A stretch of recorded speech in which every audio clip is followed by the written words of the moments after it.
I'm under the tree is somewhere in the bush, so I will immediately remove my camera. I'm not sure whether I'm visible. I should be visible, I think. Yeah? You are visible.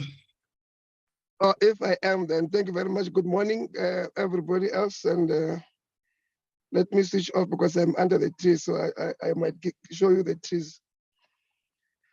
The agenda is before us. It is as is. It has got 8 items, which is opening, observe, apologies, up to opening remarks. I want to welcome everybody into the meeting and wish everybody good deliberations into the meeting. I know that we have been a bit off the meetings. Most of us, some of us were not necessarily off in any way, but officially we're a bit off. Let's welcome one another back into the meeting. I know that we have committed ourselves to go to oversight committees and meetings. I think we need to go to this oversight. For instance, in the Guyana one, people were marching and so forth and so on. We still owe answers on a number of oversight that we visited, like your Eastern Cape, your Lesotho and the others. I think we need to really work towards giving handover reports, because we are now preparing for an exit report that we must give. So our work should now be very much outcome based, because we are supposed to be giving over to others that will take over from us as and when elections has come into being. More especially because it is about the time that we are going to go for elections. Having said that, can you observe a moment of silence for mediation or prayer?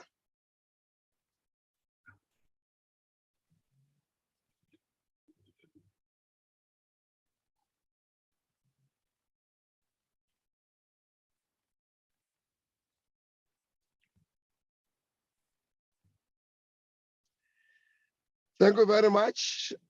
We are all welcome. Apologies, Nosipo. Morning, Chairperson. There's no apology submitted.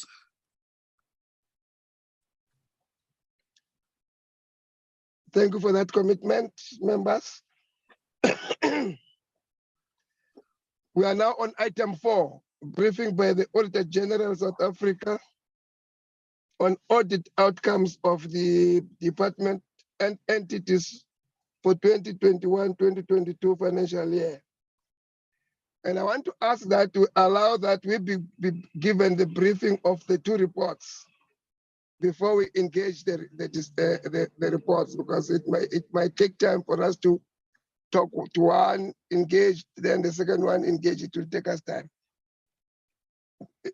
Do I get your support that we get item 4 and item 5? Then we engage later. Agreed, Chair.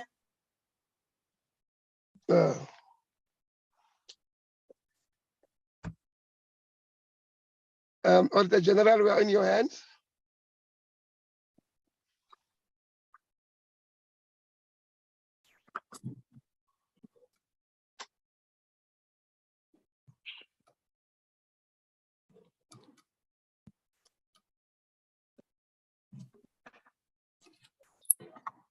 Good morning, Honorable Chairperson, honorable members, and to the other colleagues that have joined us on the call.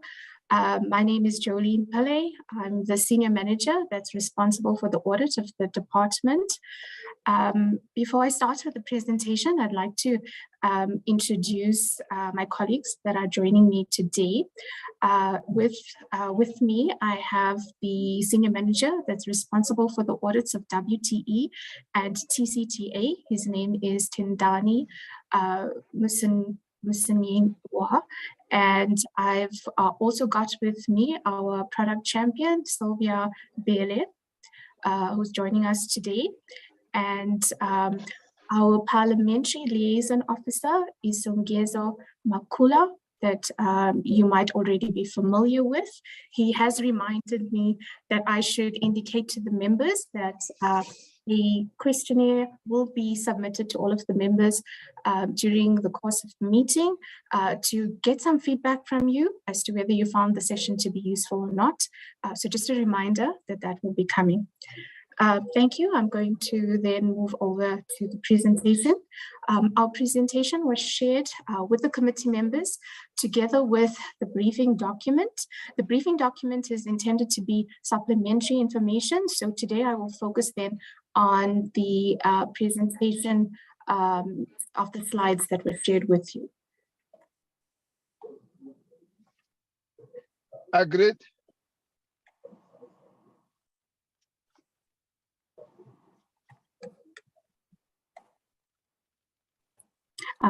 Thank you, Chair. Just moving on to the slides. Sure.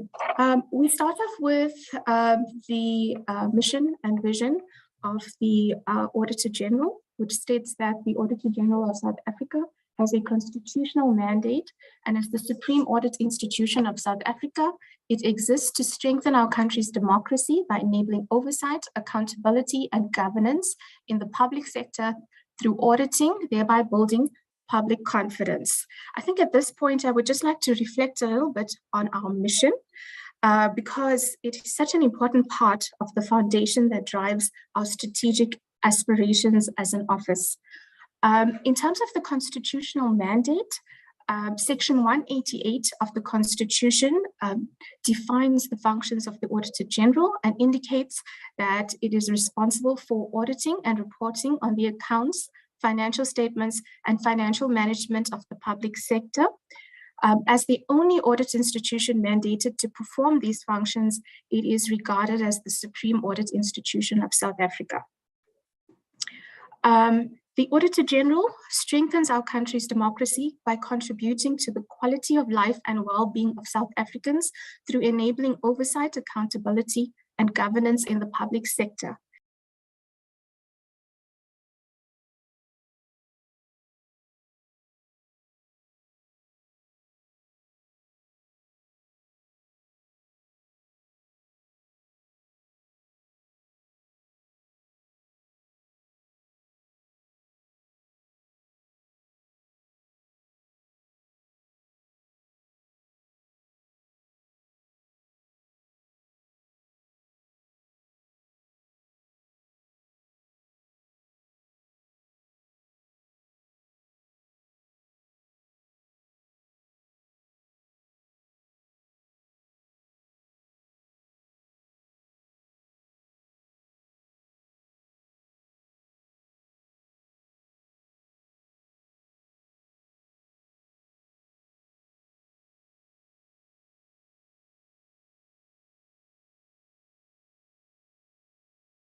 check if there is any other hand.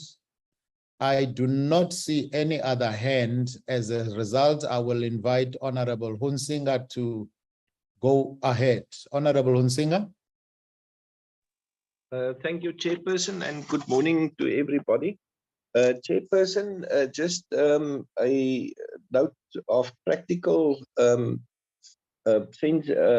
Tomorrow's session, I might not be able to tune in from the beginning, either late or not at all, since I'm in a training session and I'll be driving back at the time where the session is scheduled for tomorrow, as well as for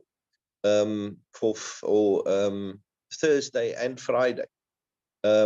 Then with regards to your suggestion on how to schedule and plan for the entities that would not be able to represent, Chairperson, there's little sense in seeing any of the entities if they haven't submitted.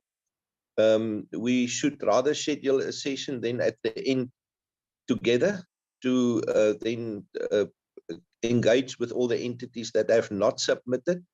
But in terms of planning, I would suggest and support your proposal to prioritize entities that have submitted their statements so that we use the time and not plan to see someone who are not ready, who haven't submitted. My proposal. Thank you, Chairperson. Thank you, Honorable Hunsinger. Honorable Ketamabala. Thank you, Honorable Chairperson. First of all, I want to congratulate you to be elected as the chair today. I hope you will be in a future chairperson. Chair, I will ask to be excused at 12 o'clock. I have another meeting at 1 in Jamestown. And then on Thursday and Friday, I won't be available because I'm going to be admitted in hospital because of some technicalities in my body. Thank you very much, Honorable Chairperson. Thank you, Honorable Ketamabala. We do wish you well in that process that you'll undergo. I see further hands. I hope those are the last hands. It will be Honorable McDonald, followed by Honorable Ramadwa. Is there any other person who wants to speak here so that we can close the matter and start the meeting as soon as possible? I've seen those two hands. Honorable McDonald, you will be followed by Honorable Ramadwa. Thank you, Chairperson. Let me lower my hand. Chairperson, good morning, colleagues. Morning, all the members, the Minister, Deputy Minister, if she's here. Chairperson, I want to second what Honorable Hunsinger said. Let's not delve into entities that have not submitted yet, or the submissions are not final yet, Chairperson. So I agree with that we pass them over and we continue with our work with the entities that have submitted on time. Thank you, Chairperson. Thank you, Honorable McDonald. Honorable Ramadwa. Thank you, Honorable Chairperson. I don't want to waste your time. I wanted to second Honorable Hunsinger and Honorable Magdi. Thank you. Thank you very much. Sorry, I cut you there. You were saying something. I am covered. Okay, all right. Thank you very much, colleagues. It therefore suggests that we will not see Road Accident Fund. We will not hear from the DLCA unless otherwise advised by the Secretariat as she follows up on ATC and what is in compliance with rules of Parliament in terms of submission. Having said that, I do notice the Minister is in the platform, but as Ms. Carroll said, he might not be ready to make his opening remarks. Can I have an indication from the Ministry if the Minister is ready, or should we start with the AGSA so that we gather time, we don't lose more time? Good morning, Chair. The Minister will only be ready by past, as I indicated, because he's joining the cabinet committees. So we can start with the AGSA and then the Minister will come in afterward. Thank you. All right, thank you very much. Thank you very much, colleagues. We are starting, therefore, with the AGSA. Can we have an indication who is leading the team from AGSA? And if they could take the floor, and if they could indicate how much time they need so that we can manage our time very tightly, I will appreciate it. AGSA. Morning, Honorable Chair, and morning to the honorable members, and as well as to the colleagues on the line, as well as to the accounting authorities, as well as executive management that might be on the line. Chair, maybe if I could just start by thanking the committee for this opportunity to brief you on the audit outcomes of the transport portfolio. I will also introduce myself. My name is Madidi Malosingo. I am a Deputy Business Unit Leader within the Office of the Auditor-General. And in the cycle, I was responsible for leading the team that oversees the auditees in the transport portfolio, including the department itself. Honorable Chair, I'm not alone today. I am with my colleagues that are going to be assisting with the presentation today. And with your permission, Chair, I would maybe want to introduce them first. I'd like to start by introducing Carla Ferreira.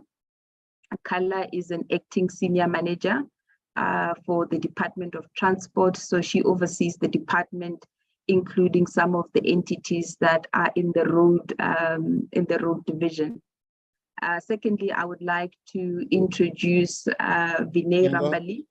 Ms. Singo, yes, just Chair. so that the members know who they are talking. As you introduce them, could we kindly ask them just to show a video so that we can put a face, and then you'll continue as such till you finish. Thank you. Thank you so much, Honorable Chair. Already you'd be seeing on the screen, Honorable Chair, Carla Ferreira. As I indicated, she is the senior manager, she's the acting senior manager rather, that was responsible for the Department of Transport, as well as some of the entities in the transport portfolio. I'd then like to introduce Vinay Rambali. Vinay is a senior manager as well in the Office of the AG. He was responsible for the audits of AGSA, REF, and CBRTA. I'd then like to introduce Ilza Slaber. Ilza was responsible for the audit of PRASA, as well as the Railway Safety Regulator. And then I'd like to introduce George, who supported the team and is a manager in the AG office, and he supported the team on the Sandra audit. George, if you're on the line, if you could also just switch on your camera so that the members can see you. I'd like to also introduce Mary Ann Whitford. Mary Ann is senior manager that is responsible for transport. Mary Ann just joined us from a long absence of sick leave, so we're very happy to have her back. And in the meantime, Carla was caretaking the portfolio for us. And then I'd like to introduce Sino Buyo. And Sino is the manager that is responsible for REF audit. And Chair, that would be all on my side in terms of the colleagues that have joined us today. And again, Chair, I'd like to again thank the committee for the opportunity to really present to the audit outcomes of the transport portfolio. And Chair, as we do that, I would like to start by just introducing some of the concepts that we have applied in conducting the audits in the cycle. First of all, we are going to be presenting on the outcomes of the department and all its 14 entities, with the exclusion of those that are Section 4.3 entities, as well as those that have not submitted their annual reports. You will see in the presentation as we are presenting that we do reflect at a high level those audits that are still outstanding in the context of outstanding annual reports. And those for us were the audits of RAF and the audits of RTIA. If I can just give a brief background to the committee as to the reason why we've not included the outcomes of these entities in the presentation that we'll be doing today. So firstly, with RTIA, we did conclude the audit on RTIA, and as we concluded the audit, the accounting authority declared a dispute on the conclusion of that particular audit. That process was then followed in terms of a dispute resolution process that we have within the Auditor-General, meaning that it would have been escalated to the business unit leader, which is myself, and then it would have also been escalated to the head of portfolio for further resolution. The areas of dispute were around some of the areas that had been qualified in that audit process relating to irregular expenditure, as well as to the R2 assets and liabilities. Currently, we have concluded the dispute resolution process from our side. We have communicated the outcome of that dispute resolution process back to the accounting authority. They have, however, indicated that they would like to take the matter further, and we have then referred them to our ethics and risk business unit, which deals with complaints where auditees are not happy with auditees are not happy with the conclusions on their audit. So from that perspective, on our side, the process is finalized, and there shouldn't be any reason why the accounting authority is therefore not able to table their report. And we have advised that they do table their report accordingly. Secondly, we have the audit of RAF, which is also outstanding in terms of tabling its annual report for the current year, which is the 2021-2022 financial year. In the current year, when we were conducting the audit, it was always at the backdrop of a litigation that had been brought against the Auditor-General in the prior year. And in the current year, the accounting authority had actually intended to interdict the office of the AG in terms of finalizing the audit and issuing the audit report. That matter was heard in court on the 20th of September, and the final conclusion was reached by the judge on the 27th of September, following which we then, the judgment actually was in our favor as the AG to proceed to finalize the audit and issue the audit report, which we have subsequently done, and we shared the report with the accounting authority. We do believe that the accounting authority is now also in a position to be able to table their annual report, and there shouldn't be anything that prevents them from doing such. I thought it's important here that as we are sharing these outcomes with you, we then first of all just indicate which auditees we are going to be reporting on, and which ones we're not going to be reporting on, and the reasons thereof. I do note that in the discussion this morning, one of the things that have been discussed is the tabling of the DLCA report. At the point that we were preparing the presentation, we had every intention of ensuring that the outcomes of this entity are included. And from the engagements that we'd had with management, our understanding was that the tabling would have been done at this stage, as there isn't any reason why the entity would not have been able to table. So you will see in our presentation, we had prepared the presentation on the basis that we would then be engaging the committee on the outcomes of the DLCA. Chair, with that background in terms of the lay of the land of what we will be presenting today, I'd like, before we actually get into the presentation, to actually talk to the committee a little bit about a strategy that we've embarked on as the Office of the Auditor-General. And this strategy came with the new AG as she started her tenure. And this is indeed our first year of implementation of the strategy. The strategy in itself, we call it a culture shift 2030. And the strategic context of the strategy comes at the backdrop of us reflecting as the Auditor-General in terms of the limited improvements that we see in terms of audit outcomes. And even when we do see auditees that are actually doing quite well in terms of their clean audit outcomes, we had them to really reflect on whether, as these entities then are achieving this clean audits, or some of them are struggling with audit outcomes, what is the level of service delivery that we are seeing in the public sector space? And this was also under the guise of the fact that as a country, we have also seen to a large extent that there has been a lot of misuse of state resources.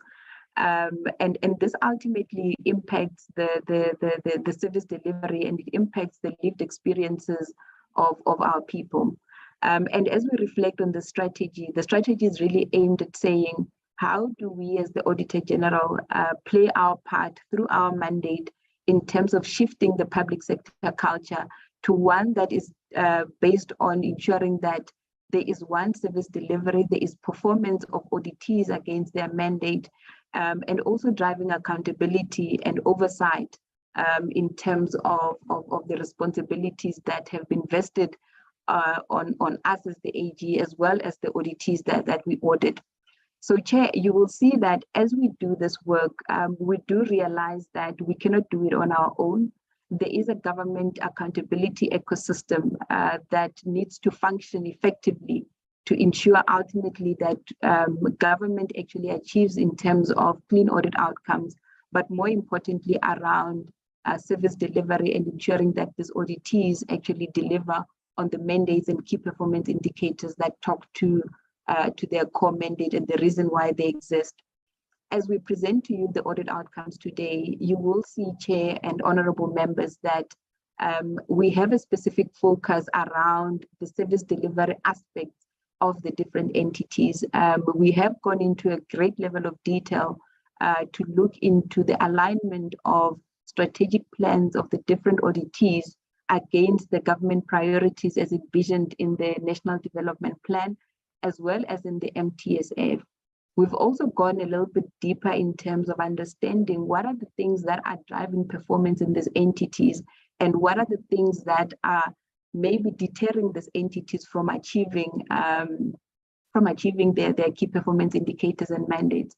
And as we do that, really what we aim to do is to ensure that when we share these insights of what is driving the performance, we actually enable those that are charged with governance and oversight with the necessary insights to ensure that they interrogate the results of the different entities in terms of achieving their mandate and service delivery objectives.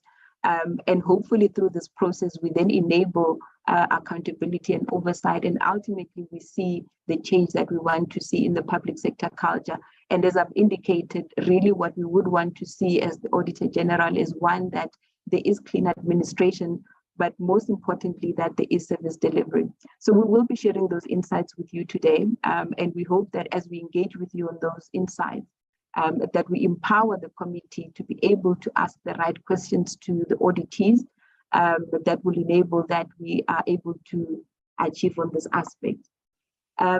Chair and honorable members, I think I will maybe pause there, and I will allow Carla to take us through the presentation. I thought it was important that as we engage on this audit outcomes, we have this aspect at the back of our minds, and it is what really drives the conversation, so that ultimately at the end of the session, we are able to make commitments to say, what is it that we will be able to do together to ensure that there is achievement on this on the service delivery objectives, as well as on the audit outcomes. Honorable Chair, I would maybe, with your permission, allow Carla to then take us through the presentation. We will need about 30 minutes to 45 minutes to do the presentation, after which we will then take questions from the members. So thank you, Chair.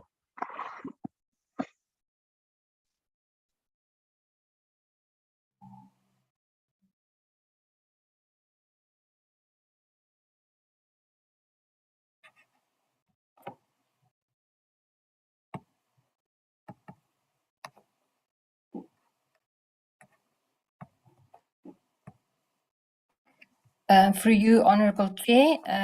Good morning, Honourable Members and Honourable Chair.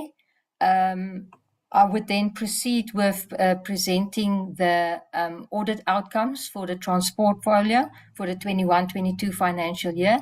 And I thank the committee for the opportunity to share these audit outcomes. I will then also reflect on the portfolio's performance in terms of service delivery and sector performance. And in finalization, just highlight the key root causes and recommendations that needs to be implemented to improve on the audit outcomes for the portfolio. I want to thank Maddie for the introduction. She has. Sorry, just a minute. I was battling before you started.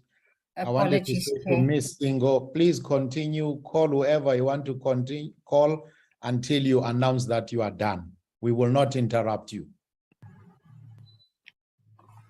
No, thank you, Chair. I think with your permission, then I'll allow Kala to take us through the presentation. Over to you, Kala. Thank you very much, Chair. Thank you, Maddie. Thank you also then to Maddie for the introduction in terms of outlining the AGSA strategy. I would just like to briefly reflect on the mission and vision of the Auditor-General. As the Supreme Audit Institution of South Africa, we have the mandate to strengthen the country's democracy, and we do this through our audit activities, where we then provide independent assurance regarding the use of public funds and those entities who use public funds to ensure that they conduct their financial matters in line with sound financial principles, and also to ensure that they comply with the relevant legal framework, as well as provide credible information relating to their financial and financial and performance information.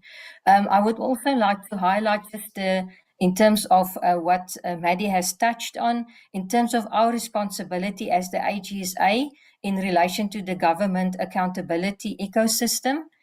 Firstly, we have the responsibility as the AGSA to gain the necessary insights and share those insights through our audit activities and through our engagements with the other role players in the ecosystem.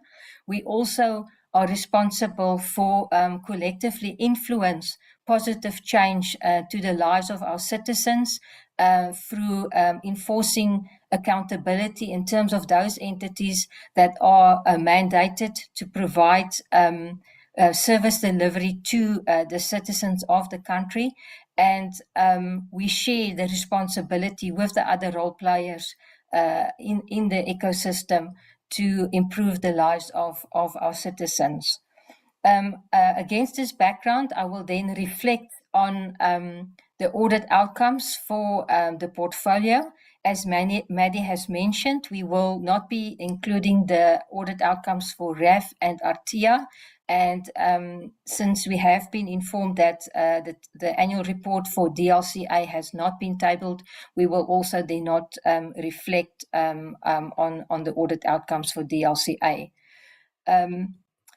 If we look at the audit outcomes, there has been a slight improvement compared to the prior financial year, where one entity has moved from the category of unqualified audit opinion with findings to the category of unqualified audit opinion with no findings, that being the Road Traffic Management Corporation.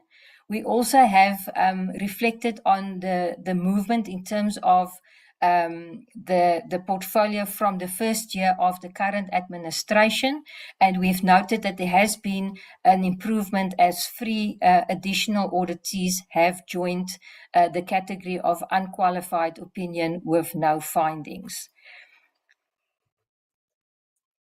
When we reflect on the auditees that is in the category of clean audits, as it's called, there are 6 auditees in this category, and we would like to commend them for achieving clean audit outcomes, firstly, as well as the fact that they have, most of these entities have managed to maintain and sustain their clean audit outcomes for 2 or more consecutive years.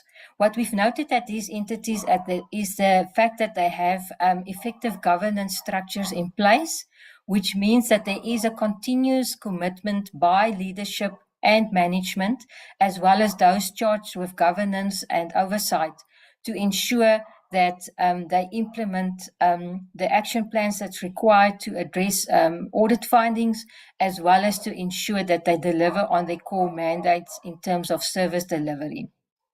Going forward, it will be important that these entities focus or maintain their focus on sustaining their clean audit outcomes, but also to ensure that they shift the focus on service delivery and achieving their core mandates through effective and efficient service delivery to the citizens of the country. It will also be important for the bigger entities in the portfolio to replicate the best practices that has been demonstrated by these entities to ensure that we see an overall improvement in the audit outcomes for the portfolio.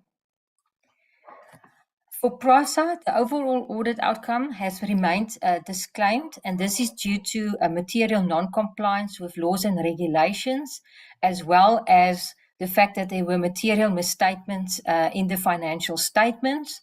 However, management did manage to address 3 of the disclaimer items from the prior year, which indicates a commitment. Ferreira. Yes, Chair. I don't normally do this. It shouldn't be a reflection of how we treat you. That's an apology up front. Also to the whole team. I'm informed that the minister has joined the meeting. However, he has another engagement soon, and I humbly request to ask you to pause. We will start at PRASA. I know it does disrupt your flow and thought process, but I felt we should accommodate the minister, and I profusely apologize for this. I accept, Chair, no problem. Thank you so much for understanding. Thank you so much for your understanding. Honorable Minister, good morning. You are welcome to the meeting. We did start without you because we were notified of your arrival a bit late. We do, however, note that you've got another pressing schedule, and therefore, Minister, I would like to invite you to make your opening remarks. Thank you very much, Chair, and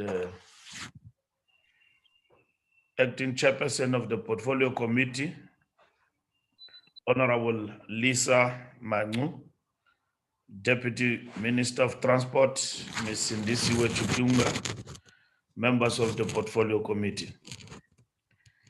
In the year under review, the department achieved 63% of its 68 performance targets, translating to 93% performance. 5 areas of underachievement were recorded in integrated transport planning, rail transport, road transport, and maritime transport. Corrective measures have been identified and have been prioritized in the current financial year. The vacancy rate of the department remains unacceptably high. In the year under review, the department filled 61 vacant positions, decreasing the rate to 24.31%. Our infrastructure programs performed optimally during the period under review, following the unprecedented effect of COVID-19 pandemic. In the previous financial year, key infrastructure programs implemented by SANRAL, PRASA, AGSA, and the PRMG continue to advance labor-intensive methods in our quest to maximize job creation. In line with engagements with the Parliament in the last year, we have conceptualized measures to improve performance and obviate underspending. This is a commitment we made when we presented our budget vote earlier this year. The impact of a number of these measures will become apparent when we present the performance of the third quarter. The underspending in public transport is primarily driven by the taxi recapitalization program. We have seen sign off on a cutoff date of 31st January 2023 for the scrapping of illegally converted panel vans, which will improve the pace of the scrapping process. We're engaging the industry on further measures to give impetus to the scrapping process and positioning of the taxi recapitalization program as an enabler of economic empowerment of the industry. We remain focused on ensuring that the integrated public transport networks achieve their intended objectives of transforming the face of our public transport system.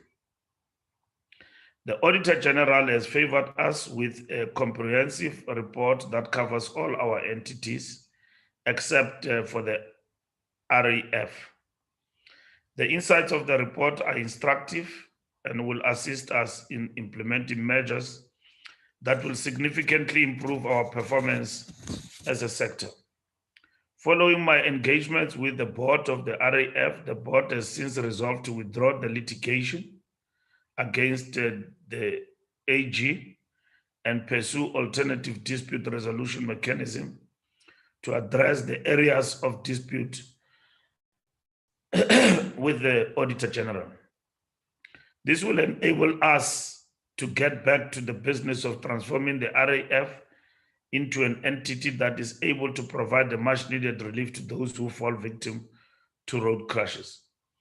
This will also clear the way for the tabling of the outstanding reports to Parliament. More importantly, the ability of the transport sector to deliver on its mandate in growing the economy and enabling mobility for citizens to access social infrastructure and amenities is our primary consideration. I am pleased that the number of entities that have achieved a clean audit has increased, with the RTMC joining the other 5 entities from the previous year. We do acknowledge that on the broader scheme of things, we need to do much more to ensure that our bigger entities such as AGSA, SANRAL, and PRASA reach this level. It is rather disappointing that the PRASA audit outcome for 2021-2022 financial year remains a disclaimer. I'm however heartened by the AG's recognition of the strides we have made in turning PRASA around and achieve better outcomes and place it on a sound footing to deliver on its mandate. Concerns remains about capacity constraints, instability in key positions, and the poor implementation of the audit plans as factors contributing to the repeat disclaimer for PRASA. We're strengthening our oversight instruments to ensure that management and the board pay particular attention to addressing the disclaimer areas and ensure ongoing improvement and in identified areas. We remain seized with the task of strengthening governance at board level. As a result, we are in the process of filling vacancies on the board, which will enable us to achieve a better skill spread. The process to fill the vacancy of the Group CEO is equally underway. The strengthening of the management team by filling critical vacancies, while particular attention is being paid to the capacity of the finance and supply chain management, are areas we will require the board to address with urgency while we monitor this closely from the third quarter going forward. These outcomes will inform the strengthening of our shareholder compact with each of our entities and put measures in place to achieve our target of eliminating fruitless and wasteful expenditure and reducing irregular expenditure by 75% by 2024. It is our intention to ensure that all our entities use the factors highlighted in the AG's consolidated report, which contribute to a clean audit as a best practice benchmark moving forward. We remain seized with restoring normalcy at the Road Infringement Agency following investigations that unearthed fraudulent practices that saw the agency parting ways with the former registrar and the CFO. We have deployed an acting registrar to stabilize the entity while the process of recruiting a full-time registrar gets underway.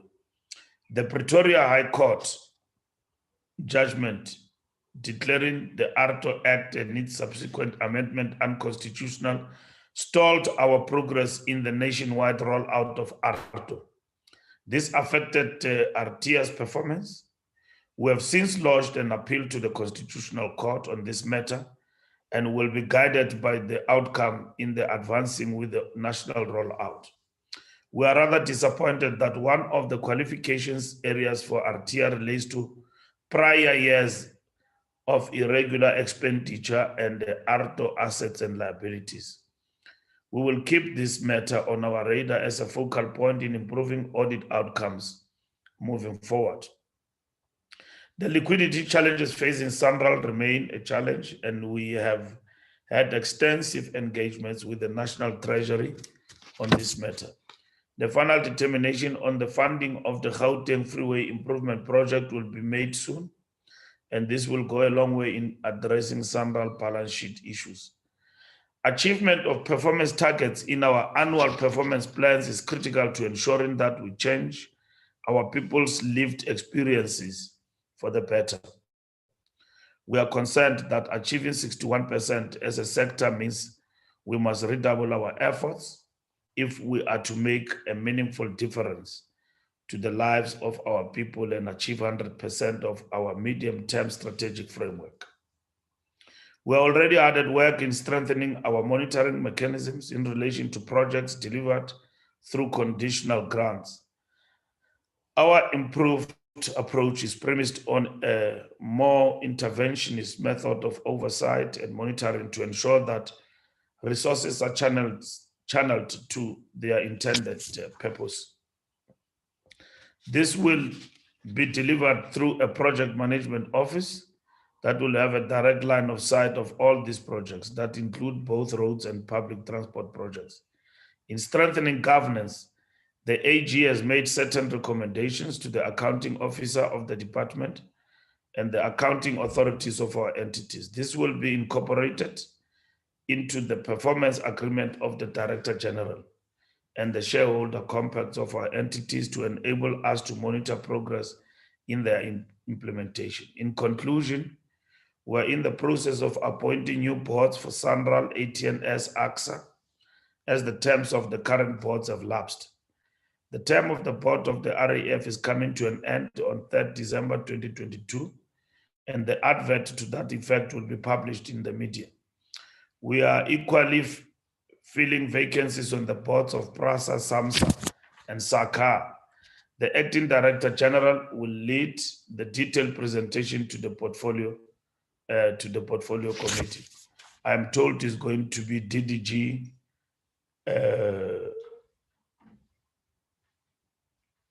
from public transport who's going to lead the presentation. Thank you, Acting Chair. Thank you very much, Minister, for those opening remarks. We appreciate them. We appreciate your reflection on a couple of things that I think the committee is seized with. We have, before you joined the meeting, reflected as a committee on those entities that would not have submitted on time. And you have already reflected on the Road Accident Fund. We have also taken a resolution that the DLCA, we will not see it, and the Artia for reasons that you have already explained. Other than that, Minister, we We appreciate your input, and we do believe that you will need to leave the meeting. So at any time that you feel free, please feel free to do so, even if you do not announce. We do accept it. We will engage with your office, as we as a committee are very concerned about the developments at PRASA, as you've already indicated. We are very concerned and we appreciate your intervention with the Road Accident Fund, but we would like to further engage on the Road Accident Fund so that we can do what we have to do as an oversight committee. Minister, with those few words, we appreciate your input, and we will allow you to leave at any time you feel free. We will continue. Thank you, Minister. Ms. Kala, you may come back then and start where we left off. I'm sure you had a nice cup of coffee in the meantime. Thank you, Chair. Now, I was attentively listening to the Minister's message, and I want to acknowledge his message in terms of our presentation as well. Thank you, Honourable Chair. I will then proceed with our presentation.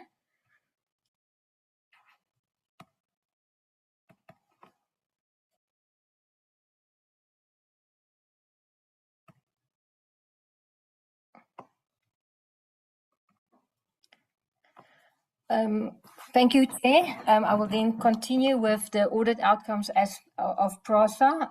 As I've already indicated, that PRASA has received a repeat disclaimer due to the material non-compliance findings, as well as the material misstatements in a number of the line items in the financial statements.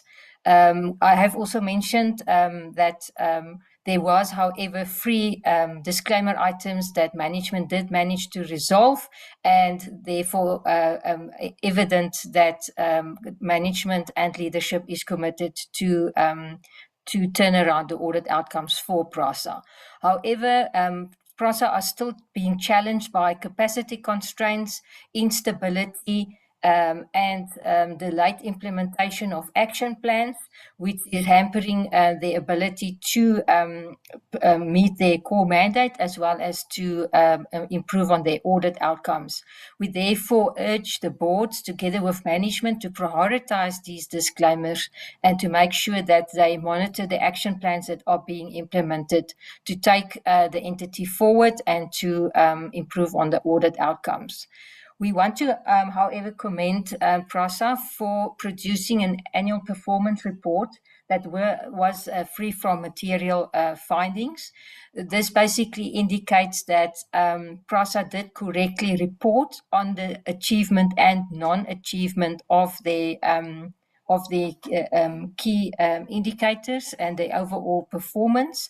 However, what is still remaining a concern is the inability of PRASA to deliver and achieve on the key performance indicators. We therefore recommend that there should be specific focus given to the implementation of intervention that will enable the entity to achieve their core mandate and service delivery to the citizens. Similar to the non-compliance findings that were identified, there were, however, a reduction in the non-compliance findings relating to procurement. However, this is basically attributable to lower procurement levels for 21-22.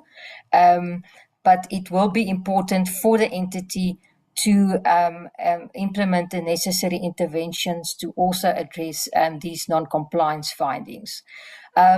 As the Minister has mentioned in his message, PRASA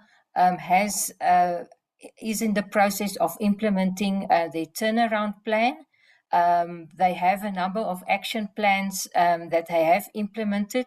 What will be important is for PRASA to consolidate these action plans into a comprehensive turnaround plan. And we envisage that there will then be an improvement in the audit outcomes going forward. I will also be reflecting on the audit outcomes relating to specific themes that we have communicated to the various entities in the portfolio. If we look at stability in the portfolio, for the past number of years, the instability at board level as well as executive management level has been has had a negative impact on the governance of the portfolio. As the Minister has also mentioned, there has been positive progress in terms of filling some of the key vacancies during the current year. However, we do encourage that the Minister then focus on the appointment of the DG at the department, as well as appointing the CFOs at SAMSA as well as SANRAL, which has been vacant for an extended period, and then also to address the key vacancies at PRASA, which is currently filled in acting capacity, but to enable the entity to achieve stability, these vacancies needs to be filled on a permanent level. When we reflect on the expenditure management for the portfolio, there has been an increase in irregular expenditure for the current year. Irregular expenditure has increased from 1.6 billion to 1.7 billion. There has also been an increase in fruitless and wasteful expenditure from 117 to 291 million. The entities that are the main contributors to irregular expenditure remain PRASA, AGSA, and SANRAL, and most of these entities need to implement preventative controls and ensure that they monitor compliance with legislation effectively to address reoccurring non-compliance matters. We have also done an assessment of the impact of irregular expenditure and the nature of irregular expenditure in relation to the Section 217 pillars of procurement. And what we've observed is that 84% of the instances, the procurement process was not transparent and competitive. And in 11% of the instances, the procurement process was not equitable and not fair. And this then remains a risk for the portfolio, that these non-compliance matters can result in material irregularities if they result in material loss to the specific entities involved. It is therefore important that the accounting authorities deal with these matters with a zero tolerance approach. In terms of the quality of the financial statements, we had 8 auditees that managed to submit financial statements that were free from material misstatements. This is also an improvement on the prior year from 5 to 8 auditees. There were, however, still 3 auditees that had to correct material adjustments in order for them to obtain an unqualified audit report. The key root cause for the errors and the misstatements in the financial statements remain the lack of adequate review processes by the different responsible role players, being internal audit, the audit committee, and management. And again, it will be important for the respective entities to implement a disciplined financial management, which is supported by sound knowledge of the accounting, the requirements of the relevant accounting frameworks, and to ensure that the review processes are enhanced to produce quality financial statements. If we look at the stability, financial stability and going concern status of the portfolio, the Minister have also referred in his message to the challenges that is experienced by SANRAL. We've also noted that the revenue generating entities in the portfolio have been severely impacted by the impact of COVID-19. However, we do expect that these entities will recover as the local and global economy is returning to normal. SANRAL have continued have experienced continued liquidity challenges, specifically on the toll segment, due to the resistance of motorists to pay toll fees.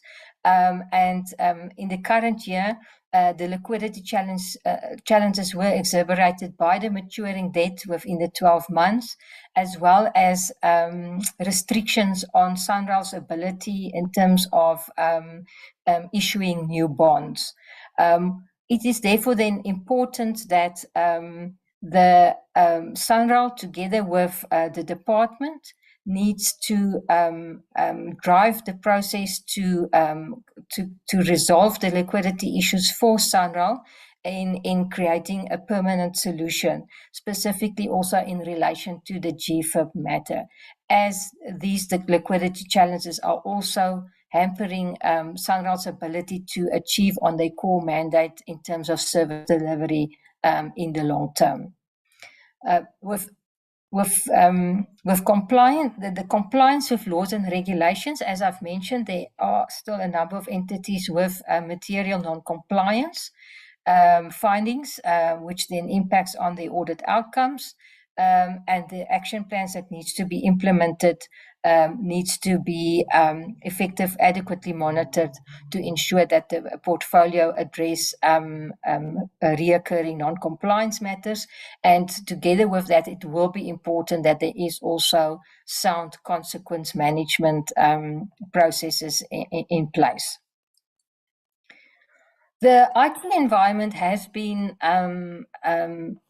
experiencing cyber attacks across public sector, and the transport portfolio has also been subjected to some cyber attacks, which made the IT environment vulnerable to cyber security threats, which we have specifically seen in recent past at SAMSA as well as at RAF, where there were some cyber attacks. What needs to be done to mitigate this threat is to ensure that the security measures in the IT environment at all entities are continuously optimized in terms of the security management. This will ensure that the vulnerability of the portfolio to IT threats are being mitigated. And it will also be critical that where there are vacancies, key vacancies in the IT environment, that those need to be filled. When we reflect on the material irregularities in the portfolio, there were 9 material irregularities that were identified at PRASA in the 2018-19 financial year, and there were 2 potential irregularities that were identified in the 2020-21 financial year at PRASA. For PRASA, the AGSA did issue a remedial action, which did relate to the unfair procurement of the locomotives. Subsequently, PRASA has implemented corrective actions, which are being closely monitored by the AGSA in terms of the actions being taken, as well as any disciplinary action. And currently, the material irregularities are then considered as resolved. At SANRAL, the 2 potential MIs that were identified have also been resolved. Just a brief reflection to the committee, Honourable Chair and Honourable Members. As you might be aware, the AGSA are conducting flood real-time audits relating to the KZN flood relief effort. Just on a high level, these audits are still in progress, and we will be reporting on the outcomes in the near future. What we have observed in terms of the transport portfolio, our focus are specifically on PRASA and SANRAL, as they will be responsible for restoring the rail and road infrastructure that got damaged in the floods. And then also we will be focusing on the oversight that is provided by the department who is responsible for the oversight and monitoring of the implementation of the flood relief implementation plan. We have noticed that due to a number of successive activities that needed to be completed before the actual reconstruction could begin, that there was some delays. And this was also attributable to the reprioritization and the approval of budget reprioritization that needed to be obtained. However, we are encouraging the department together with the different role players in terms of the executive authority and the provincial departments to closely monitor the implementation of the flood relief implementation plan. We have noticed the work that has already been done by PRASA and SANRAL on the immediate interventions in terms of the KZN infrastructure. Honourable Chair and members, I will then now also reflect on the performance, the key messages in terms of service delivery and the sector performance of the portfolio. In this slide, the graph that is the picture is basically an indication of the portfolio's performance in terms of the overall annual performance reports. So it indicates the achievement and the non-achievement of the KPIs that were contained in the annual performance reports.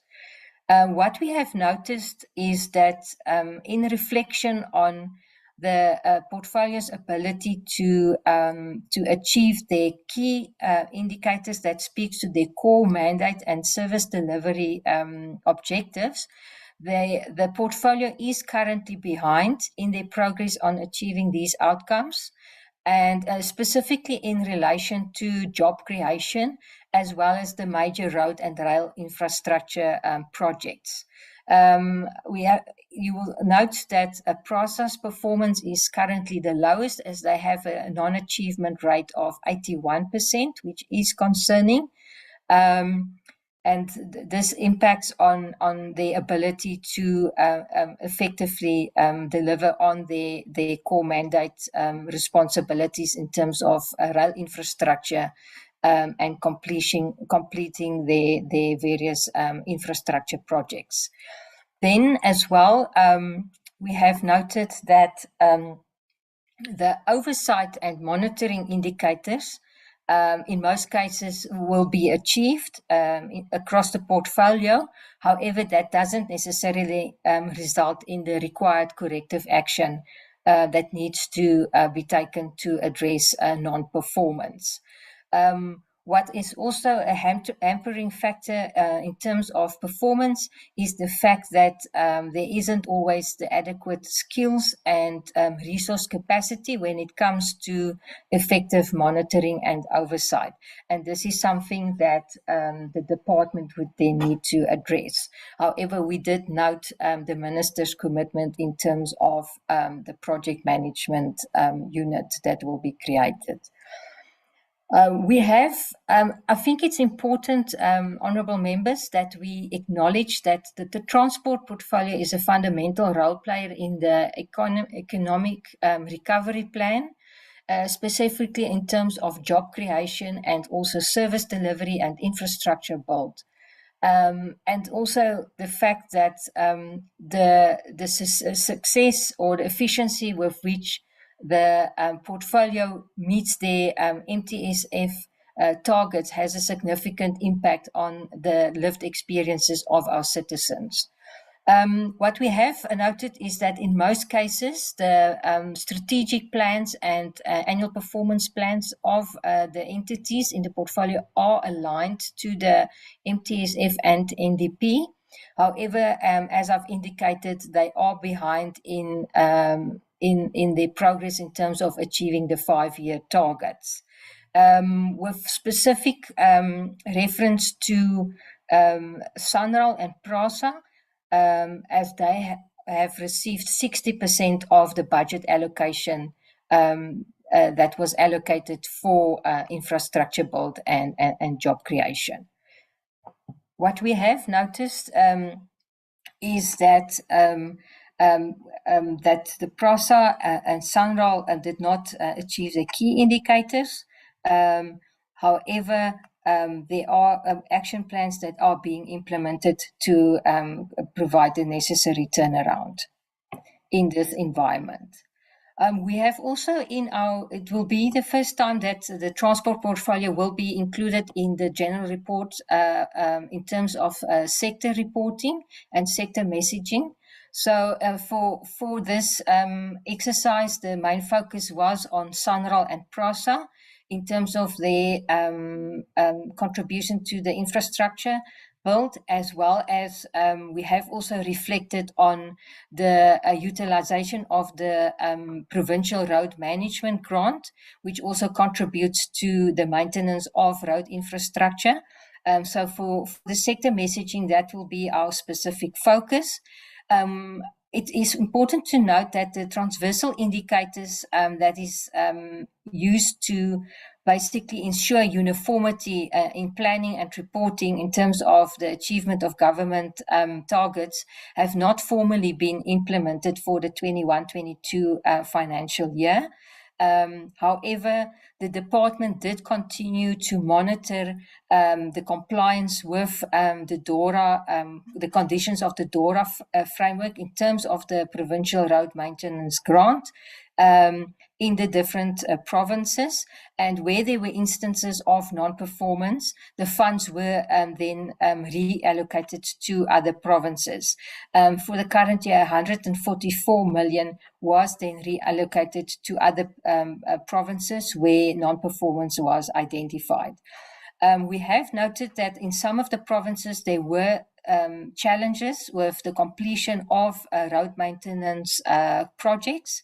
This was mainly due to the fact that there were project management challenges, as well as disruptions by some of the communities relating to job opportunities. What we have also noted is that in some of the provinces, they had challenges with underfunding, specifically from the provincial treasuries in terms of the equitable share that did not necessarily match the grant allocation. And these provinces were then mostly dependent on the grant allocation, which compromised their ability to then address the road maintenance backlog that existed in those provinces. This then also resulted in delays in some of the projects, which then emanated into cost escalations due to the delays. If we look at the picture for infrastructure in terms of transport portfolio, 84% of the total of 41.8 billion that was allocated was in respect of transfers to SANRAL, PRASA and the PRMG. Overall, SANRAL has been able to construct quality road networks, and this was mainly attributable to the fact that they managed to implement international best practice, and also to align to international standards and conditions. A number of the projects were completed without any significant delays, specifically mentioning the Moloto Road upgrade as well as the Winburg interchange.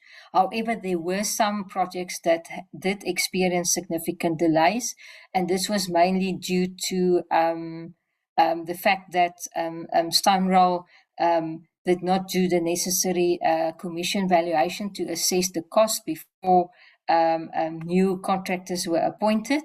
There were also delays in terms of the procurement processes, as well as the disruptions by local communities. What will be important for SANRAL is to ensure that they then urgently address these challenges through action plans, and that they fast track the procurement process so that they can avoid any further delays going forward.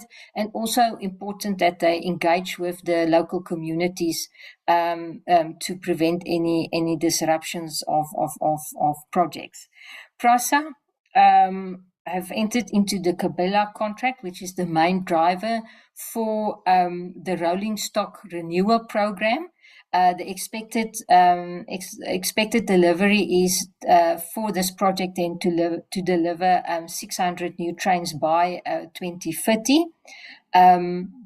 The big challenge for PRASA at the moment is the fact that there is a misalignment between the delivery of the new rolling stock fleet and the infrastructure development and modernization program.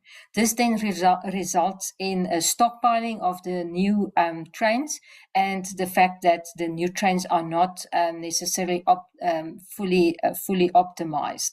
What will then be important for PRASA is to ensure that they prioritize the infrastructure development to ensure that the new fleet are fully optimized and that the citizens can then take advantage of the rail infrastructure and new trains to ease their lives. PRASA has also been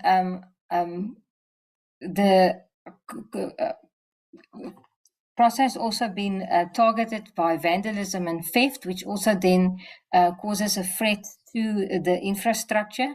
This was especially prevalent during the COVID-19 period, and measures has been put in place by PRASA to reduce the impact of the vandalism. What will need to be done is that PRASA would need to continue to engage with law enforcement agencies as well as work together with Transnet to ensure that the security program is fully implemented to reduce the impact of the vandalism on the rail infrastructure. In our assessment of the PRMG grant and the utilization, we have also identified challenges with project management and procurement delays, which then also resulted in delays of some of the projects. However, the department is continuing to monitor the compliance of the provinces with the conditions of the DORA Act. And it would then be important for the department to just strengthen the oversight capacity to ensure that the oversight does then translate into improvement of project delivery in terms of the PRMG grant. Overall, it is important to note that the significant underspending on the capital budgets at the key infrastructure entities does have a negative impact on the service delivery, as well as on the economic growth. We also need to acknowledge that delayed projects and poor road infrastructure prevents the seamless mobility of the citizens and prevents them from fully utilizing work opportunities. It also causes increased transport costs for the citizens and results in unnecessary time spending in traveling if our overall transport infrastructure does not meet the expectations and contribute to the growth of the economy.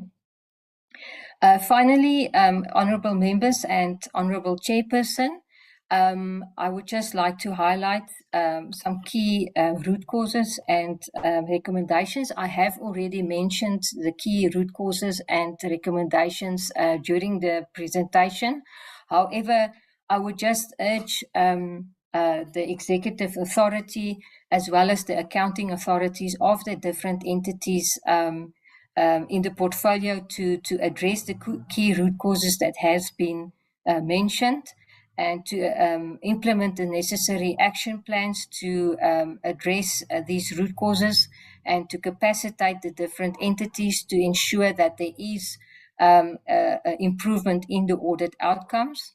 We, as the AGSA, will continue to partner all the role players in the ecosystem to ensure that the transport portfolio does contribute as expected to the economy of the country.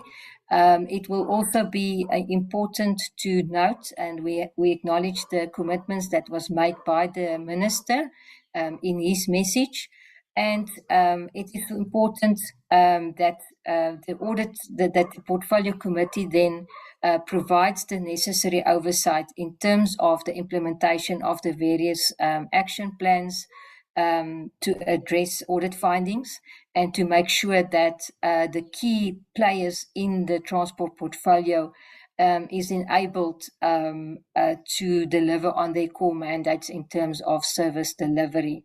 And we want to assure the portfolio of our continuous support as well to facilitate that accountability and to ensure that we enforce positive change that will improve the lives of our citizens. Chair, honourable members, I thank you for the opportunity, and I would then pause here and allow the committee to ask questions on any matters that need more clarity. Thank you very much, Chair. Thank you very much, Ms. Kala. That was very precise, to the point. Colleagues, there is the report. Ms. Singo, anything? Are you covered before we open up to the members? Thank you so much, Chair. I'm covered. Maybe just a couple of things that I would want to emphasize as we close our presentation. So, having gone through the audit outcomes and having gone through the performance of the different entities and the insights that we've shared, there are some critical aspects that we feel that we need to elevate in terms of the areas that need to be addressed going forward. And I think the Minister as well in his opening remarks also addressed some of the areas that I'm going to highlight. And the first one is really around ensuring that there is stability in key vacancies and critical positions are filled. It is important that this receives the necessary priority so that the audit action plans that are put in place actually can become effective. Because what we've seen as well is that you can have the best laid out plans in terms of audit action plans, but if you do not have the capacity,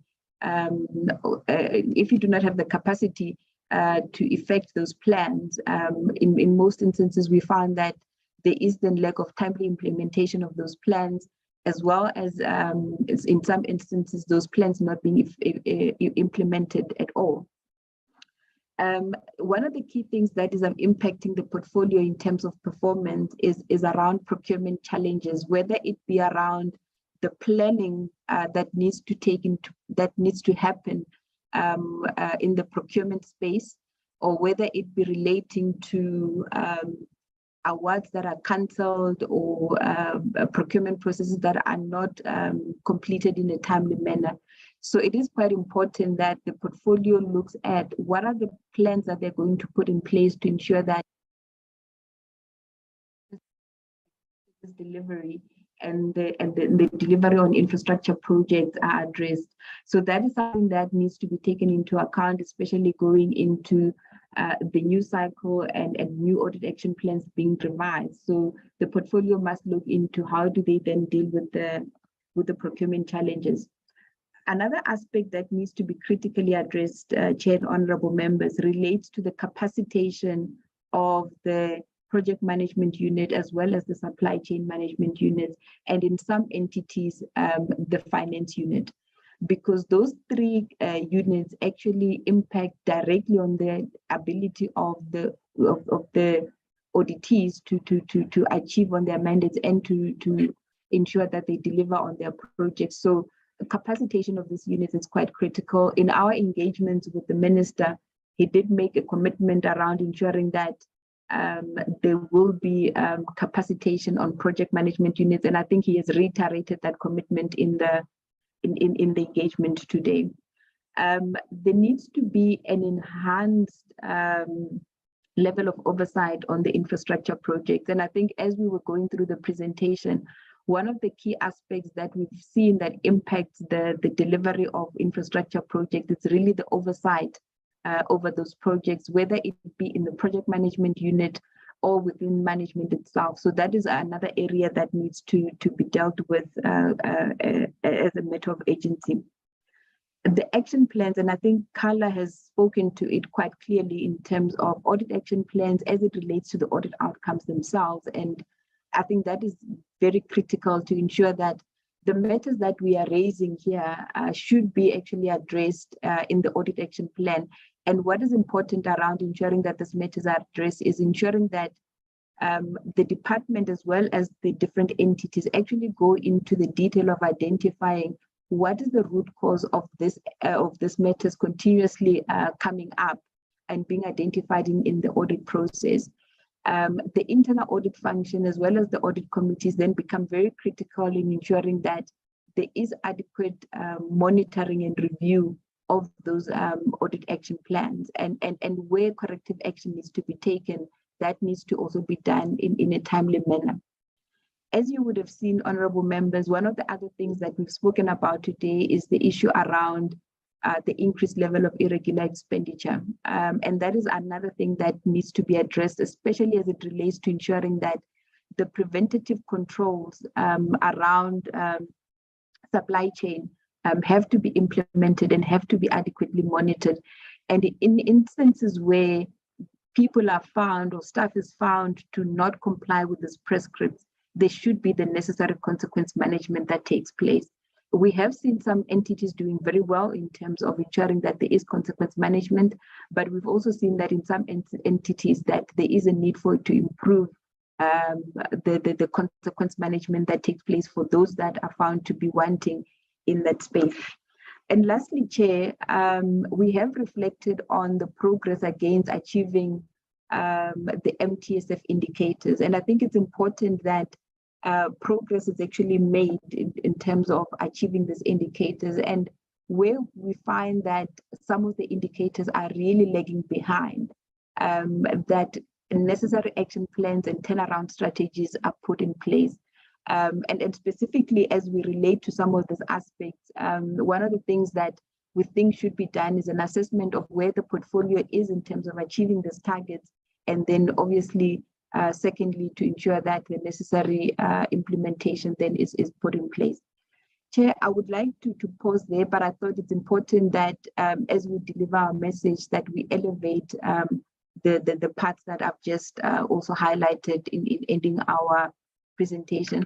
I will then pause there, Chair, and allow the members to pose any questions that they may have for us or any additional comments that they might have for us. Thank you, Chair. Thank you, Ms. Singo and Ms. Kala. Appreciate it. I see the arrival of the women AGSA is reflective even in the teams that are going to the auditees.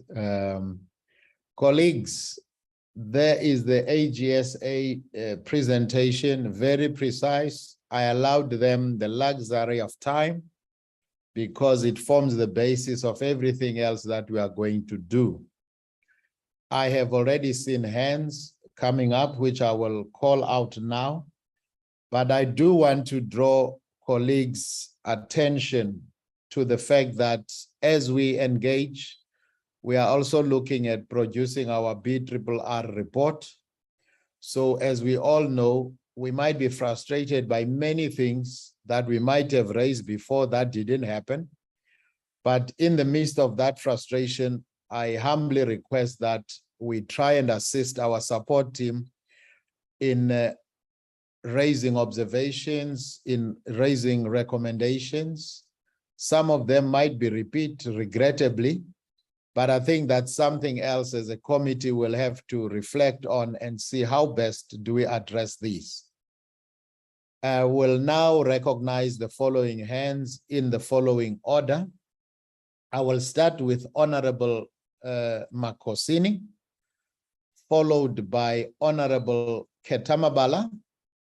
And last but not least in this round, I will then recognize Honorable Hunsinga. Honorable Makosini, you are first. Thank you, Acting Chair. Let me also applaud you for being the Acting Chair. My first question would be, after really considering the presentation, the underspending was caused by the slow pace of scrapping of recapitalization of taxes. I would like to know what were the actual problems that led to the slow scrapping of taxes, and what measures do you, Minister, have in place to improve the scrapping of taxes? Central board is to be appointed very soon. What criteria different from the past do you think you will apply to appoint the new board that is to be active and functional? PRASA has received a repeat of disclaimer. How are you intending to improve on this maladministration? And the key performance indicators are unable to achieve its mandate. Are we having men and women who are qualified to do the work?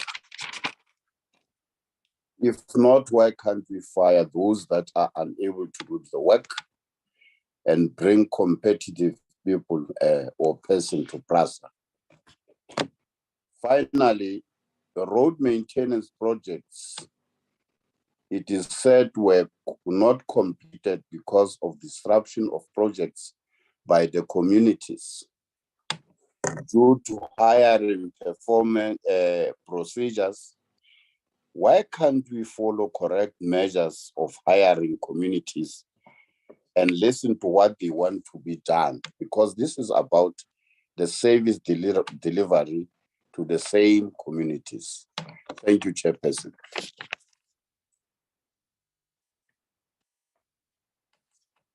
Honorable Ketamabala, please go ahead. Thank you, Honorable Chairperson. Honorable Chairperson, first of all, I want to appreciate the report from the AG, because actually it is an eye-opener to us to understand the operations of the department and the failure of the departments and the failure of the entities of the department. But because I know that they just highlight what they have been audited to us, I think most of our question will be directed to the portfolio, to the entities and to the department. But my question, just only one question that I want to understand from the Auditor-General, because they do have powers to action some of their recommendations to different entities and the department. But it seems that there's nothing that have been done by them. So now I'm trying to check their ability to do their work, to enforce their recommendations. What system or mechanism do they have to do that?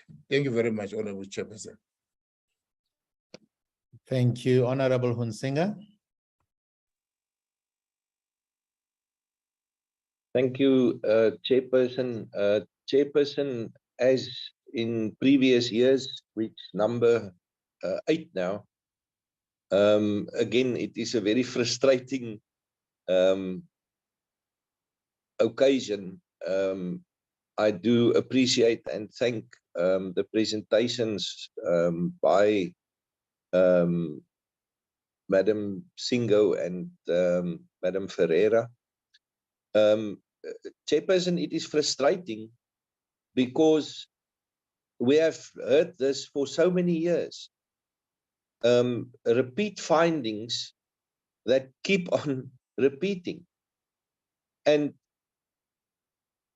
again, it is frustrating because this presentation from the Attorney General has been presented in a style where they seem and have a attitude of not being part and uninvolved in this process, and merely a messenger of everything that's wrong, and the same thing are wrong. The same things are wrong every year.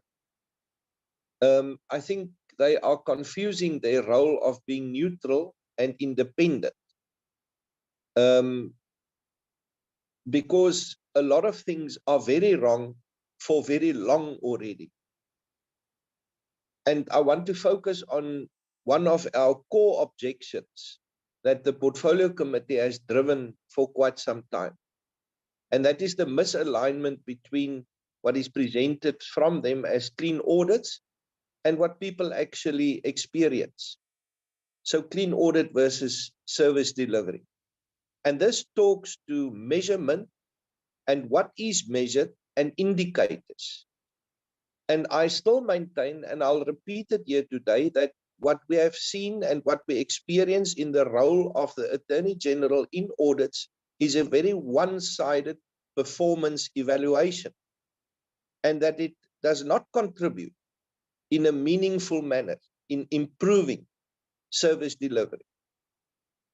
And AGSA is probably a good example, where it is presented that they have achieved 90% of their targets, but they are one of the three main contributors in irregular, fruitless, and wasteful expenditure.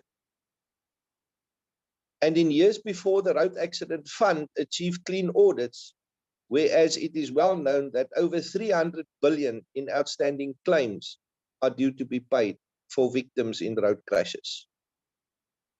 This misalignment is something which cannot be presented in a way and in a style which we have experienced yet again this morning.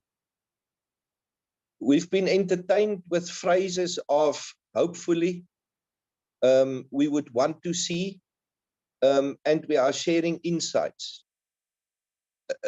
It cannot be that the main auditor and evaluator of the internal workings of entities stand on the sideline and comment as if they are not involved. The same people have evaluated the same entities for a number of years, and then they come here and present in a quasi-clinical and not involved manner. And I find that, again, very, very frustrating. In looking at the mission of the AG again, I claim that this is a failure. It is a failure because the democracy is not strengthened, and it hasn't been strengthened through the efforts of the AG. Oversight has not been strengthened, and accountability also not. And I see it as an absolute failure in the mission of the AG, since they are the ones looking at the same entities, same books every year. And preventative controls, as an example, have been absent for many years. And again, they would report about this in the same manner. The new just word seemed to be ecosystem, and just in reflecting from the diagram that we've seen, where it's about influence, insight, and enforcement, where is the influence of the AGSA? Where is the insight of the AGSA? And where is the enforcement of the AGSA in protecting the ecosystem, in promoting and strengthening democracy, oversight, and accountability? I see the components, but I do not see the impact, not at all. And in the number of years that I've been involved with these entities, I haven't seen any progress. There should not be a target setting for the reduction of irregular, fruitless, and wasteful expenditure. There should be zero irregular, fruitless, and wasteful expenditure. Finish and clear. There shouldn't be any tolerance to allow a target setting of something like to minimize it with whatever percentage going forward. There should be zero irregular, fruitless, and wasteful expenditure. Finish and clear. It should not be tolerated, least of all allowed to become part of a key performance indicator. It is highly disappointing that there was a 150 million increase in fruitless and wasteful expenditure, and and the same also 150 million rand increase in irregular expenditure. This is shameful, and it cannot merely be brushed off as something that will be attended to and that there is a turnaround plan for PRASA. I've seen 8 turnaround plans, and we've experienced numerous occasions where presentations have been made about this. I also find it amusing that the AG is presenting explanation about infrastructure. It should be the entities that reply and reflect on infrastructure, not the AG. So I would like to know from the AG, listening to what I've just said, how are you going to improve your evaluation? How are you going to improve strengthening democracy? How are you going to improve your oversight function? And how are you going to improve accountability? If they could answer me on those 3, I'll be really happy and encouraged. Thank you, Chairperson. Thank you, Honorable Hunsinger. Just on a lighter note, it's the Auditor-General, not the Attorney General. But I will have a second round of questions. I've already seen hands. But AGSA, Ms. Singo, I would like you to tackle these ones. The ones of Honorable Shabangu at the beginning, I would, unless you are tempted to, park them because they are more directed at the minister's opening remarks. He has since left, however, the department will be presenting, and I hope that most of the things will be into the department to answer Honorable Shabangu's questions. So if I would ask you to concentrate in the main to Honorable Sithole and Honorable Hunsinger, then I will take a second round, which will be the last one. We really have gone over time. Thank you, Ms. Singo. No, thank you so much, Honorable Chair, and to the honorable members as well for the questions that have been posed. Chair, I do agree with you that the first set of questions that were posed, I think they were more directed to the Honorable Minister. So I will then allow the Minister or the Minister's representative to then deal with those particular questions. The second question that was asked was really about how is the AGSA, given the additional powers that have been vested upon us, how we actually enforcing those powers, and how are we making sure that our recommendations are then taken into account. So I think, first of all, maybe the one point to clarify is that, yes, indeed, the powers have been vested on us in terms of the Public Audit Act, which saw the introduction of the concept of material irregularities.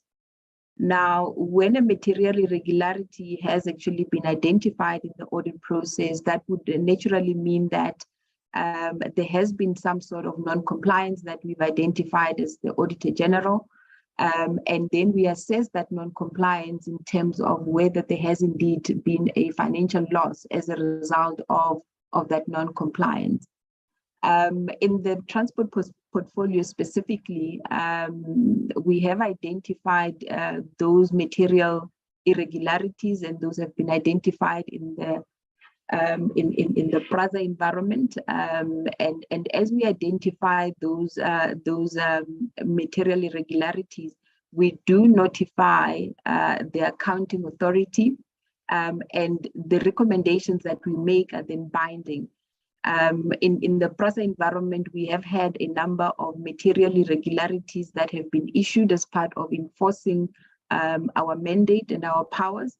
And in light of that, we have seen some progress in terms of the accounting authority addressing those particular material irregularities that have been identified.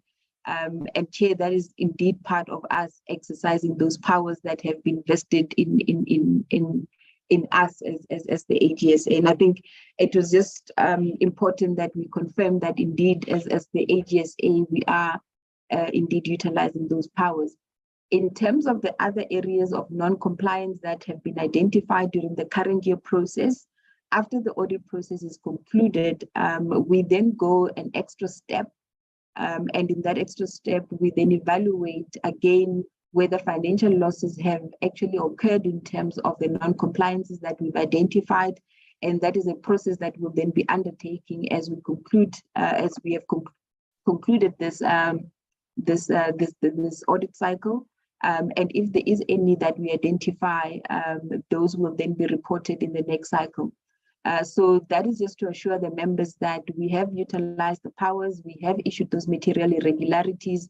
They are actually in the process of being processed by the accounting authority. We are continuously monitoring the progress in terms of those remedial actions that would need to be put in place. And from that perspective, for the next cycle, we will again do the similar assessment and report any material irregularities again, leading to our recommendations being binding if we do identify that there has been financial losses that have occurred. So I hope that I've addressed that particular question, but if there is any follow-up questions, then we will certainly look at maybe providing more clarity. I do have Ilza on the line with me. She is the auditor at PRASA. If the committee would like more information in terms of how the accounting authority has dealt with those material irregularities that have been issued, we would then be more than willing to give that context to the committee.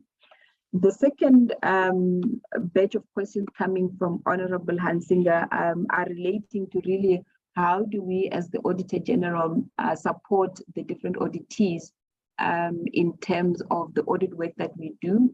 We talk a lot about insights that we generate through the audit process. We talk about influence and we talk about enforcement. So the enforcement leg, I've spoken about it in terms of how we have exercised our powers to ensure that where the necessary preventative controls have not happened, and there is non-compliance that is identified and the accounting authorities have not done what they were supposed to do, what is it that we do as the Auditor-General? And ultimately, what happens is that if the other accountability structures within the accountability ecosystem fail, that is when we then use those enforcement powers. But ideally, the first point of reference is to ensure that management and the accounting authority put the necessary controls in place to ensure that indeed there is no non-compliance and there is a clean administration. Once that has failed, that is when we will come in with the enforcement part. So it is really to complement what would already been done by management and those charged with governance. Honorable Chair, I think as I'm addressing this particular question, when we opened the session, I did speak about our new culture shift strategy, which is aimed at really assessing the aspects that relate to service delivery. And in doing this, when we generate these insights, and we have certainly done that in the audit process, we do share those with the accounting authority, the audit committee, internal audit, and we work hand in hand with those stakeholders to ensure that there is improvement in the audit outcomes. As we do that work, and as an example of the areas that we look at, Once the audit process is finalized, we do review the audit action plans to assess whether these audit action plans are actually fit for purpose in terms of ensuring that they address the deficiencies that we've identified in the processes. And we do share the insights of those root causes and the suggested initiatives to implement to improve this audit outcome. So that is something that we do as the audit office to ensure that we support those charged with governance in terms of improving the audit outcomes. Now, what then becomes a challenge is, in as much as we can review the audit action plans that are geared towards improving these audit outcomes, the challenge that we're sitting with is that a lot of these institutions are dealing with capacity challenges.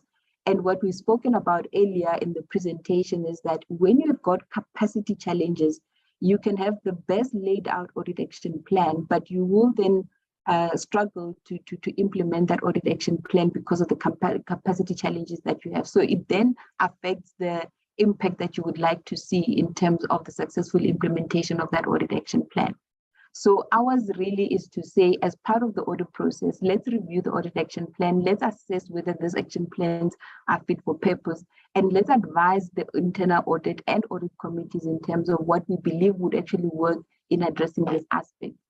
The second part that we do is that where we identify challenges, for instance, in the PRASA environment, we went in and we realized that they've got challenges with assets. And one of the recommendations that we did is that we would want to come in early in terms of those environments and do what we call a status of records review. Now, a status of records review is one that is intended to be an early warning system to those charged with governance and to management to say, we are foreseeing this particular challenge. We believe that if this is not addressed, this will lead to either stagnation in audit outcomes or a regression in audit outcomes. And we do this across all the auditees, where management are ready for us to come in and do an interim audit, an early audit. We do that as part of supporting the process. And that's important that we do that, because we also don't want to sit by the sidelines and watch and come in as the police afterwards to say, these are the aspects that we would have needed to address. So that is one way that we support the different entities and the departments in dealing with the challenges that they have. The last part is we've introduced another concept called real-time audits. And you would have seen, as Carla was doing the presentation, that as it relates to the KZN relief floods and in other areas as well, we then start going in early into the process and saying, as we're actually implementing this KZN relief efforts, how do we then, as the Auditor-General, assist the department and the different entities in terms of ensuring that where we can identify challenges in the process early on, we do certainly do that. And the challenge that we always have is that in some instances, and as we've reflected here today, you do have challenges where things are not implemented on a timely basis, and that ultimately impacts our ability to provide our insights in a timely manner. So overall, what we have done as the AGSA is that we have shifted our focus to not only deal with audit outcomes, but to also deal with service delivery aspects. And I think as Honorable Member was reflecting, why is Auditor-General reflecting on the infrastructure and not the department? What we aim to do as the Auditor-General is we go in and we look at what are the things that are driving key performance indicators for the different departments. And in transport, infrastructure delivery is one of those key areas. We look in terms of how the projects are being run, whether there's project management issues and so forth. The idea is that we empower the audit committee, management, and the board with insights that would say, in this particular project, we are seeing these particular challenges, please attend to them and address them to ensure that ultimately we do see the service delivery that we want to talk about. And that is part of us not standing by the sideway and looking in while these projects are ongoing or are being stalled for whatever reason. So it's important that we give that real-time insights into the challenges that we see. As we closed off our presentation, we gave about 5 key things that we believe are key to ensuring that there is service delivery and the audit outcomes are actually going to improve. And we do really believe that if everybody that is involved in this accountability ecosystem takes their space and do what they need to do in terms of ensuring that the preventative controls are in place, the monitoring is in place, and the oversight is in place, we will certainly see the change that we want to see. What is important is that as we give this insights, what are then the actions that are going to be taken by management, by the boards, by the audit committee, as well as the portfolio committee. So if we say there's capacity challenges in a particular institution, how is that message received? Because it is a particular insight that we're sharing, but how is that received, and then what are the actions that are taken? We can then have a conversation around, are we seeing progress or are we not seeing progress? But ultimately, these insights we share with the committee to empower the committee to ask the right questions in terms of progress on this particular matters, so that we can ultimately see the improvement in audit outcomes and service delivery. I will pause there, Honorable Chair, and maybe we can take the next round of questions, and if there's any clarity that's required, we'll certainly give that as well. Thank you, Chair. Thank you very much, Ms. Singo. Colleagues, we are not doing very much well on time. And please remember observations, recommendations. I will take the last round of questions, and we need to find a better, it's always difficult to engage so much once in a while with the AG. I'm sure if things were equal, we could have more engagements to unpack more of these things rather than try and do them at this point in time. That's just a comment. I will recognize Honorable Ramadwa to go first, followed by Honorable McDonald. Thereafter, the AGSA, then we'll close this matter, colleagues, and move on. Honorable Ramadwa. Thank you. Thank you, Honorable Chairperson. Honorable Chairperson, let me start by welcoming and join my colleagues who are appreciating the presentation. Honorable Chairperson, I've been covered by both Singo and also yourself, because my question was how many times do the AG meet the department? And I wanted to indicate that we can't wait now and get recommendations, but we as the portfolio committee, after they have identified some issues that need also the oversight of the committee, I think we can meet with them. It's what you have already said. As she has indicated that they are early warning systems that they engage the department. So that was my question, and she has answered that, and you also indicated that. Thank you, Chairperson, I'm covered. Thank you very much. Honorable McDonald, you are last. Thank you, Chairperson, as I lower my hand, and also I would like to thank the AG for the presentation. I was mostly covered by the AG's response to the extended question of Honorable Hansinger. I also would like to congratulate the CBRTA on the 6 years clean audit, and the South African Civil Aviation Authority on 3 years, also the other entities. I just wanted to ask the AG two questions. On PRASA, does the AG not think that that from their side, they should start instituting consequence management? In private sector, if you get audited and there's funky business in the audit, people get fired, people get sent to jail. That's the type of attitude we should be having with these entities now. And then on the other one, there's I was reading the financials of a couple of years, the last 2 years of this AGSA, and I see no provision for the ruling that was made, I think yesterday, regarding the SARS payment, or the audit of the SARS thing. Doesn't the AG know that about the SARS additional payment that they have to make now in the auditing process, and has AGSA made provision for this payment and penalties. Thank you, Chairperson.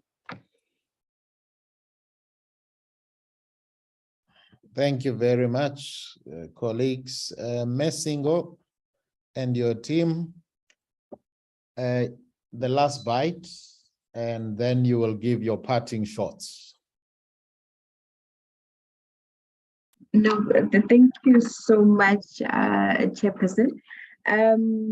I think maybe let me start by appreciating your comments, Chair, and from Honorable Ramato. I hope I'm pronouncing it correctly.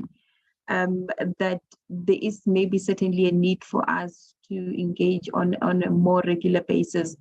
And we would certainly, as the AGSA, welcome the opportunity to engage with the committee on a regular basis, and then maybe we can discuss how we do that offline as part of empowering the committee in terms of ensuring that it is able to deliver on its function of oversight. I think the second part, maybe as part of also responding to that question, is also just to assure the committee and the honorable members that we do engage with the department on a regular basis, and we do engage with the different entities on a regular basis as part of that continuous engagement as we try and assist them in terms of improving the audit outcomes. So those engagements are continuing and would continue to happen. I think in my last engagement, actually with the DG of Transport, we were actually wanting to have even more frequent engagements and to discuss the matters that affect the portfolio. So we'll certainly continue with that.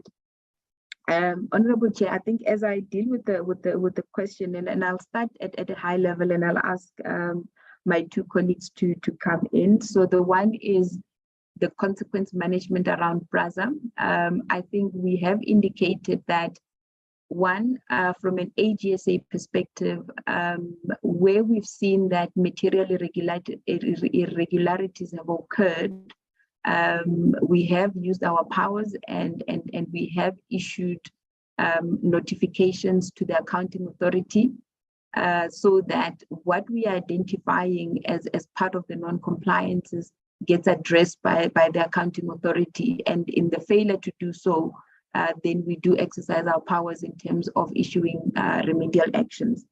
And I'd like Ilse to maybe just come in and give the committee a little bit of background in terms of the ones that we've issued and the progress in relation thereof. The second part relates to the ruling on the VAT matter, on the tax matter as it relates to SARS, and I'd like Vinay to maybe deal with that particular question, and then I'll come in, Chair, after they've completed to just close on our session. Thank you. Over to you, Ilse, through you, Chair.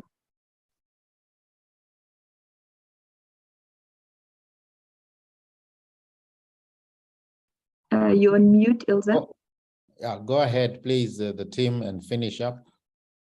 Thank you very much, Honourable Chairperson. To just touch on what Maria said in terms of the material irregularities that were identified at PRASA. So there is one of them that's currently still under investigation by the SIU under proclamation. That matter has not yet been finalised, and we are awaiting the outcome of the SIU investigation. Then we have also resolved the matter that Carla has referred to in terms of the locomotives. We have been tracking that for a number of years, and we have been at this point satisfied that PRASA is taking all the action that they can possibly take in regards to that matter. The whole thing has not yet been resolved, but we are tracking the ongoing implementation of further actions that's required to bring the matter to a close. We have had extensive deliberations with PRASA in this regard to say that we are currently happy with what we've seen on the ground. However, if we at any point in time feel that the actions that they are taking is stalling, we do then reserve the right to bring back the material irregularity. So we will be, from an internal audit perspective, just tracking that from an audit team. view and making sure that those actions gets implemented. Then there are a number of other matters that all of these material irregularities really speaks to procurement related matters that has been identified, and PRASA has actually then got an SIU internally through a secondment agreement to investigate these matters. And if you do go and look at the audit report, Chairperson, we do not have a lot of time on our hands, so I'm not going to deal with them individually. However, you would be able to see that the disciplinary action in terms of those non-compliances that the SIU have confirmed is in progress. Just generally in terms of consequence management, I'm also sure that when PRASA presents, they will be able to give the committee accurate statistics, because there are quite a number of officials on suspension and undergoing disciplinary action as we speak, speaking to the whole issue surrounding consequence management and what happens to people that then transgress. I think just worth noting that obviously we've had a lot of deliberation on the instability at executive management level, and also the kind of general instability in the entity, which makes these implementation of the consequence management a bit harder, given that the people that were responsible might not necessarily then still be a part of the entity. So that also speaks to doing these things in a more speedy manner. But with regards to the material irregularities, then we are at present satisfied that PRASA is dealing with these matters and it is being tracked on a continuous basis. Thank you very much, Honourable Chair.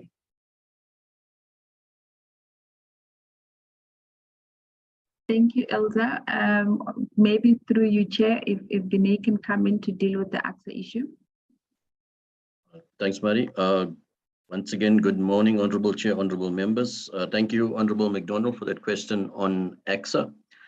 Just a bit of background, it relates to an audit that was conducted by the South African Revenue Service on the 2011 tax returns that were submitted by AGSA, on which certain deductions were claimed and found to be not allowed in terms of the Tax Act by SARS. So those were revised assessments that were issued, and an objection process followed thereafter, which AGSA objected to those assessments and the disallowance of those deductions. The court ruling that came out yesterday, and the newspaper article yesterday, deals with the issue of, can you bring in additional grounds for objection? And the court ruled that you're not allowed to do it. You stick to your original grounds for objection. And that's what's going to have to happen. That AGSA did object, they would have to then stick to the original grounds for objection. In terms of the specific question, Honourable Chairperson, you will note that in the case where SARS lodges or issues you with revised assessments, it's a principle of pay now and argue later. So what would have happened is that AGSA would have paid those penalties and interest and also the additional assessments, and then go through the objection process. Should they be successful, then obviously claim the refund. So if you go back a few years, Honourable Chairperson, you will see in the financial statements of AGSA that they did pay over those revised assessments related, as I said, to the 2011 financial year, and also the penalties and interest. And that penalties and interest, if you go to the financial statements, you'll see it was classified as fruitless and wasteful expenditure, pending the outcome of this whole objection process with SARS. Thank you, Honourable Chair.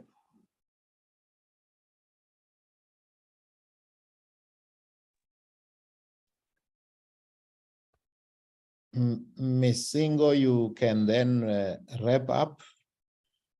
No, thank you, Honourable Chair, and thank you to Elsa and Vinay for providing those responses to the committee. Chair, in closing, we would like to thank the committee for the opportunity to come and share the audit outcomes. And as we close, Chair, we have shared quite a bit of insights in terms of what is driving performance against the mandate for a lot of these institutions. We have shared a lot of insights in terms of what we recommend needs to be done. And we really hope that as we share these insights with the committee does adopt our recommendations so that we can really start seeing the improvement that we want in service delivery. As indicated, we do welcome the opportunity to engage with the committee going forward, so that we can unpack further some of these aspects, and also how best we can support the committee and the accounting authority. And as I close, Chair, ultimately the objective is we want to see functioning auditees, state institutions, because ultimately that talks to whether they are able to deliver on their mandate. From our perspective, clean administration should be the base. And after clean administration, then we should then be talking about whether these entities are delivering on the mandate. And we hope that through the insights that we've shared with yourselves, we have empowered the committee in terms of what are the things that are hampering these entities from achieving, and what is it that needs to be done. And we hope that in our future engagements, we'll then be tracking some of the commitments that will be coming from the committee in terms of ensuring that we ultimately see these entities performing at the level that they should be. Maybe with that, Chair, I'll pause here and allow yourselves to close our sessions. Thank you. Thank you very much, Team AGSA. We truly appreciate your response to the questions. As I said, that engagement with the AGSA are always interesting, and I don't think there will ever be a time where you can say everything has been exhausted. But in lines with what we need to do as a committee, colleagues, the AGSA presentation has significantly proposed some recommendations on what they believe the committee should do. And I want to check if we are in agreement with those recommendations, that we can adopt them as part of our report. And secondly, colleagues, in particular, Honorable Shabangu had raised the issue of action regarding the poor performance of PRASA.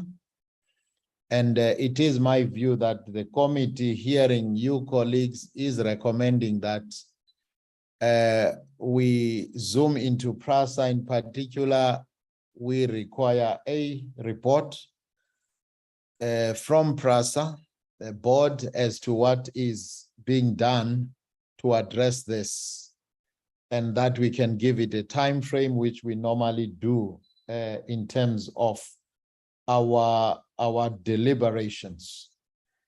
I don't know, colleagues, before we go off this matter, if there is any particular thing that you feel could come out as a strong recommendation out of this presentation, then we could step down on this matter. I do not see any show of hands, and I therefore assume that my summary is acceptable to the colleagues, and thank the AGSA for the presentation and taking the questions once more. Colleagues, we will then go to the DOT presentation. What I need to do is to, as we were told by the minister, DDG, I think it's Mukonyama will be leading, as he gets ready and they start loading the necessary presentation. I need to bring the colleagues' attention to some urgent matter that has come to my attention regarding an International Maritime Organization conference starting in Durban. I think it's tomorrow on the 12th to the 14th, of which the support team has been trying very hard to secure traveling and everything and the necessary approvals. We are working on it in the background, and my request to colleagues, it is quite short notice, but the program is such an enriching program that if all the approvals have been achieved, it would really be enriching to the committee or a delegation of the committee to be part of this conference. About 139 countries are represented. It would be amiss that a hosting country's portfolio committee is not represented there. So my request, colleagues, is that offline, engage with the Secretariat, in particular Ms. Mahlati or Ms. Karelse, to indicate in the event that we have all the necessary approvals, your availability, and be able for them to continue. It's very short notice. It's just one of those things, colleagues, that we need to do if we are able. If not, we would have tried. So offline, colleagues, we are not going to discuss it. I'm sorry, but just engage with the Secretariat so that they have all the information of who would be available in the event that all the necessary approvals have been granted to us. We are aware of our responsibility during the week, and that has been taken into consideration in considering this trip. Thank you very much, colleagues. As we go to the departments, I want to note to the following department that we skip your visions and missions and all the things that we know, and we go straight to the meat to the best of your ability. We should have been finishing your presentation at 12 o'clock.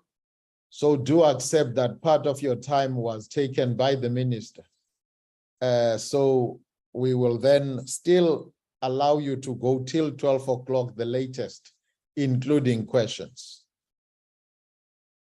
Who is leading us? The minister said is DDG Mukonyama. Is it still like that? Whoever it is, please go ahead. The floor is yours. Good afternoon, Chair, or good morning, Chair. Mwaguma Kaipia, the Acting Director General. I'll be leading the presentation, Chair. I've shared the presentation. I just want to check if you are able to see it. Yes, we are. You may go ahead. Thank you very much, Chair, Honorable Mani, honorable members of the Portfolio Committee, dear Deputy Minister Chikunga on the call, colleagues from the AGSA. Chair, I have with me the team from the Department of Transport who will be part of this presentation that we'll be making. We will try to get to your presentation time frame that you have given us. It is a long presentation, which is around, I think, 130 slides. We will try to make sure that we deal with it in that time frame that you have given us. We will cover the high level, Chair. The annual performance overview will then deal with the key highlights in terms of programs of the department, a highlight on the selected indicators, our performance on conditional grants, governance issues, and lastly, to really deal with the issue around financial results, and lastly, the summary of the Auditor-General, and then we'll then leave the issues of the DLCA out, and then as per the direction of the Chair. Just going into the next slide, Chair, which is slide number 3, just focus on the kind of the year that we are reporting in terms of our progress, which is April 2021 to March 2022. And our report is really based on the deliverable, based on the current trajectory of the strategic plan, which is 2020-2025. And we therefore say our report then complies with all the relevant prescript. And the next slide, which is slide number 5, Chair, talks to the analysis per program, which really looks at our overall organizational performance of the Department of Transport, which is sitting at 93%. And then its breakdowns in terms of some of the programs within the department that have, in terms of how much have they achieved to be able to work to the overall number. Looking at maritime at administration, civil aviation and public transport performing at 100%, with maritime at 90% in terms of their strategic objectives, and then 80s, which is ITP and rail, and then which road sitting at 75%. And the next slide, Chair, is really on our quarterly analysis per program, which I won't really get into detail. I'll take that as read. And then I'll move to the key highlights that we want to deal with in terms of the programs of the department, Chair, starting with program one, which program one, Chair, it really consists of the programs in the department, which is the Office of the Director-General, the Office of the Chief Audit Executive, the Public Entity Oversight, Office of the Chief Operation Officer, and those of the CFO. The program at a high level deals with governance issues, Chair, which are aligned to the priority one in terms of the development of a capable state. And it really talks to high-level issues in terms of how we then respond to our parliamentary question, monitoring of the strategic plan implementation directive, and how do we deal with allegations of fraud, corruption, financial irregularities, and the kind of investigation that we do under the Chief Audit Executive has another assurance level, and the work that we do in terms of entity oversight, Chair, as that part of a program where we then make sure that we have updated shareholder compact that we then sign with our entities, and how do we continuously monitor that on quarterly basis in terms of really advising the boards of those respective entities through the minister for us to be able to have corrective actions in terms of how we then move forward. Moving in terms of our program 2, Chair, which really talks to the issues around ITP, which are covered from slide number 20 to number 50 in terms of those programs. And at a high level, Chair, there'll just be a few issues that I want to highlight. One being the issue around economic regulation in terms of the transport sector, which is aligned to the economic regulator bill, which we know it has already been processed in Parliament, where it has now passed from the National Assembly going into the next house for it to be able to be adopted, so that we are able to then implement at a high level as a transport sector the issues around economic regulation across the sector. One of the key issues in terms of this program, Chair, which is in slide number 29, and honorable members, is really the issue around freight logistics strategy, which talks about how do we then implement the movement from road to rail in terms of our policy shift. And in that particular work, we'll understand that we are a policy department in terms of both developing the policy and the regulatory framework, but the implementation happens within Transnet with DPN, who are continuously having those engagement, so that we are able to, one, at a broader rail network and within the branch lines, how do we then implement those kind of strategies aligned to the white paper on national rail policy that was approved by Cabinet in March. Moving to the next slide, which is one area in that particular space of underachievement, which is under the ITP on slide 30, Chair and honorable members, is really about the regulations on autonomous vehicle, which we didn't achieve as a result of prolonged stakeholder consultation. And how we infuse that in taking the process forward is to how do we then make sure that other existing legislation we're able to then have a gap analysis in that regard to make sure that whatever we incorporate in the legislation is able to deal with those particular gaps that we have put on the table.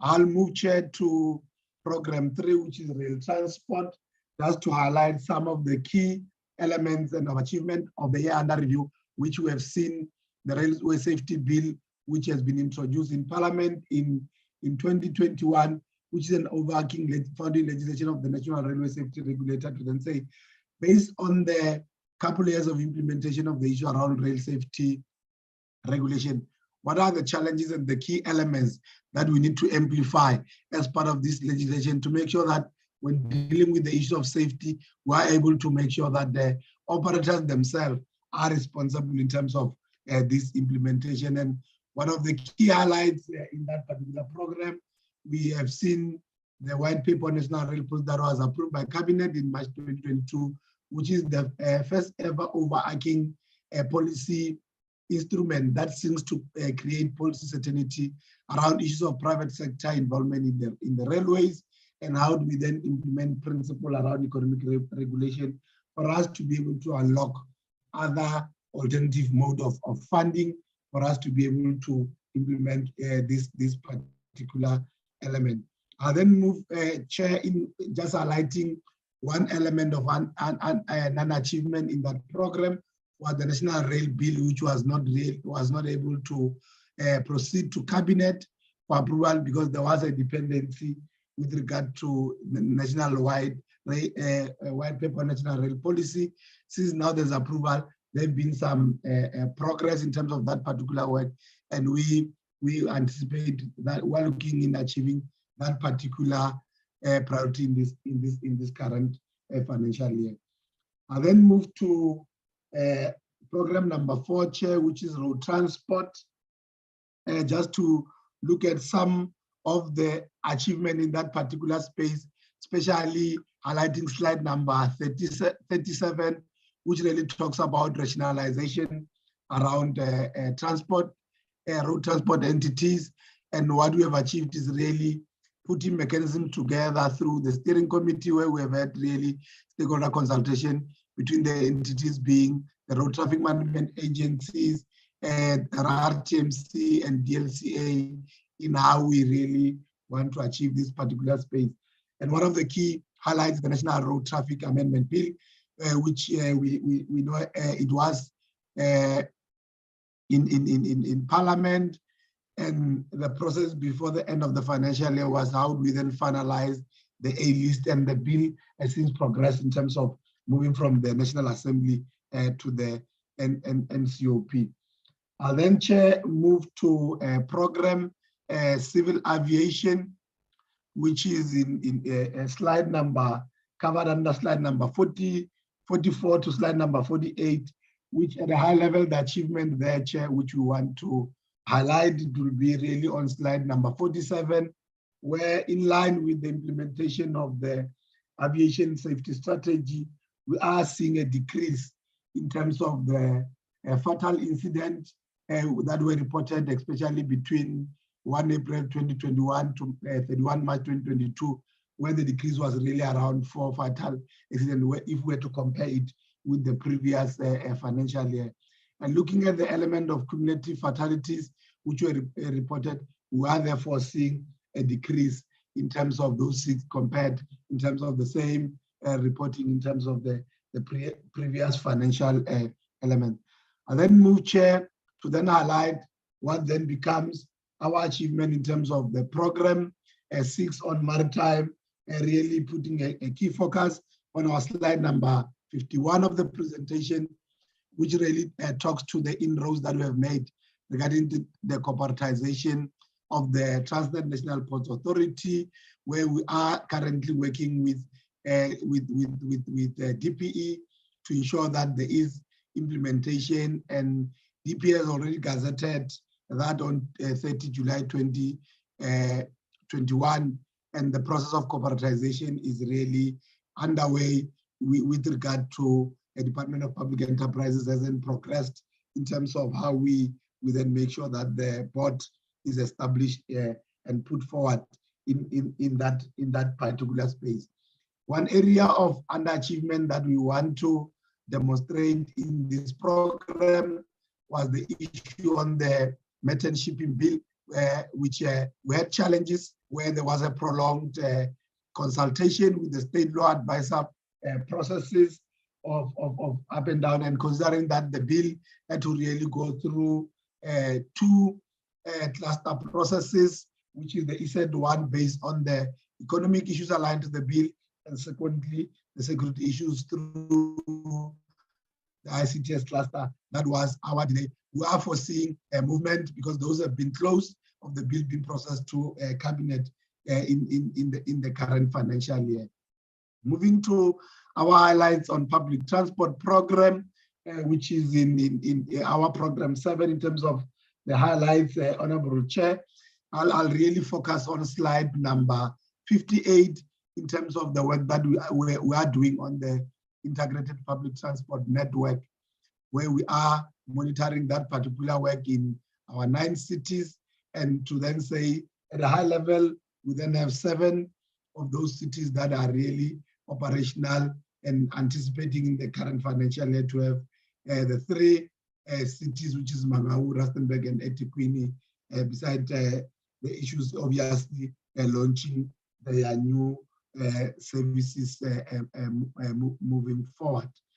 And the key elements really in terms of looking at our slide number 64, considering that the elements of public transport covers between slide 56 and 66, I really look at our slide number 63 in the work that we are doing in making sure that we have developed a framework for the development of a public transport funding model, and how do we then look at this, the taxi scrapping ownership entity issue being finalized moving forward.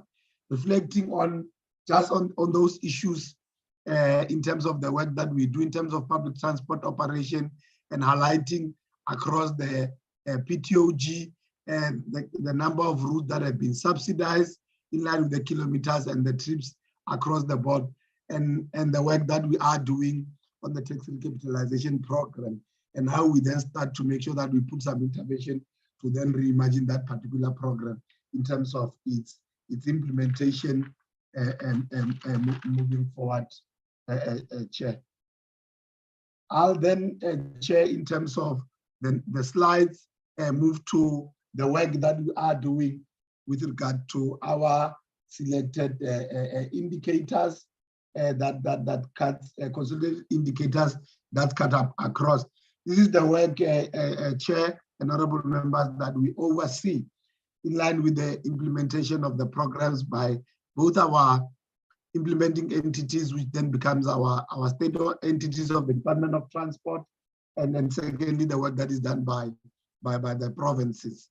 And that is really demonstrated across the programs of the department, which is the work that is done by PRASA in terms of the issues of the train set that have been rolled out in the priority corridors in line with the modernization program as aligned to the MTSF. And obviously, how do we then respond in that particular space in terms of the key priorities of government, including of the jobs created, and secondly, how does the previously disadvantaged groups, including of women, youth, and people with disabilities benefit in that particular space, and the breakdown with regard to that. And our work in the road transport of consolidated indicators touches around road transport, and the work that we really do with the Provincial Department of Transport, cutting from the issue around transport safety compliance, the issue of transport administration and licensing, and the issue of law enforcement, which we know they cut across the spheres of government in terms of how do we do that particular work. And some really cast to the work that is done by civil aviation in terms of aviation, and looking at the work of AGSA and the kind of program regarding to the jobs created and some of the intervention that have been made there in terms of the work of AGSA and their build program. There are a number of consolidated indicators which talks to the work that we are doing around public transport in terms of the issue of PTOG that I have talked to. We have covered an element, Chair, of the issues that then talk to our response to COVID, and then the CFO will then talk to that in terms of how we have responded to that particular aspect in relation to our financials when he does that particular element. We have included, Chair, the slides on performance of our grants, which start from slide number 86 to slide number 104.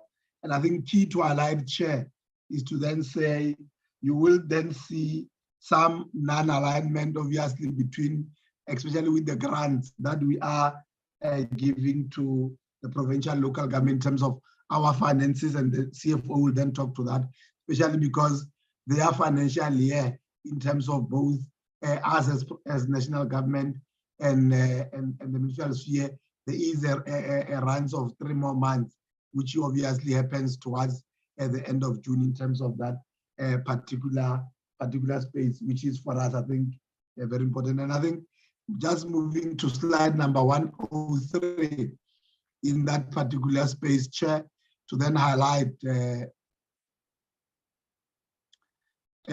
work that we have done in that particular space in terms of the work that we are doing in terms of the road asset management system, which is the work that we are working together with our municipalities. And the reason for unspent funds there is really the issues of COVID that have really delayed the procurement as well as the implementation, and the CFO will then talk to that particular space. With regard to the transport operation, in terms of the work that we do in terms of public transport operation grants, the amount transferred was around 7.1 billion, and then spend is 6.5 billion. I think the contributing factors there is around the 4 contracts that are not running within Gauteng province, which are really contributory in terms of that particular space. We have, Chair, included our slides in terms of the presentation that really talks to the issues of around on governance issues, Chair, which really talks about how, as the department, we are able to put some compliance measures for us to be able to then deal with some of the issues to prevent issues where we make sure that service delivery is enhanced in that particular space. And I think that really talks to compliance to PFMA in terms of putting our institutional framework and governance issues moving forward. And I think those issues, Chair, talks to the issue around risk management and how do we deal with our risk management policy framework. How do we ensure the department that the issues of fraud and corruption are key at the attention of the department, including the prevention plan that we put there, the measures including the scorecard and the fraud check in that particular space. How do we then fare around the issues of a code of conduct and the issue of declaration across the members of the department? And how are we then faring with the slide that we have put on our labor relations issue? And we then talks to how healthy is our organization in terms of, on slide number 109 is really the statistics of the number of misconducts and disciplinary hearings that have been conducted, finalized in the period under review. We have received 12 grievances lodged, and 8 of those were resolved, and 4 were not resolved, obviously, in terms of the process. And we have 1 precautionary suspension, which has happened in terms of the reporting period in slide number 9 of the presentation. And then obviously one of the elements, Chair and honorable members, talks to the issues that we have put in terms of our internal control and the work that internal control continues to do in terms of compliance reviews, focusing on both the PFMA and treasury regulations to make sure that non-compliance issues are then captured even through the work that we do on our probity audit before some of the awards, to ensure that there is caution before we even get into trouble as a department, working together with them. And the work that we then do in terms of the internal audit function and the audit committee and our continuous engagement with regard to that. And then Chair talks to the issues of human resource issues, which really talks to the slides on 115 to 117 of the presentation, Chair, which at a higher level reflect on the establishment in terms of the department and how we have fed in terms of really filling of the post. The minister has alluded to that in terms of our vacancy rate, which is still sitting at 24.3%. However, in the year under review, there have been some movement in terms of the 3 deputy director generals which have been filled and which some have not really been filled for the past 10 years, which we see as a step in the right direction. And we've filled some SMS position around 17 in the department. The other challenge that obviously, which really impacts on our vacancy rate is we then find some of the appointments of that becomes internal appointments and promotions, which then you make a progress in this particular space, but we then regress in terms of the other element, which is something that moving over time we'll be able to deal with that. And obviously, we have had some terminations in terms of resignation of around 16 employees. But to then report that the issue of the position of the Director General, we became vacant in November 2021 after the expiry of the previous incumbent, and the department has advertised that particular process, and it is in the process of filling the vacancy of the department. And the next slide, which is slide number 17, just talks to the issues of employment equity of the department as per 31st March 2022, and where do we then have to focus as part of our recruitment mechanism to be able to deal with those particular issues. At a high level, Chair, towards conclusion in slide 11, 119, I then just talk at a high level in terms of the report that was put by the Auditor-General in terms of slide 122, to then confirm that in terms of the presentation that has happened, we have engaged with the Auditor-General, where we are sitting at the department, which an unqualified audit. I think the key issue, Chair and honorable members, was really the issue of consequence management, which the AG was really raising, which was one issue that has stand between us and the clean audit. We've had several engagement with the AG, and you'll even see in the report of the audit, there was a demonstration that even though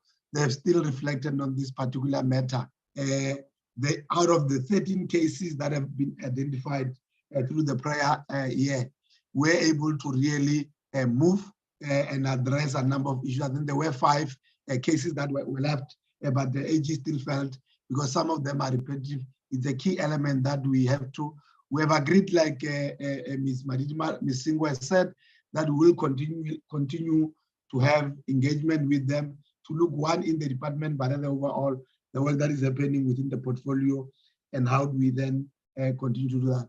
And some of the elements that we have put together is to make sure that the Audit Steering Committee continues to make sure that it look at our audit action plan, and how do we then work together with the Office of the Auditor-General for us to be able to build this relationship and be able to then improve on those particular matters. And really, the slide number 124, Chair, is really reflecting at a high level in terms of the other matters that the department wants to bring into the attention of the portfolio committees. Really, the investigation around the PPE on the tax industry, which is us engaging with the report of the SIU, and some of the issues that have represented made in the department towards full implementation, and how do we then start moving towards the issue of consequence management in the department. And then over, Chair, with your permission, to the CFO at a high level to just give us a presentation on our financial results. CFO. Thank you, Acting DG, and thank you, honorable members, and greetings to all honorable members, and greetings to our Deputy Minister in the platform. And if I can go to the next slide, Acting DG, thank you very much. This slide shows us the departmental received for the financial year 2021-22 and comparative to 2021 and 2020 and 2021. You can see in the current financial year, our revenue is 51 million compared to the 1 million in the previous year. The big impact there is under financial transaction in asset and liabilities, which relates to the unspent fund that was returned by a railway safety regulator, just for the members to understand why there was a big jump on that particular line item. If I go through to the next slide, which will show us the expenditure at a high level. Next slide. Thank you very much. In this slide, Honorable Chair and members, you can see that the department final budget was 65.4 billion, and in total, the department was only able to spend 64.9 billion, and indicating an under expenditure of 530 million. And we will have the breakdown, but if you look per program, administration sitting at underspending of 82 million, ITP at 18.6 million, rail transport 28 million, road transport 98, civil aviation 18, and then maritime 32, and finally the public transport at 243.7 million. Then in the next slide, we just give a brief summary of the reasons for the underspending per program, starting first with the administration at 82.4 million. And this is mainly on the items such as compensation of employees, and is furthermore on the goods and services. And this is in terms of projects such as automation tools for internal audit, and then slow spending on the document management solution, and the termination of the track project at the University of Stellenbosch. And then furthermore contributing to the underspending is the development due to less training and travel and subsistence, because most of the meetings were conducted virtually. If you look at ITP, it's 18.7 million. And I'll continue with the rail transport, where the underspending is 28.2 million, and is also similarly on goods and services, such as the appointment of the Housing Development Agency on behalf of PRASA for in the city of Cape Town. In terms of this is in terms of the implementation, the department committed itself to enter into a service level agreement with the Housing Development Agency to attend to the establishment of temporary residential areas for the resettlement of households residing in the PRASA Railway Reserve. However, there was a delay in the signing of the SLA. Other contributing factors on the underspending is for the Rail Economic Regulator and the National Rail Bill. I move away to road transport, where the program is underspent by 98.3 million. And this is mainly due to the transfer for the Road Traffic Infringement Agency for the implementation of ARTO. Members will recall that the implementation of ARTO was delayed because of the judgment that stopped the implementation of the ARTO program rollout. On the civil aviation, we have the 18.3 million, and this is also compensation of goods and employees and the goods and services, like the National Aviation Transformation Strategy, the correction factor for AGSA and the ATNS, as well as other projects. If I move to maritime transport, where we are sitting at the underspending of 32.6 million, and is also on goods and services, and in relation to the less anticipated expenditure on the oil pollution prevention project, and where sometimes internal capacity was used for other projects. On public transport, the underspending there is 243 million, mainly is on transfers and subsidies. And on transfers is less intake on the taxi recapitalization, which is demand-driven. The taxi scraping project is a demand-driven, wherein qualifying taxi operators decided when and how they will deliver their old taxis for scraping. And then the department is, as the minister have indicated, that there will be a cutoff date in order to encourage the taxi owners submit the qualifying taxis. And this slide is just showing us the environment that was implemented in order to address the overspending and underspending in other programs. You can see that funds were shifted across all the programs of 101 million, and mainly for the interest of 61 million, for the DORA payment transfers of 1.6 million, and building and other structures of 38 million. Next slide, please. This is just a detailed explanation of the environment. We can proceed to the next slide. And then we also applied for rollovers of 7 million, and this is for the procurement of the bulk IT and hardware refresh, as well as the payment for the Housing Development Agency, which these rollovers have been approved and are available in the current financial year to proceed with those projects.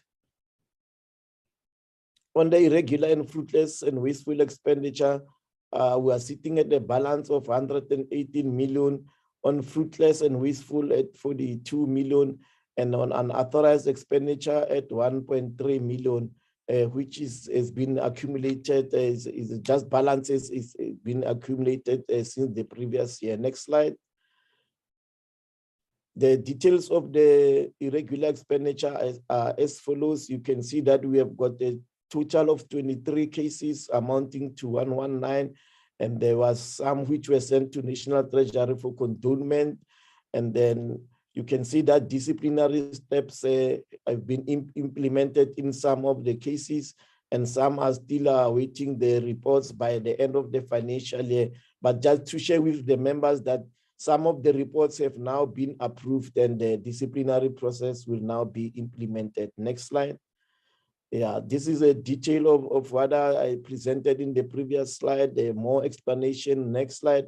And then this is the irregular expenditure under assessment, just to touch on them. The one is in relation to procurement of the laptops, and the other one was in relation of cleaning contract, and the other one was the other irregularities on procurement. And the bigger one is in relation to the SIU report of 24 million, which the ADG has reflected on, where we are waiting. There was the waiting for the tribunal of SIU to finalize the matter. On fruitless, those are our cases where there was a 68 million as the opening balance, and there was additional cases for 18 million, and then 24 cases were transferred to the debt, of which the department is recovering those particular amounts. And now we are sitting at a balance of 42,000. These cases relate to 29 transactions that we are dealing with. At a high level, this is our income statement. You can see that the statement of financial performance, which state our revenue as well as our expenditure, and then the surplus of 581 million as indicated because of the under expenditure.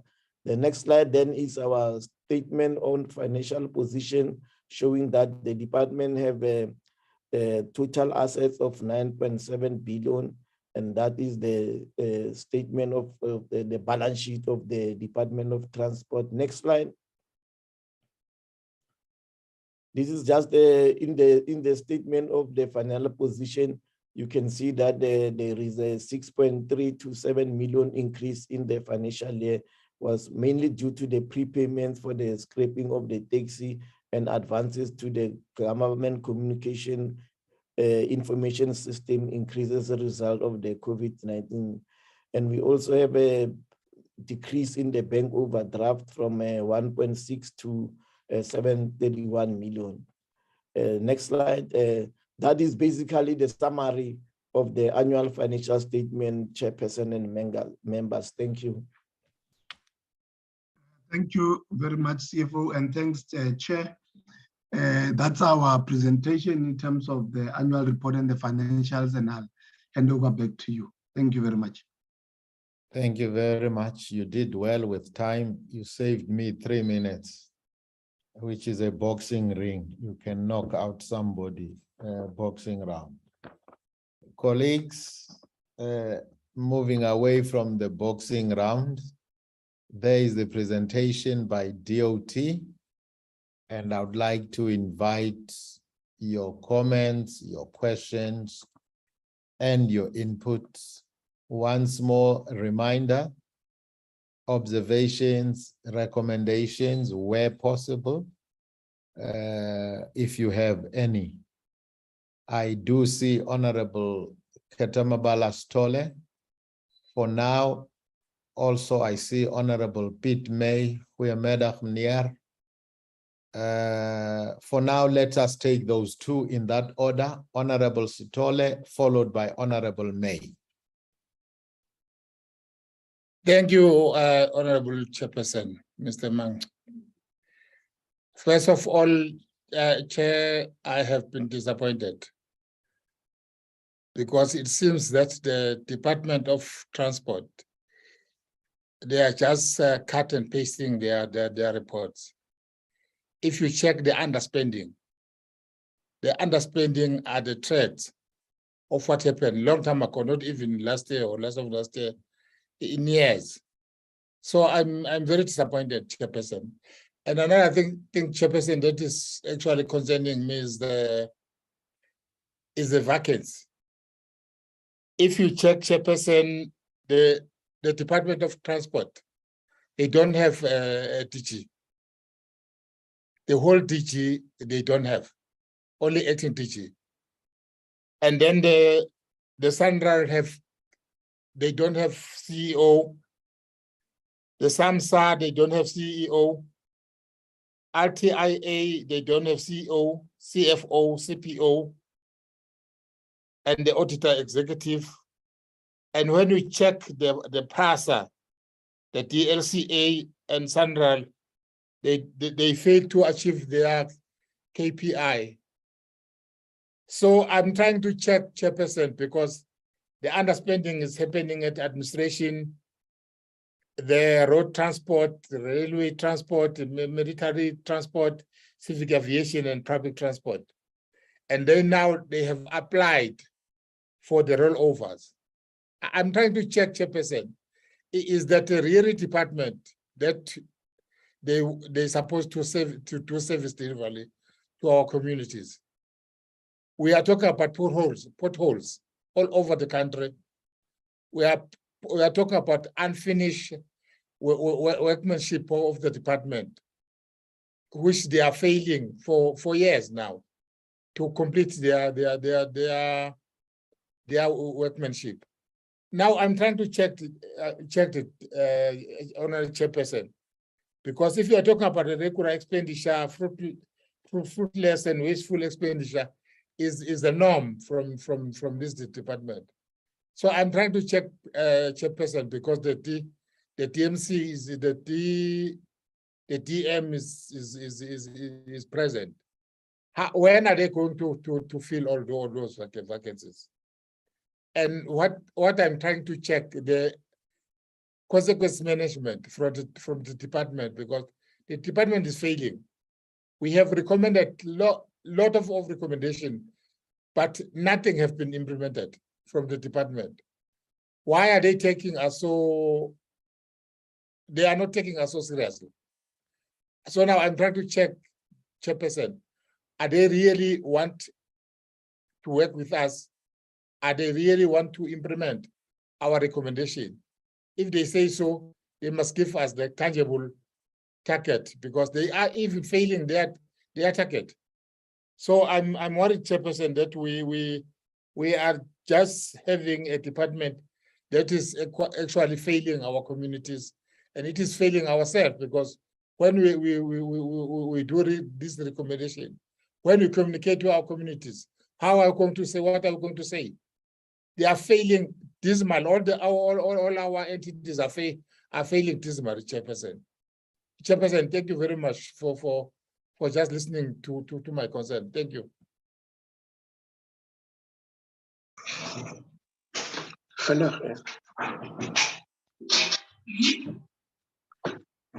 Honorable May, go ahead. Thank you, Chairperson. We always say we want to move from road to rail. I live in the Eastern Cape, but I haven't seen any improvements over the last 3 years. If you look at the state of PRASA, is there any hope that the private sector will invest in PRASA? I read an article about the railway line between Pretoria and Durban. I think it's one of the best in South Africa, where the private sector was not interested in investing money. One of the reasons the government wants to overrule the private sector.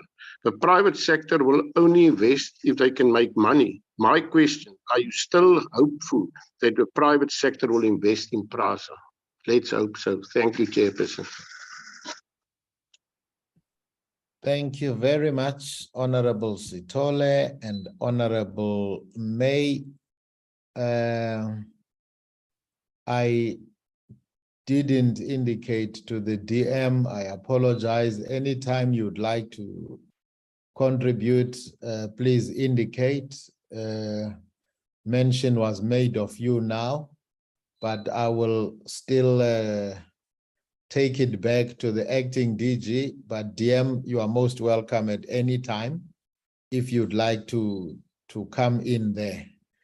I really didn't see you were still in the meeting, but feel free anytime. Acting DG.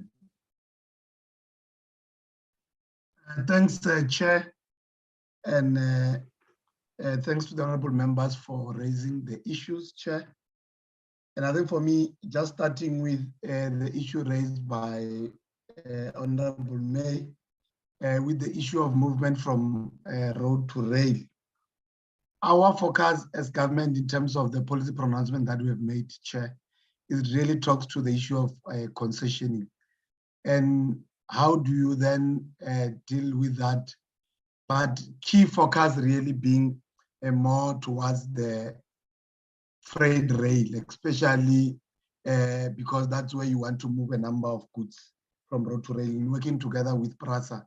So with Transnet, I've already indicated that we are looking at the issue around branch lines and how the process of slots that has been published by Transnet. And secondly, on the PRASA element, one key element of us dealing with that is that PRASA is really working very hard towards the opening of the 10 priority corridors that have been pronounced on across all the regions.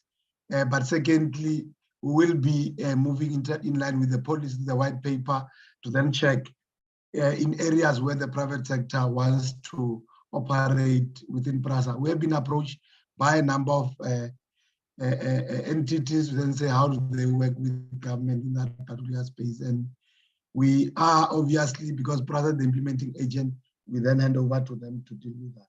Moving to the issues that have been raised by Honorable Ketamabala, the issue of the vacancy rate, I think we did allude to that we are not happy. We've been making inroads, but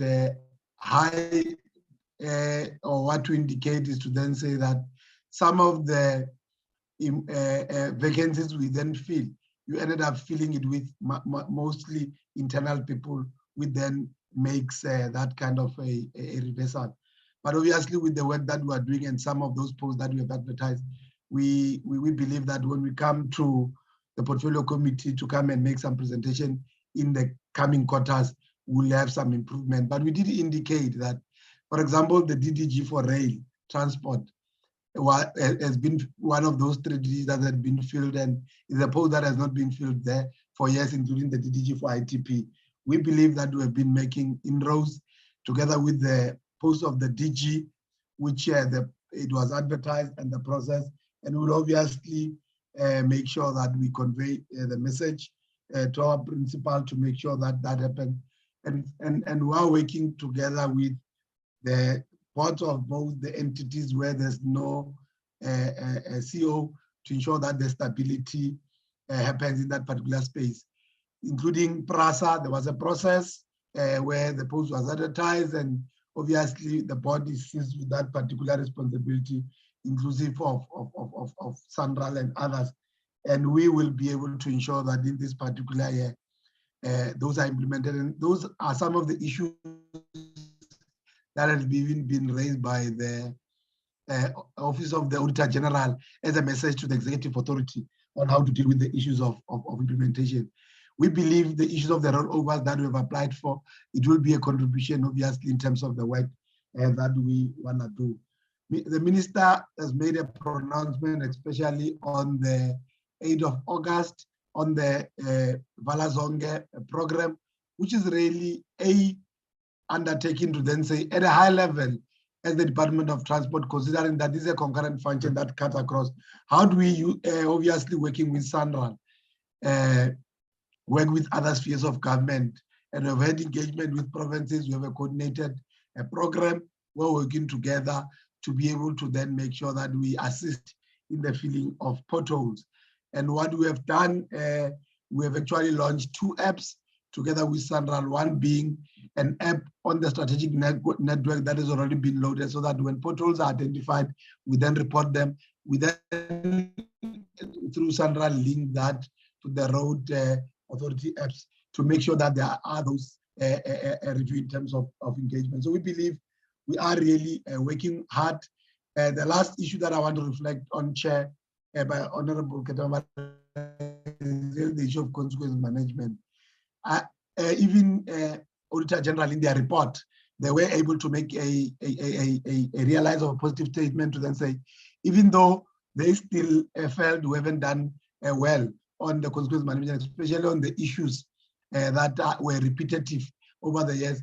But as the Department of Transport, we have really moved, and these few matters on the table, we have already put measures in place, and we see ourselves really in the next engagement of the audit plan, be able to really make inroads in dealing with some of those particular issues.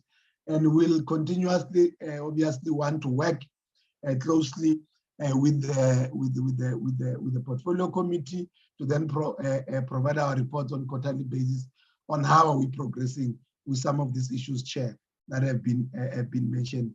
And then, Chair, if the Deputy Minister wants to add on some of the issues that have been raised, I'll then hand over back to you, Chair, and then the DM for any concluding remarks. Thanks, Chair.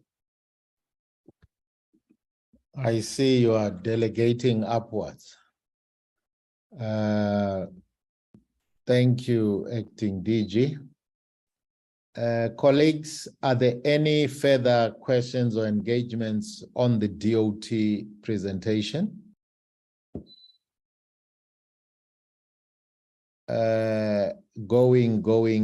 Gone. All right. On that note, then we will appreciate and thank the presentation. I do think that we've been at it for quite a long time. I want to suggest a 5-minute comfort break.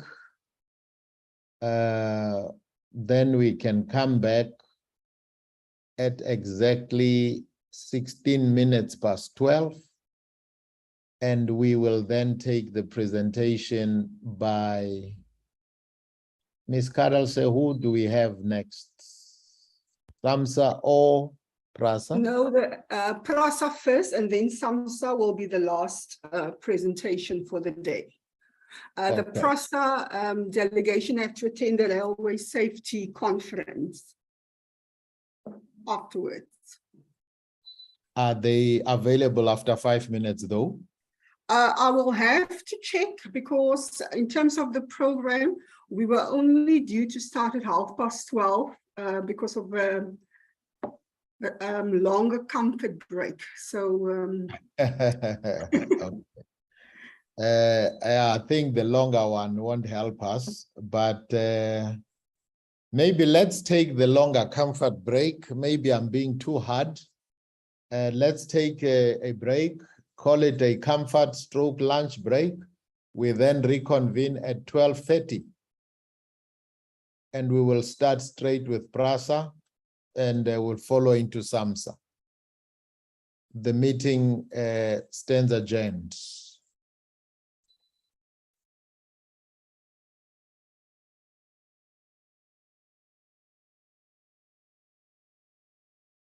Recording stopped.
All right.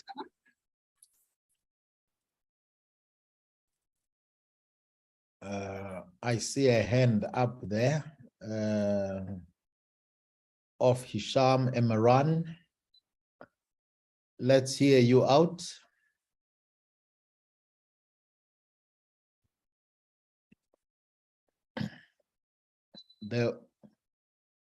Yes, you had your hand up, or you wanted us to recognize that you are here. Yes, Chair, thank you very much. As you indicated, my name is Hisham Emran, the Acting Group CEO for PRASA. So Chair, I'm here. I will take your guidance and that of the committee when I'm given the opportunity to present on our side. Thank you.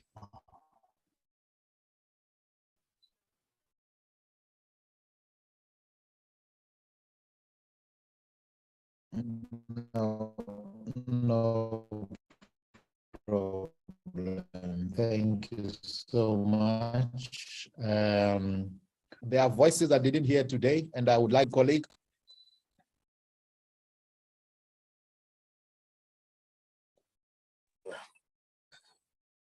Oh, that's a sign you are here. Chair. Yes, my colleague. Good afternoon. No, thank you very much, Chairperson. And again, congratulations on your election unopposed. It means that we're not problematic with anyone. We just allow things to go on. But yes, Chair, the other Chairperson, when he was still here before he stepped aside, there was a case that we opened at the Joint Veteran with regards to that fact that defrauded PRASA workers. And then he instructed PRASA that they needed to respond to it. I just want to check from that meeting and the meeting of today, has PRASA actually come back with the facts around that issue?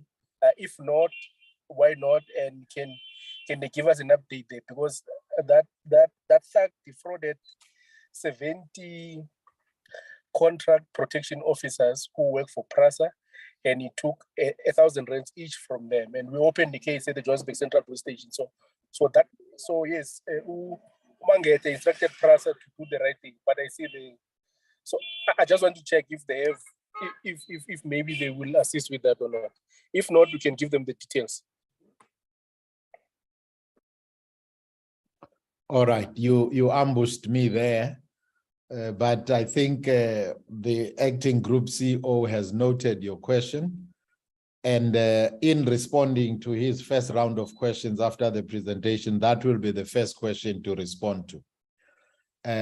But I just wanted to hear your voice, and I'm happy to hear your voice. And I'm also happy to hear that you decided. Oh, no, I'm saying thank you very much. Right. Okay, all right. We have also noted that Honorable Nol Chungu had a medical emergency, colleagues. She had to leave. We wish that all is well on her side. So, Acting Group CEO, I don't know if the board chairperson is here. I was told that the whole board is here. I will assume if the board chairperson is here that he is the leader of the delegation. Board chair, are you in the meeting?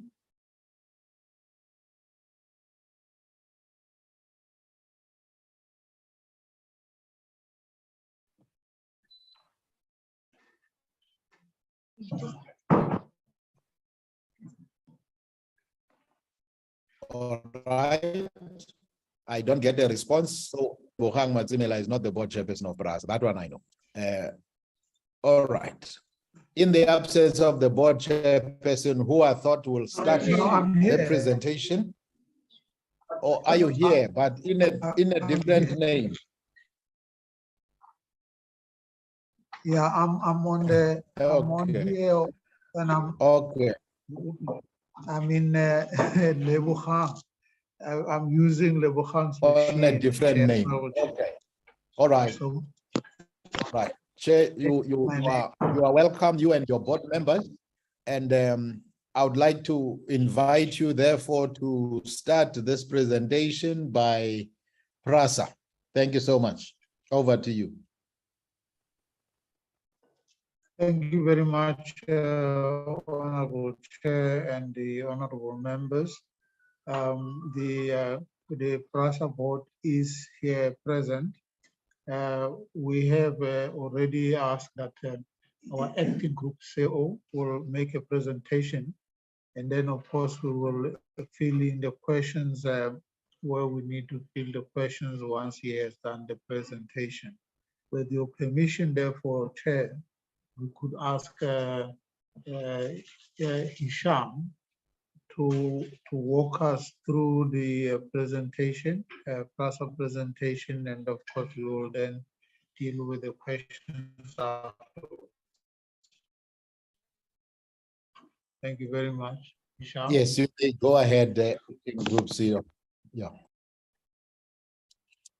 Thank you very much, Honorable Chair and honorable members. Thank you to the Chair of the PRASA board and the board members that are in the meeting, the officials present. Chair, I'm just waiting for the presentation to reflect, and then I will start.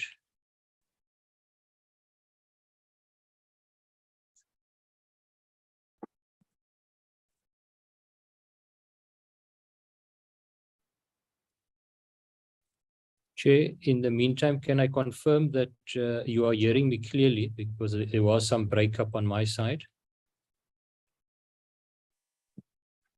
We are hearing you loud and clear. Thank you very much, Chair. And the presentation showing? It is, yeah, the presentation. Can you see it, Chair? Is it on presentation mode on your side? It is not on presentation mode, but we can see it. Can I proceed on this basis, But it's Chair? not on presentation mode. Yes, it's showing presentation. You can proceed. Preferably presentation mode, but we can see it. So please do continue. Okay. Thank you, Chair. If we then move to the next slide.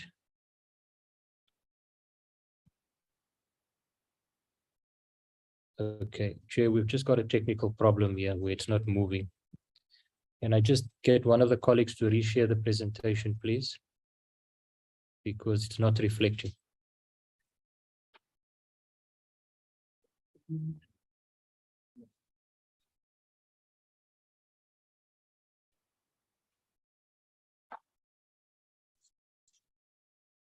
Ms. Karause, can we try and assist, please, if possible? On our side? Unfortunately, I cannot assist because I just received their presentation 5 minutes ago, and it's too large to download from my side. Ouch. Chair, I've got someone else from one of my other colleagues that will try and reload. So we'll see. Okay. Chair of the board, we received presentation 5 minutes ago. That's the first question you'll need to address when the presentation is done, board chairperson. Please, you've got enough time to prepare your response.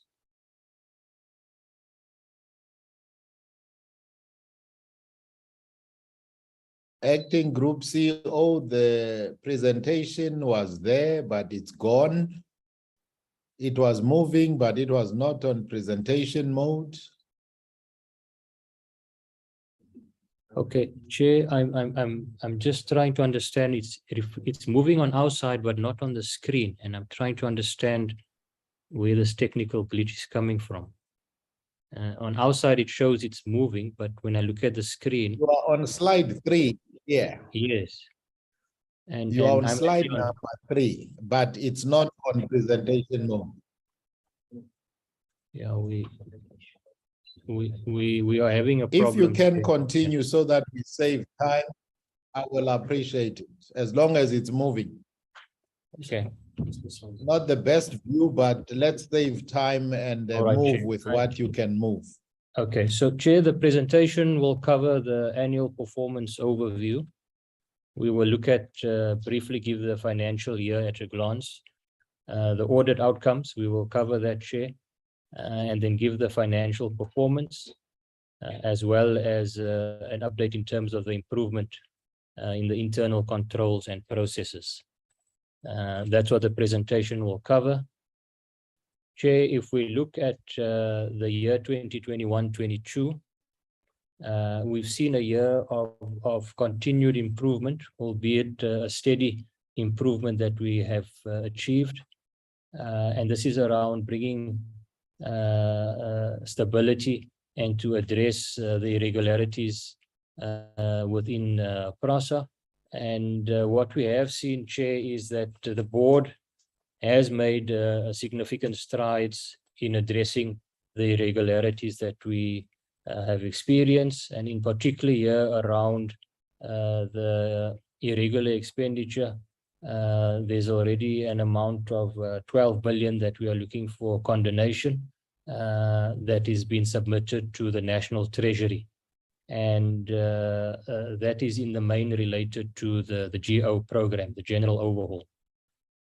Chair, with regards to the SIU investigation that was concluded, there were disciplinary hearings that were identified for 44 employees. And I can just quickly give an update on that, Chair. Of that 44, 11 of the 44 had already resigned from PRASA. And 8 of the remaining employees have been suspended.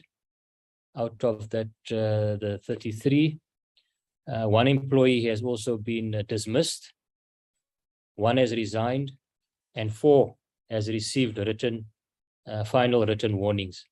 There are still 13 cases that are active at this point in time and at various stages of the disciplinary process.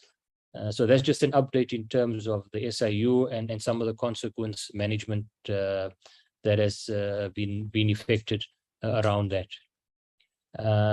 Further progress was around also our, in terms of the secondary mandate at PRASA around the property side, is that the subsidiary Intersite is now a division within our corporate real estate division, where all the functions, staff functions, have now been taken over, and with Intersite remaining as a special purpose vehicle within that structure. Chair, moving forward in terms of some of the achievements that we have in 21-22, this relates now to the resumption of the corridors, the services that we have. There are 5 corridors in the main that we had brought back. This relates to the Pretoria Mabopane, where we brought back the service with the new blue train. This was in 17. Acting Group CEO. Yes. Acting, the last presentation there on our side, although it's still not very visible, is slide number 3. And I think you have moved on to another slide and we can't see it. Yes, I am on another slide, Chair. I am. It's not moving. On our side, we can't see the slide you are on. Chairperson, I'm going to retract the sharing rights for Kagiso, and then we'll get somebody online to assist, if that's in order. Chairperson, please, let's try that. Chairperson? Yes, Honorable McDonald.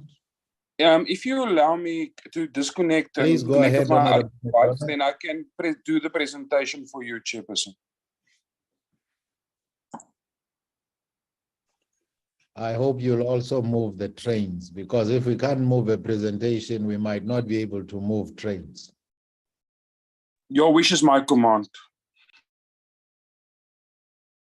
Anything that will assist us so that the members can see the presentation and be able to save time will be appreciated. Let's start with the one of Ms. Carlse and see how far she goes. I just then wonder, we'll come to you, Honorable McDonald. Honorable Chairperson.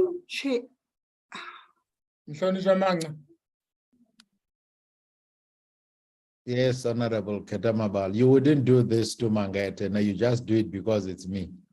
But go ahead. Kulungile phela. Mfowethu ilokhu ipresentation yakwa-PRASA sa anginayo angazi ukuthi kwenze njani. Sabathi ngiyayi-check-a ngiyithole. No, we didn't receive it. According to Ms. Kara said, arrived with her only 5 minutes ago. It came late and we are battling to project it. So Chairperson, if I can let just us get give them sharing a few rights. minutes. Honorable Chairperson, is it fair? Is it fair for us to continue with this PRASA presentation? Chairperson, if I can get sharing rights, I can share it. Colleagues, Vahabiji now, Vahabiji. Yeah, well, I can't determine the fairness thereof, but we are here, colleagues. Let us take it. We will determine along the way. Vahabiji, I see your hand. We will continue. So I ask for your indulgence, colleagues. Let us not go back. Yes, it's not on time, but it's here now. Let's try and get the best way to get it run. Honorable MacDonald, let's give the Secretariat some chance to sort it out. If it all fails, we'll go back to you. Yes, Ms. Mbondo. No, Chair, I was saying that I have shared this presentation on Sunday. So I do not know whether it did arrive to Ms. Carroll's. All right. All right. No, it's fine. Thank you. I knew our team in Parliament will sort it out. We're going to deploy them to sort out trains, this team in Parliament. Thank you so much. Acting Group CEO, the presentation is there now. I hope you can see it on your side, but I think the driver is different now. It's not. Okay, you had already dealt with this slide, so you can continue. Thank you, Honorable Chair, and thank you to the member for loading the presentation. We do apologize for this technical glitch on our side. Chair, we're on the slide dealing with the corridor recovery. I think I was touching on the corridors that we've already brought back into service, the Pretoria-Mabopane, Pretoria-Salisbury, the Cape Town to Simonstown line, as well as the Cape Town to Retreat. And those 4 corridors were all brought back with the new train, the EMU, the blue train as we refer it to.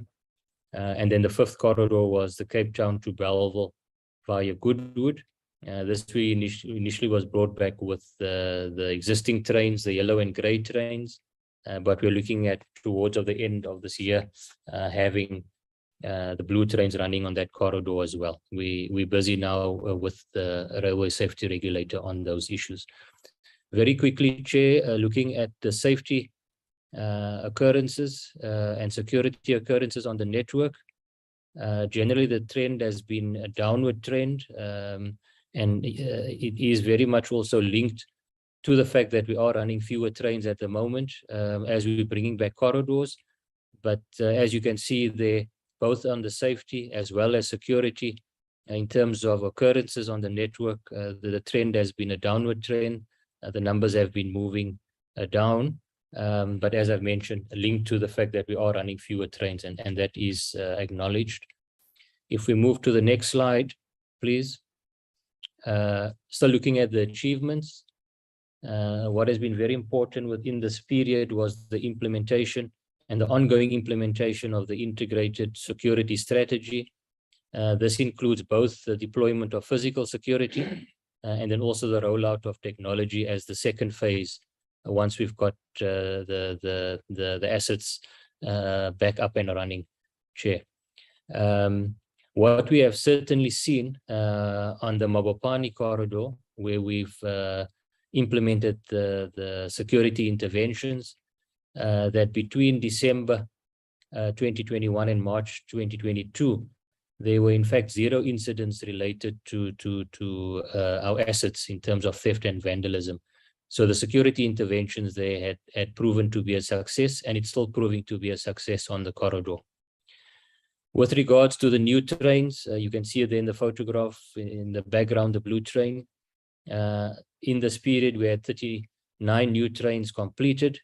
6 of them were carried over to the new financial year because of final acceptance. But as you can see in the photograph, the Honorable Chair and members, that was at the launch, in fact, of the 100th train that come out of the factory. Quite an achievement in terms of the new trains that is coming back into the PRASA network. And just in terms of these predetermined objectives, in terms of performance, around those issues, there was an unqualified audit on the objectives. This is just a summary of those predetermined objectives, looking at, in total, a number of 17 performance objectives that we have. The achievement of those objectives is way below where we need to be. 3 of those objectives were achieved, that is 19%. And if one looks at where that was achieved, it was mainly around, as I've indicated, around the operational safety and security, where those occurrences have been on the downward trend, and also the recovery of rail, where we've recovered the Mabopane corridor on the 17th of January.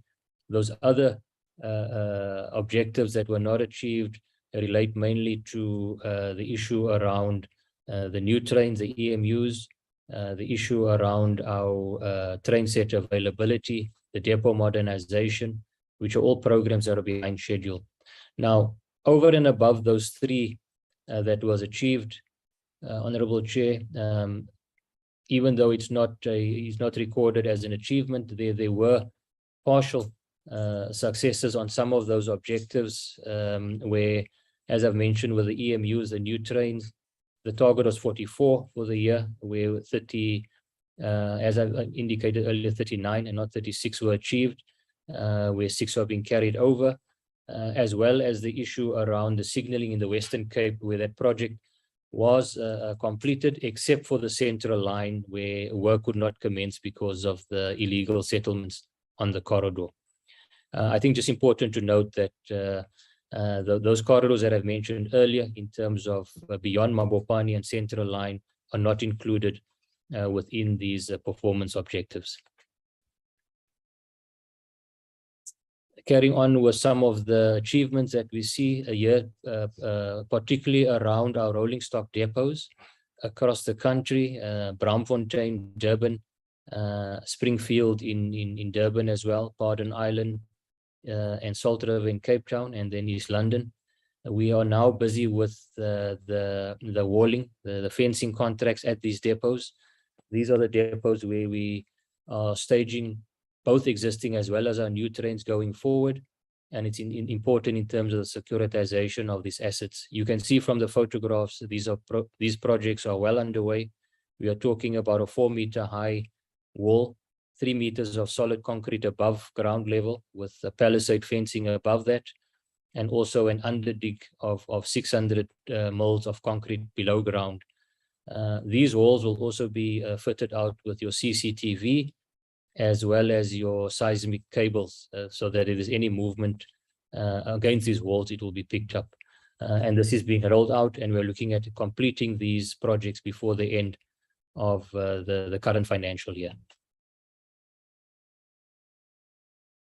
Moving along still with our securitization of the assets on walling, we're over and above the depots. We are looking at also our high-risk sites that we are busy fencing and walling off. This relates in the main to our signal relay rooms as well as our electrical substations. And that's just a demo there on the left of, you can see the size of that structure, the foundations and the walling that will be rolled out on the corridors as well as our high sites. In addition to the concrete, you've got the military grade fencing that will also be implemented, and those are examples at Hercules here in Pretoria, the Hercules as well as a signal relay room that we have implemented this military grade fencing. Some of the achievements going forward also includes KZN. Here, particularly, we were also impacted by the floods in April, and this is ongoing work where we have already recovered sections that have completely been washed away. Here's a section between Merebank and Reunion, where the tracks were washed away as well as the embankment had failed. If you look at the photograph on the left, you can see the electrical overhead structures already have collapsed. And the photo on the right shows the embankment that have been rehabilitated and the electrical infrastructure in place. We have since also then recovered the service on that line between Durban. We've run it through initially to Merebank, then Reunion, and now we are running all the way through to Umbogatwini on that corridor. On some of the other corridors, we are still bringing back those services, but we are running interim diesel services to provide a rail service, particularly on the KwaMashu to Durban, as well as the Tonga to Durban. In the case of Cape Town, towards the end of July, we commenced with the services between Langa, Pinelands, and then through to Bellville via Sarepta. We are still running that without the full signaling system until the issue of the illegal settlements are dealt with, but we are running a service on the Sarepta line. And also very importantly, dealing with the issue of the illegal settlements, there was the implementation protocol that was concluded by the end of March. And this is with the various ministries, levels of government at national, provincial, and local, comprising of the departments of transport, human settlement, public works that are dealing with this matter, and the implementing agent being the HDA that has been tasked with the relocation of the informal settlements. And then just more recently, we signed the social compact with the communities on the 9th of September, dealing with the relocation in the main of the first phase of those informal settlements. Here are just some photographs demonstrating some of the work that happened during the period under consideration. In the main, these photographs are reflecting the electrical infrastructure upgrade programs that were badly affected by the theft and vandalism. You can see there in terms of the substations at Dubé on the Naledi line. We've got the Oakmoor on the Kalfontein corridor, Kuduspoort on the Pienarspoort corridor, and you can see the substations being fitted out with new transformers. And on the far right, bottom right, you can see the rehabilitation of the overhead traction electrical equipment on the Pienarspoort corridor. And this has basically been on all the corridors in Gauteng where we needed to rebuild, rehabilitate the electrical infrastructure.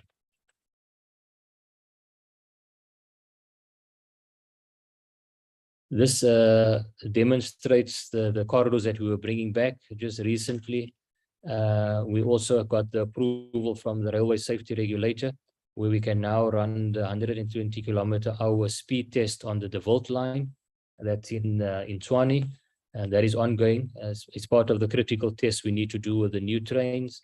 As I've mentioned, the rebuilding of the corridors in Gauteng is ongoing as of the end of May 2022.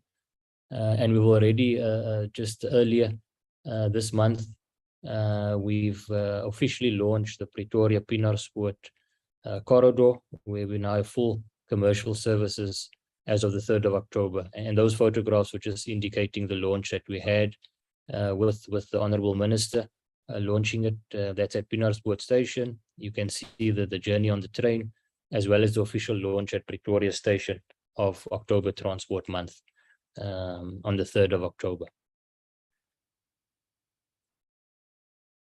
Some further achievements relate also to our secondary mandate, looking at commercial development at Cape Town Station. And this development includes student accommodation for 3,000 beds and also 7,000 square meters of retail space.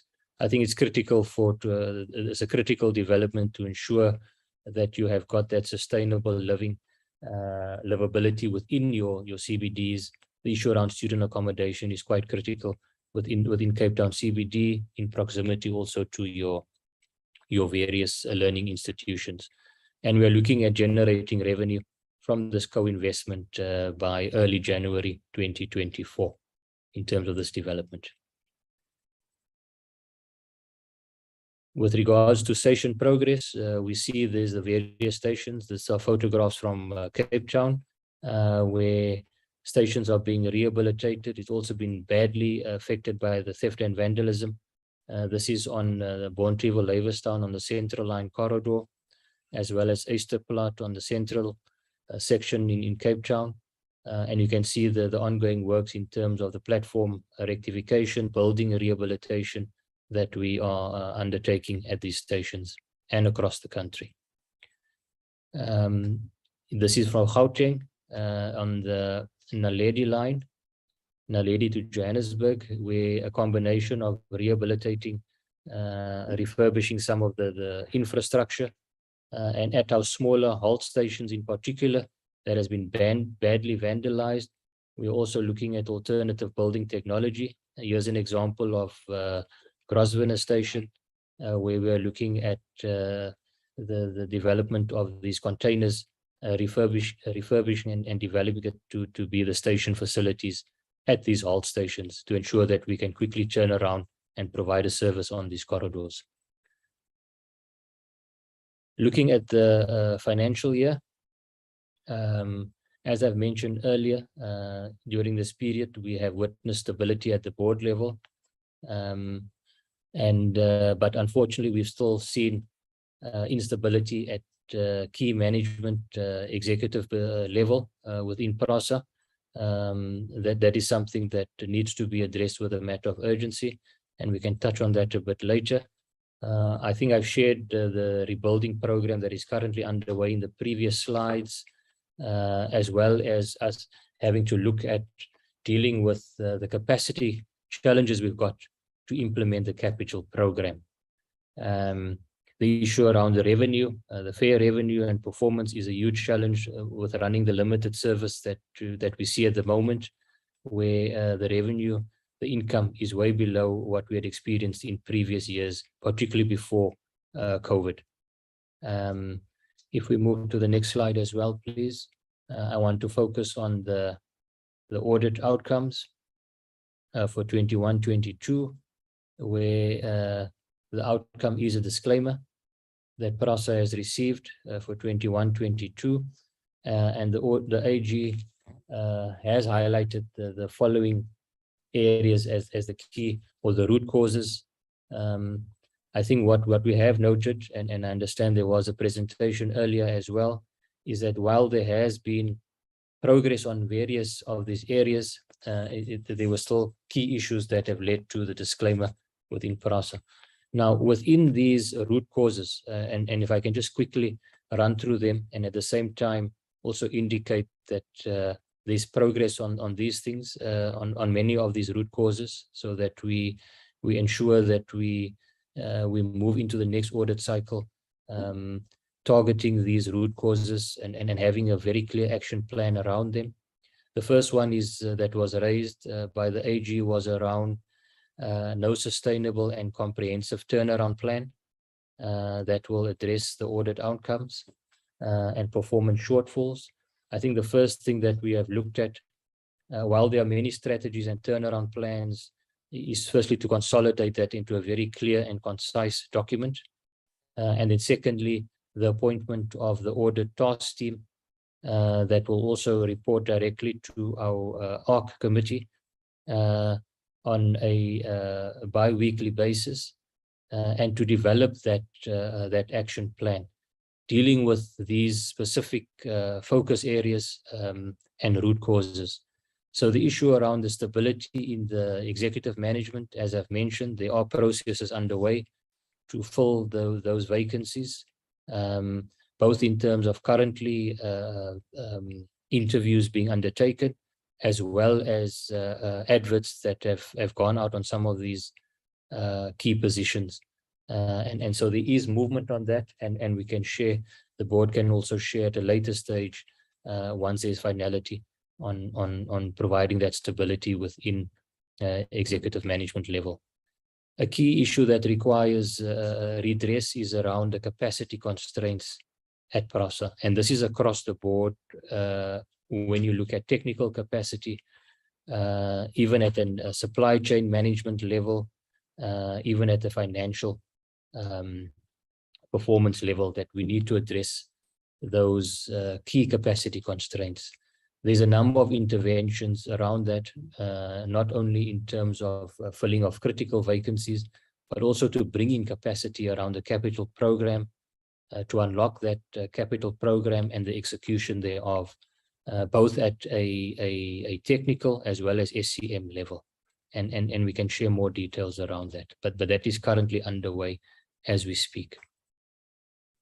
The issue around financial processing and reconciliation, this in the main speaks to our financial discipline within PRASA that we need to deal with, looking at having the right persons within the right positions, and also dealing with where there are capacity challenges to bring in those critical skills on those aspects. I've touched on the issue of the poor procurement planning and bringing in those skills that we require, but also very importantly is looking at the preventative controls to avoid irregular expenditure. And while we have set up some of the structures around this, be it around the loss control function, we are now dealing with the issue of course of capacitating those structures to ensure that we can get and deal with firstly avoiding irregular expenditure, but also those that has already occurred, ensure that we can process that and where there's condemnation to proceed with those matters.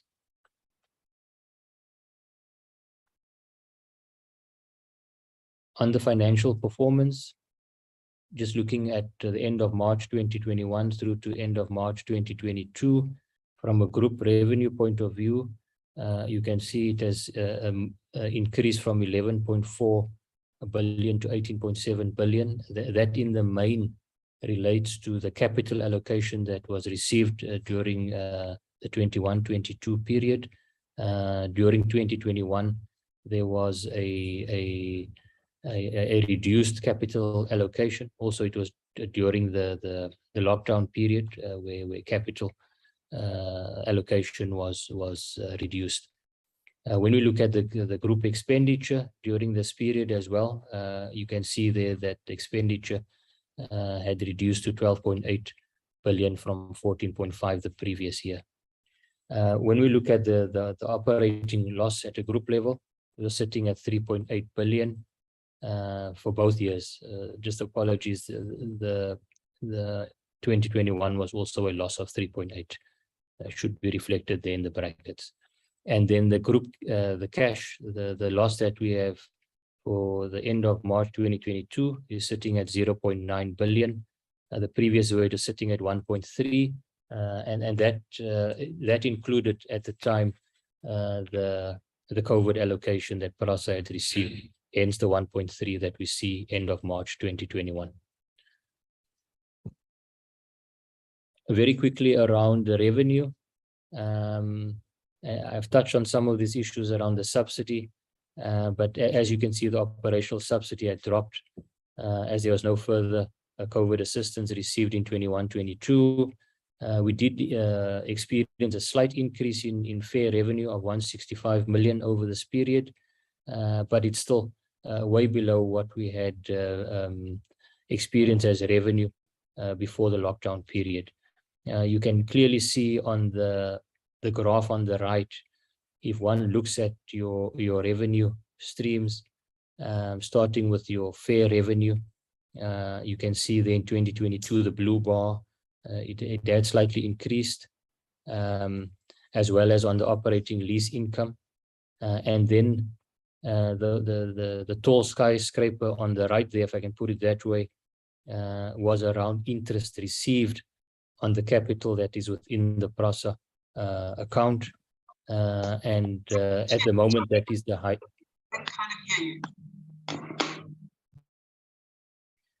At the moment, when one looks at the revenue, the unfortunate reading is at the moment, interest on capital is currently the biggest source of revenue within PRASA.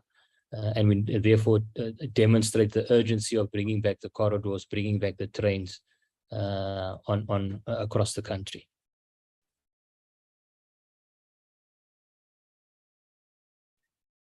On the expenditure, just very briefly, staff costs, which is consistent year on year, is certainly makes up the main expenditure within PRASA. You can see they're sitting just below 6 billion per annum in terms of expenditure, and we've got the rest there in terms of the general expenditure across the business, looking at our security, municipal cost, energy, leasing, and so forth, as well as the insurance and health that we are paying. But clearly the wage bill at PRASA is the main expenditure in terms of at a group level. If we move to the balance sheet, this is just a snapshot of where we are in terms of PPE, the property, plant and equipment. We're looking at work in progress, the addition sitting at 7.2 billion. And what we had capitalized over that period was an amount of 5.7 billion. It also included the prepayment that we had of 7.4 billion to Gibela, and that was on the new trains. And what we are sitting with in terms of cash and cash equivalents, that's a 24.6 billion in the account, predominantly our capex that we have not managed to execute over the past few years. And if one looks at the investment property in terms of value, it's sitting at approximately 4.4 billion.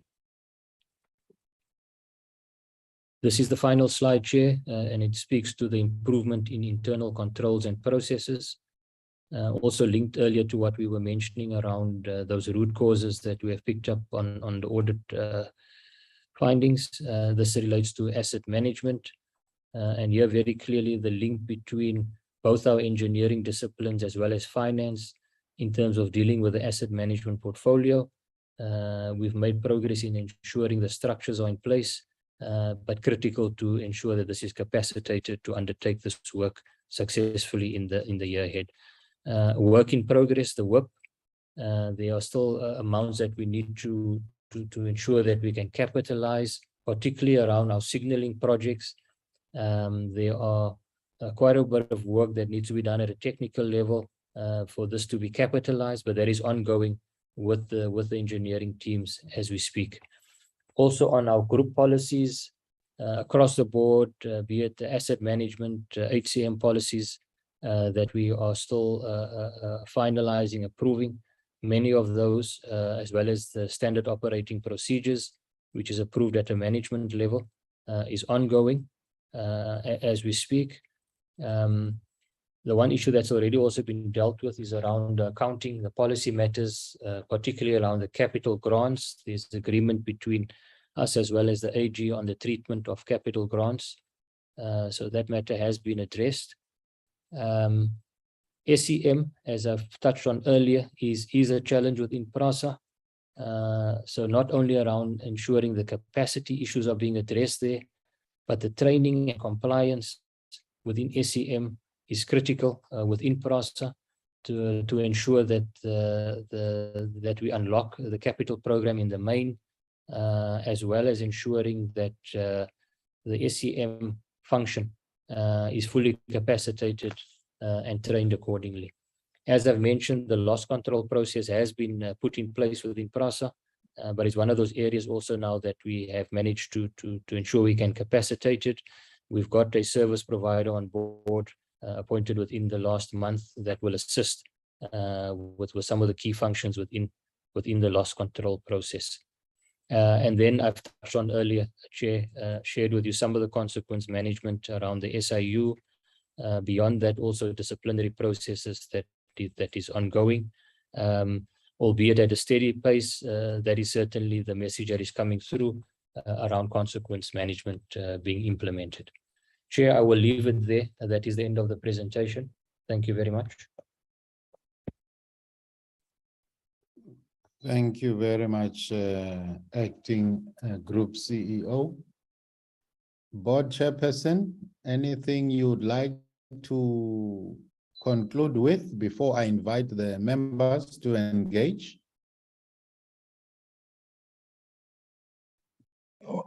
Honorable Chair, no, I will, as I promised, we will deal with the questions. I think that to cut your time. Thank you. Thank you very much. Your reception, if you can move around where you are, Chair, is breaking.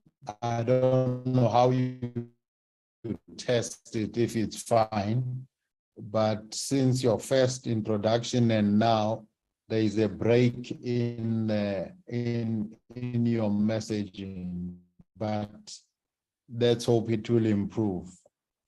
Honorable members, there is the presentation by PRASA, and I would like to invite your hands to engage. We already have the first question, Chairperson and Acting Group CEO from Honorable Mabena. I hope you did catch it at the beginning of the meeting, and you will start there. Can I see by show of hands? I see Honorable Sitole. Any other hand, any other taker? Let's go to you, Honorable Sitole, followed by Honorable McDonald. Any other taker? Let's go, colleagues. Honorable Sitole, you may start.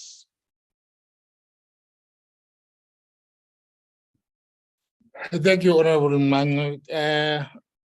Chairperson, first of all, I'm trying to check from the board chairperson, because he was part and parcel of the portfolio committee of transport. He knows exactly what happened. So I'm trying to check, since he became a chairperson of the portfolio of the board, is there any achievement? If he can just clarify, is there any achievement from what he experienced from when he was a member of the portfolio committee? And the other chairperson that I'm trying to check the program. Do they have any programs for the rains from Kwesini to Jamestown, and from Springs to Jamestown, because some of the stations are being vandalized. So now I'm trying to check, did they have any programs to fix those vandalized stations? And the other chairperson that I'm trying to check, if they can give us, or if they can give me the details of the hauling of the stations. How many stations are they targeted? And which, if they can give us per province, the hauling of those stations, because you see the vandalism is actually very serious now. It's more than what we are expecting. So now, if they are not moving fast on this hauling, it will be more affected to our financially discipline. And the other chairperson that I'm trying to check, the instability in the board. When are they going to fix it? Because it seems that the management, not on the board, the management, there is no stability in the management, because most of the senior managers are not in the only acting and acting and acting. When are they going to fix that one? And the other one, I think the other one, chairperson on financially position. I'm trying to check if they say 0.9 billion to 1.3 billion lost. What does that mean, if they can explain that one? And I'm trying to, the last one will be the consequence management issue, if they can give us what, because if you say you have 44 employees which are supposed to be disciplined, but 11 have resigned. If you can follow the resignation of those 11 members, are they not implemented? Are they not implicated to corruptions? If they are, what consequence management are there for them? Thank you very much, Honorable Chairperson. Thank you. Honorable McDonald. Thank you, Chairperson. Thank you for the presentation. I do think that I should mention that this is not the first time the board has come to this portfolio committee. It's not a surprise that the presentation has to be done. I think in future, PRASA should seriously consider doing a dry run to make sure that when the presentation is presented, that they can do it without causing undue delay and havoc while we sit and wait for them to sort out their internal issues, Chairperson, through you. Chairperson, then I don't even know what to say, Chairperson. I mean, we've met on the oversight and there were so many new security guards that's going to be deployed. There's so many new security companies. Every time the buzzword here is now a new service provider has been appointed. A new service provider for this, a new service provider.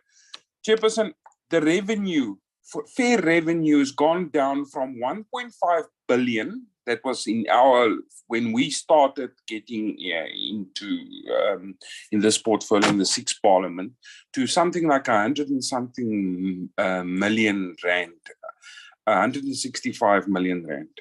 Chairperson, somebody has to take responsibility. There's no consequence management for the board and the chairperson or the CEO or whoever removed the security guards and gave the instruction that all the security guards have to be removed, when there's other mechanisms where they could have used to make sure that the assets is protected. I mean, here's the station in Acacia Park right here. This literally been dragged away as we speak, brick by brick. PRASA station, Acacia Park, here at Acacia Park. Regularly I drive down there and I find people stealing cables and I call the police to chase them away or come there. But it's not been repaired, firstly, and secondly, the ball is run down the hill and nothing's going to stop it. I'm very concerned, Chairperson. And then if you go to repairs and maintenance, I'm sure that's what the and ...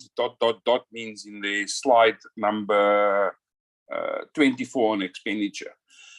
Chairperson, a company this size that only spends around, about 400 million on repairs and maintenance. If you don't look after your things and maintain, there's no ways you're going to make it. Honestly, I feel very sorry, but that if we don't maintain our things and the assets of PRASA, there's no use in building stations. It will just be a waste of money. Chairperson, that's my submissions, and I humbly apologize. I feel a bit distraught with this presentation. Thank you. All right. Thank you, McDonald. You can take a grandpa if it will help you. Can I invite now Honorable Chabangu Makosini?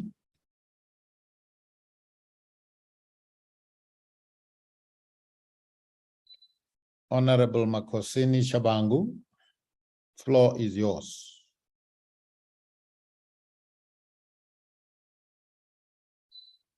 All right. When you are ready, you will indicate I'm trying very hard. Your hand is up, but maybe you are battling to unmute. I'm not sure. But when you are ready, you will indicate colleague. So, Chairperson, Group CEO, there it is. Okay, I see your face, but you are not your voice, Honorable Shabangu. Can you unmute?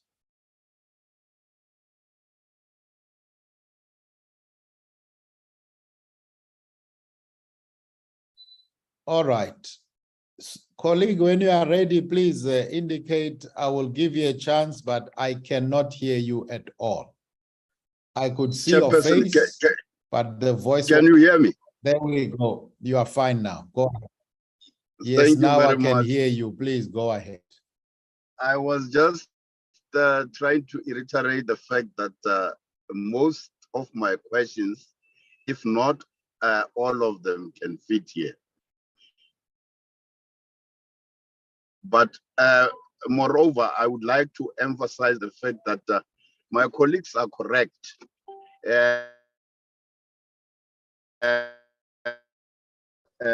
PRASA is taking us for a ride. Maybe it's because they are undermining the new acting chairperson. Really, what they did is unprofessional, and I think they must write a letter and apologize for what they did, because really it's very much unprofessional, because we are at work here. We are not playing, and PRASA is the most not performing entity in as far as but this department is concerned. Thank you, Chairperson. Thank you very much, Honorable Shabangu.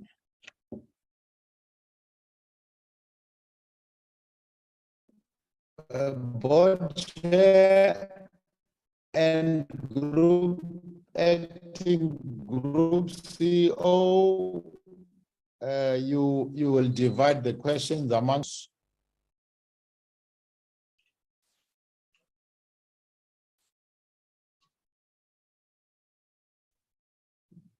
Do we still have PRASA on the line? Honorable Chair, we're still here. If I could just start, and then of course the acting group CEO will complete the list. First, let me apologize. I heard that Honorable Chair, that the presentation arrived today. Arrived today, but from our side, the presentation was sent to meet the required or to meet the time that is being requested. But we will find out, we will investigate that problem if it has been a delay from where, because I mean we must comply with Parliament process, including the time frame that has been provided for PRASA to submit their presentation. So for this today that we have heard, we apologize, but we will go into it to find out what actually happened. I heard that the presentation was sent on Sunday, but I will follow up on that, Honorable Chair. And of course, if we will write a letter as requested, and of course apologize where we erred. Certainly, Honorable Makosini, it is not how PRASA manage the parliamentary officer by not necessarily being professional. So apologize for that. Let me run quickly into tallest questions. The stations, the vandalized, walling of station, instability. I think the acting group CEO did report on the consequence management, which include 44 employees that were identified through the process of the AG. that process of consequence management has been carried out. The others, the outstanding is where there is a DC that is ongoing with those other employees, but other workers just left, have resigned. Instability of Exco, there is the PRASA has in fact advertised positions that need to be filled for Exco. That process is ongoing. I can confirm that, which include, of course, the GCO, the group GCO position that we also advertise. That instability very soon will be a matter of the past.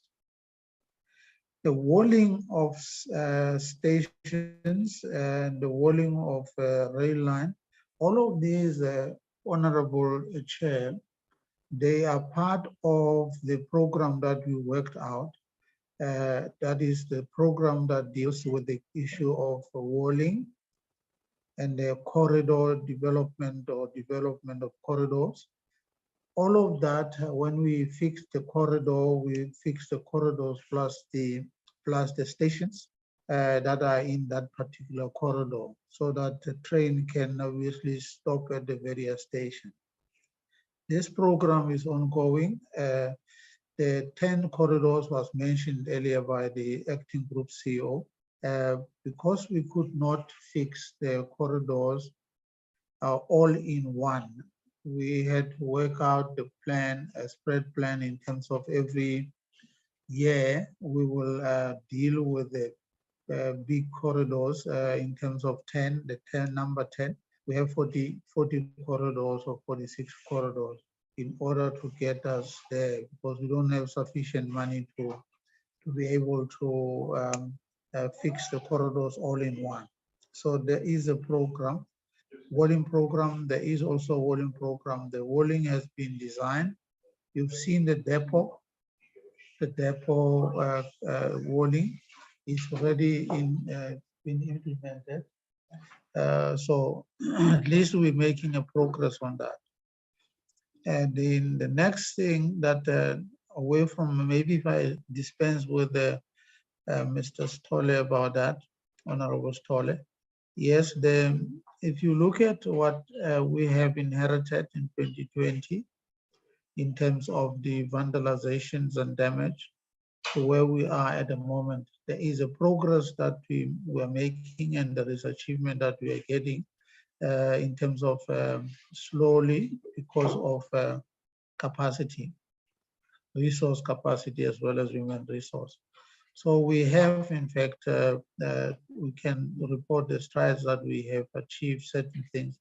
When we arrived, or maybe let me put it this way, during the period of Member of Parliament, as you were asking, we did not, I wasn't here, but obviously there was no vandalizations of stations at the time.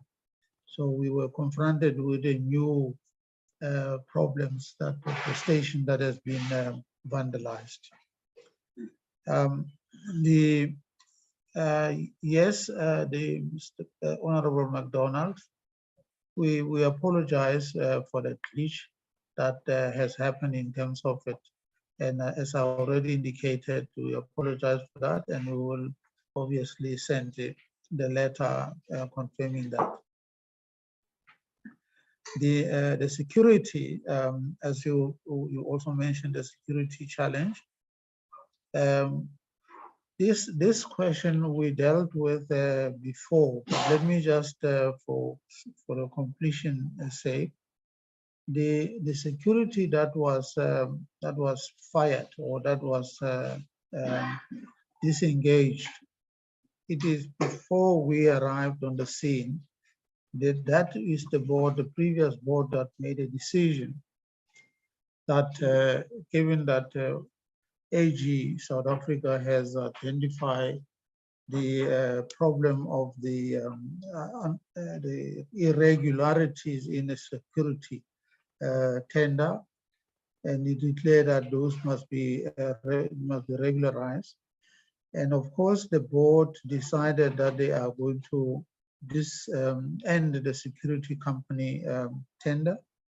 They did that without necessarily appointing or replacing the security with another security.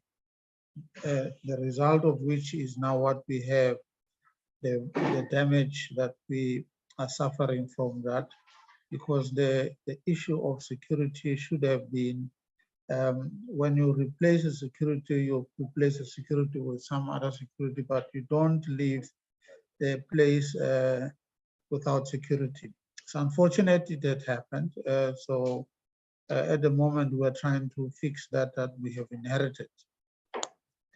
The revenue issue that I think Isham can deal with the revenue issues, including the there's 165 million that has been mentioned. So I think that it's something that the detail of it, if you don't have trains that runs, if you don't have fares, people paying fares, because trains are not there, you are unable to generate any income. This is an issue that we are dealing with, particularly when we deal with all the 10 corridors. Those 10 corridors are in a sliding scale to be able to make sure that we are generating income as well, in terms of now Mabopane is generating income, and of course Pinasport is going to be generating income because those are already recovered.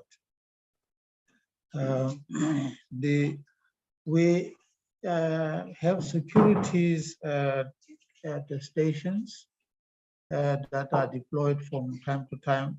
And in fact, the Acacia Park here, we will follow up on that, because I think the head of security has in fact worked out an integrated security plan, and which is what we are hoping that it will help us bring remedy onto the issue of vandalizing of the stations.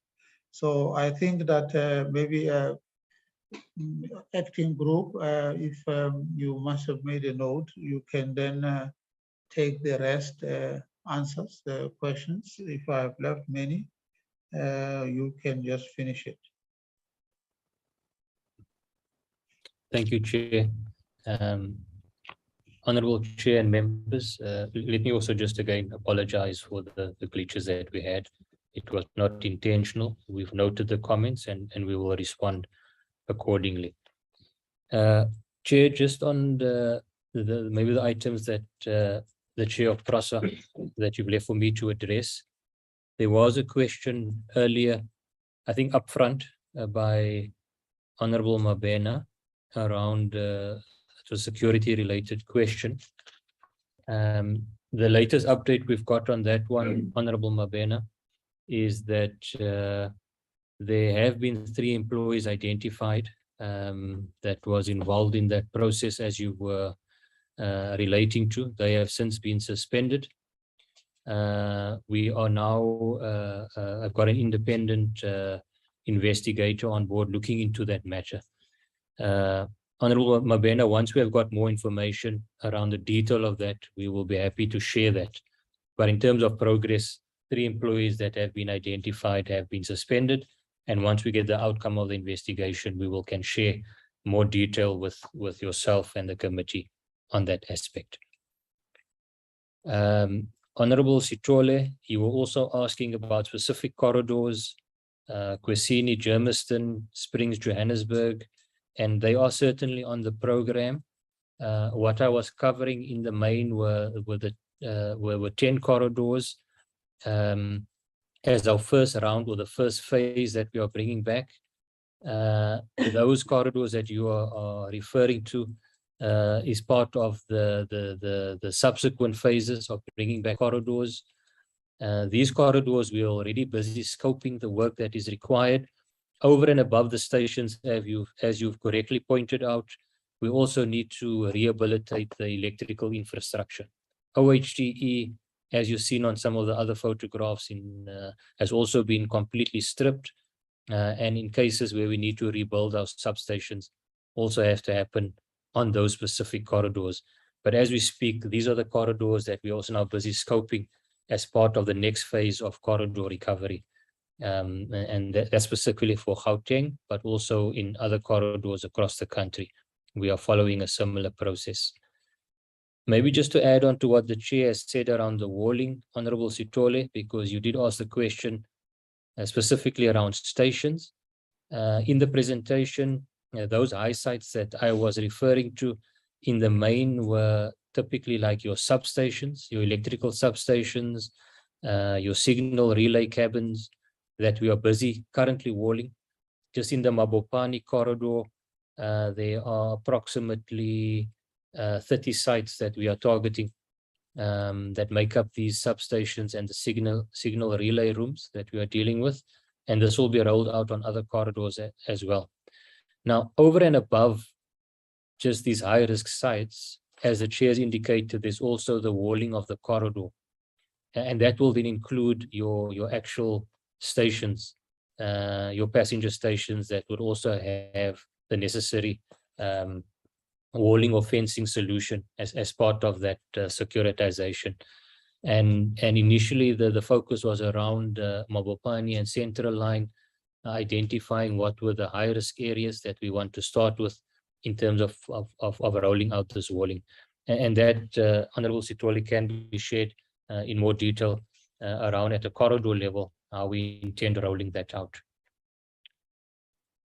Honorable Sitole also asked the question around the issue of the 0.9 billion in terms of the loss. That in the main relates to if I can call it cash in hand, the cash loss that we've had within the account. The 3.8 that you saw there, the loss that we referred to, also includes the, so for example, your impairment write-offs that we are dealing with. But the 0.9 billion is purely from a cash perspective where the loss has occurred. The 1.3 that we saw in the previous year, as I've indicated, that included at the time the COVID-related allocations that PRASA had received as part of that. Honorable MacDonald, you also asked and pointed out the issue around asset, the maintenance of be it on the rolling stock or the infrastructure side, and you are correct in terms of ensuring that we do sustain, especially the infrastructure, existing infrastructure, and those that we have now rehabilitated, rebuilt to a large extent. Part of that is to ensure the full life cycle asset management of the infrastructure. The spend on maintenance, as you correctly point out, is on the low side. A lot of the focus that we've seen in the past year and the year going ahead has been on the capital rollout. And certainly the issue around the maintaining of this infrastructure is something that will be addressed going forward. You also asked the question around the revenue, the 165 million that was referred to in the presentation. And that certainly is not where we are looking at in terms of fair income. Just as I think a high level indication is before the lockdown, 2018, 2019, we were operating 40 corridors, rail services. As we speak, we are sitting at 14, 15 corridors out of the 40, which is a fraction of the corridors that we need to bring back. And that directly translates to the fair income revenue. Even on these corridors that we have brought back, to a large extent, we are still running limited services until we've got the full signaling systems rolled out where we can run higher frequencies. So there is a period that we need to ramp up in terms of bringing back the service and the corridors to improve our revenue income related to fares. And then just finally, I think also ending off with the same point that I started with, Honorable Makosini, as you've indicated, we've noted the disappointment in terms of the earlier glitches, and we do apologize, Chair and honorable members. We will address that going forward. Chair, I think I've covered the remaining questions that were on the list. Thank you. Thank you very much, Acting Group CEO and Chairperson. Honorable members, that is it. And I think once more, as I said earlier, there is a need for us to look closer into PRASA as we have always prioritized it. The reflection by the AGSA on PRASA is something that I think as a committee we need to look into. So we will craft appropriate recommendations in terms of BRRR, but it shouldn't end there. We should see how best do we get close to this matter. On that note, I think let me thank the chair, the entire board that would have been in the meeting, and the executive team, and then we will therefore step down on PRASA and go straight into SAMSA. I hope they are ready, Ms. Carlson. I see the SAMSA delegations in the meeting, and I've given Mr. Vusi September the permission to share, unless there's somebody else. SAMSA, you are welcome. Who is leading the delegation? Can we hear your voice and tell us who has the rights or who needs the rights so that we can go into your presentation? Good afternoon, Chair. It's Ntata Minyuku, the chairperson of SAMSA. Can we please give the hosting rights to Ms. Shalorn Muller, the company secretary? She'll be able to drive the pack. And then we do have our acting CEO, our head of corporate affairs and chief operations, our head of strategy, and our CFO as part of the delegation to engage with the portfolio committee. Thank you, Chair. Thank you, Meminyuko.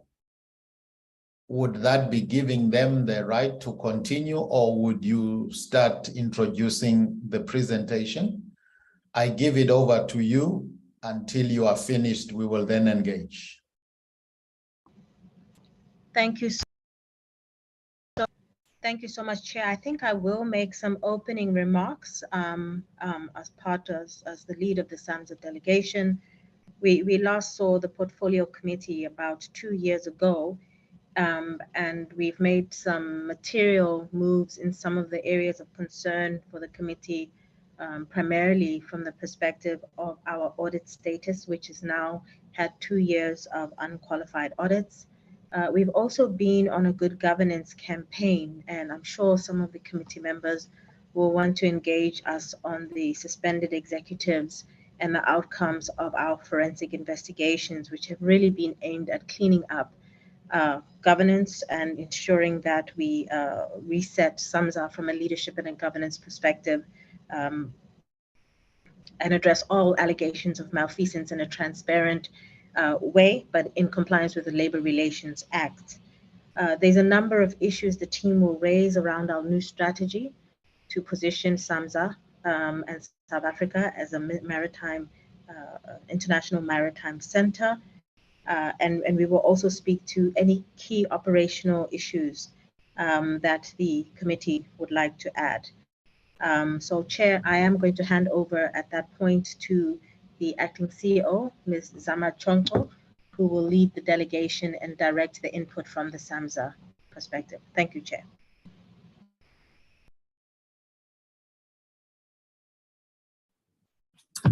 Good afternoon, Chair and the honorable members. I think I have already been introduced. My name is Zama Chonko, and I am the acting CEO of SAMSA. I'm also going to just give a highlight of a high overview of the performance of SAMSA as of the financial year 2022. I will then allow my team to be able to come through just to speak to the to the highlights that I have spoken to. Chair, if I can start with regards to the financial year ending 2022, SAMSA reported a corporate performance of CEO. Yes, Can Chair. we see your face? Oh, I apologize. Please, thank you. Chair, I don't know if you can see me, if the lighting is proper.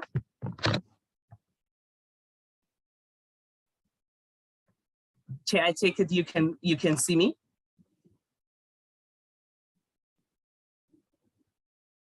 With that said, I think I will then proceed.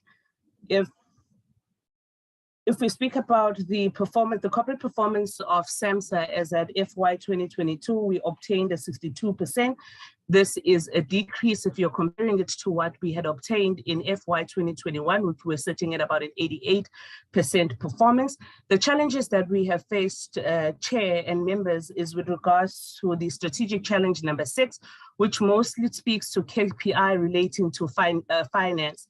And I think as the team goes through the numbers, you would be able to see that SAMSA continues to have or experience financial constraints. And this is as a result of the delayed approval of our tariffs. Chair, we have also faced, as I've spoken to the fact that we have also faced difficulties in terms of the approval of our tariffs, which we are highly dependent on. Previously, I think we had reported that 80% of our revenue comes from the SAMSA levies. And therefore, when we do not get the tariffs to be approved on time, we therefore struggle from a financial point of view. I can mention the fact that in the previous years, when we have applied for this tariff, we were given an 8%, which was already approved late, and we then provided with the 6% that we had to implement in FY 2022. And then in this current financial year, we had a 0% increase on our tariff, which has an implication on our finances. Chairperson, in the last meeting, and I think the chair has already mentioned it, SAMSA had reported that they had obtained a qualified audit opinion, and the qualification paragraph was sitting on the acting CEO. Sorry again. Yes, no. We are still stuck on inspired to do more. I don't know if you have not started your presentation yet or what. There we go. Now the presentation is there. Yes. I kept quiet for some time thinking that my colleagues will jump, but yes, now there is a presentation. But do continue. Thank you very much, Chair. I was just giving the highlights because my team will probably come in and give you just the detail in terms of the information that we have provided. I promise, Chair, I'm almost done with the highlights, and I will allow the team to then come through. Chairperson, in the last meeting that we had, we spoke to, I think Chair has already spoken to the fact that we had come through to report that we had a qualification, and the qualification paragraph spoke to the unknown deposits.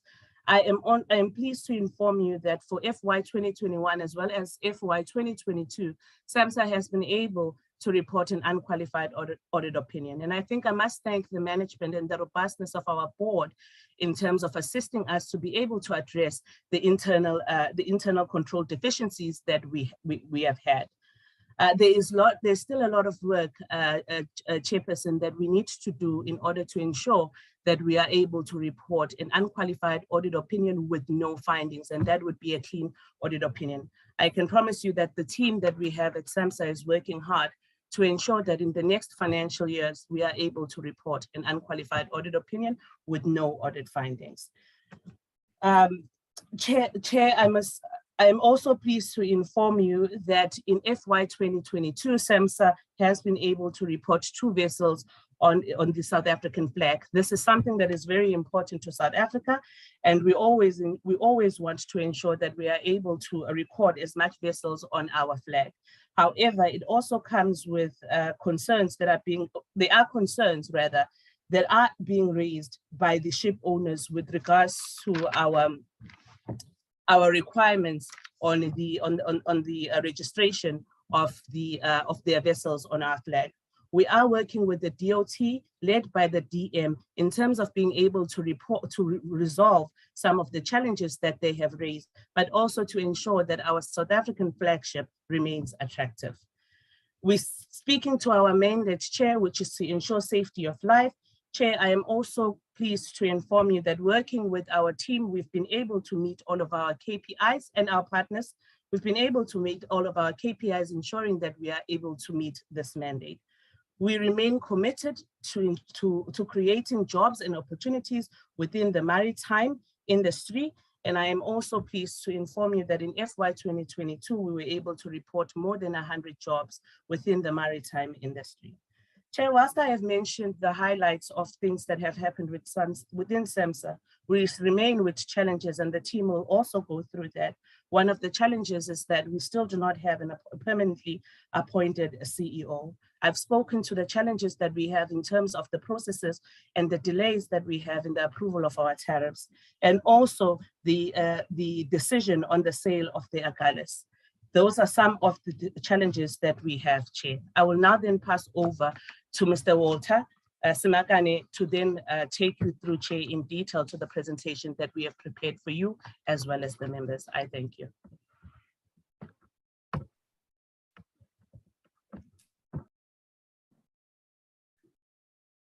Afternoon, Chair. Afternoon, honorable members of Parliament. Thank you, CEO. I think I'll just be able to take you through in terms of with SAMSA. And I know we've been presenting for a couple of years, but I think it's important that from a South African maritime strategic agenda, we also keep on retaliating. We also keep on emphasizing with SAMSA. We'll also be able to take you through the journey, what we want to be able to do for the country. SAMSA is a small entity established in 1998 through an act of parliament. We're given three main responsibilities. See the face of the presenter. And any other presenter who will be presenting, it is an expectation that we see your face.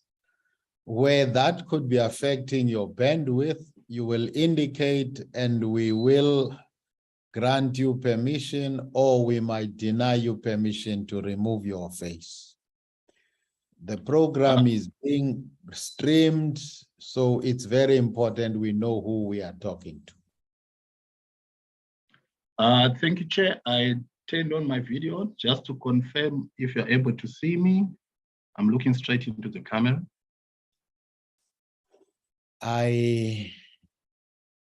I'm not seeing it. I don't know if my colleagues are seeing it. Okay, I can see you now. You can continue. Thank you. Thank you so much. So in terms of the mandate obligation, we're given obligation to be able to ensure safety of life and property at sea, to be able to ensure that on behalf of the country, we prevent and combat pollution, especially from all the vessels that will be visiting the country, as well as other vessels that are within our inland waterways.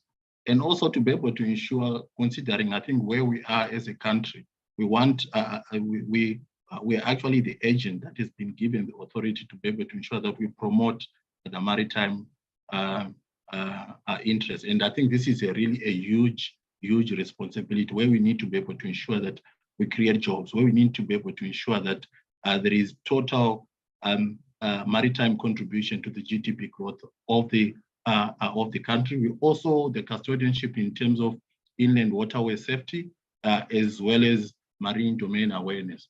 And in terms of our responsibility, we've been given the responsibility for us to be able to manage 3,000 kilometers of the coastline.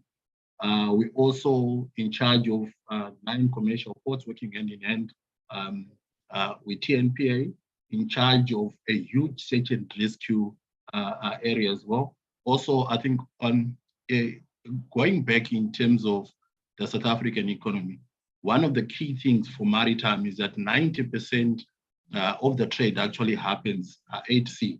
And you see, I think with the exports and the imports, just under 12,000 ships that we visit our ports, and we actually ensure the safety of that maritime trade. We also custodianship in terms of 240,000 seafarers on board. So I think you can be able to see that we have a huge responsibility for such a small entity. And where is it that we want to be able to take maritime on behalf of the country? We want to be able to ensure that by 2030, we are championing the African maritime ambitions. We are actually championing the country's maritime ambitions. And I think we'll be able to do this through the element of safety, environmental protection, as well as ensuring that we have a vibrant maritime economy. I think we have gone and adopted certain values to be able to ensure that. On to the next slide, Chair. I think which is also important for us to be able to sell our strategy journey to you on behalf of the entities. We want to be able to ensure that there is total maritime awareness across the rest of the country, because the moment you talk of maritime, everybody needs to be able to understand the opportunities that exist.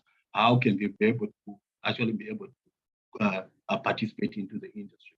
And one of the main things for us to be able to ensure that there is a maritime industry growth. And currently, I think in 2014 up to 2019, there was an analysis that was done in terms of the current contribution, which is sitting at 4.5%. And we are coordinating, implementing a couple of initiatives to ensure that by 2030, at least there's huge contribution, so that at least we'll be able to achieve the 19% maritime contribution to the GDP. And some of the challenges that we already have encountered in our strategy, and I think the CEO has talked to them, in detail, we have had challenges in terms of the legislation and the regulation, and we're working hand in hand with our stakeholders as well as our shareholder to be able to ensure that all of those bottlenecks are actually addressed. We've had challenge in terms of easiness of doing business, and I think already in terms of some of the benchmark reports, a lot of business have come back to be able to indicate to us that the cost of doing business in the country is relatively high. And in terms of that analysis, again, what he made for us is, I think we are paying at least 10 cents more for each and every of the commodity that's coming in. And we're really looking at to be able to say what kind of initiative we can be able to implement, be able to ensure that we have a reduction in terms of that additional 10 cents that we have. And I think also another issue is there's a lot of disfranchisation in terms of how government are working. So what we are doing is to be able to ensure that we put together correct strategic partnership and leverages, as well as key programs to be able to ensure that we'll be able to achieve this mammoth task. But also one of the key things, and which is part of the radical economic transformation, is we want to be able to transform our maritime industry. We are looking at putting together a certain specific maritime B code, and that will be able to assist us also. And from an entity perspective, in this financial year, one of the key things what we have identified is putting together a maritime transformation strategy and plan, working with the Department of Transport. So, Chair, so that's the maritime obligation that we have. If you go on to the next slide, Shelo. In terms of our governance, you might have seen, I think, our chair presenting there, giving the opening remarks. Chair, we have a fully constituted board, and I think we're actually proud to be able to say we're actually one of the key models in terms of we have 3 females as part of our board members. So we actually have 60% representation in terms from a gender perspective. I think most of the key issues in terms of the corporate performance, the CEO has touched base on it. I think the main thing I just want to be able to add there is the that for we were able to, despite the challenges we had of COVID and the impact it had on the industry, we're able to achieve at least 132 permanent jobs. These are permanent jobs, and in terms of the multiplier effect, these ones have a multiplier effect of more than 7. And on average, these jobs are able to be able to generate. I think if you're looking in terms of the average income, we're looking at beyond, I think, 400,000 and 500,000. And if you're able to be able to bring that 7 multiplier effect, you can be able to see that this is one of the good achievements that we've done for the last financial year. And then in terms of our governance, we have seen that there's been 100% reduction in fruitless and wasteful expenditure in terms of some of the key action plans that we implemented, 75% reduction in regular expenditure. And also we have gone and established and ensures that internally there's a social and ethical committee that meet quarterly to be able to address the key emerging risks.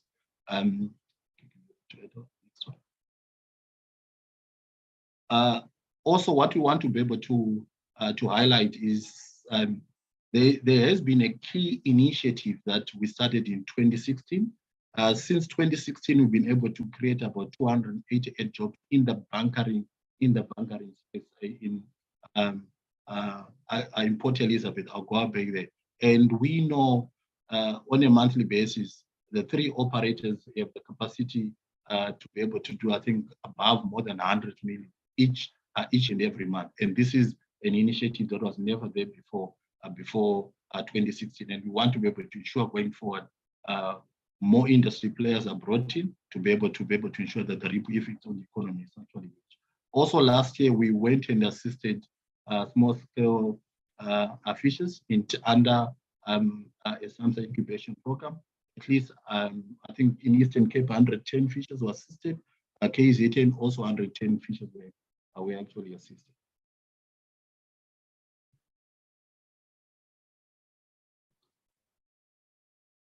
Chair, on the financial status, I think most of the issues were already raised and touched base by the CEO.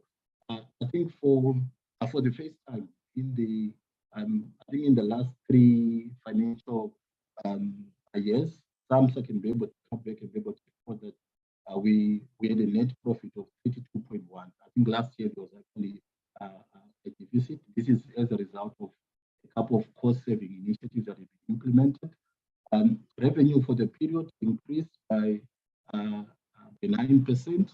Again, this was also mainly due to the increase that we received from the SAMSA levy. But one of the key emerging trends when it comes to the revenue on the key drivers, we have noted a huge reduction. I think we're sitting at 18 to 14% in terms of the shipping volumes. And I think this is mainly due to the impact of COVID-19 as well as the Russian-Ukraine war. Again, another key thing I think that we've been able to establish from a SAMSA perspective in the last financial year has been a SAMSA case position. We've been able to improve our case position and now improved to 58.7 million. I can go into the next slide. Again, I think the overall liquidity of the entity is actually hugely improved. Go to the next slide.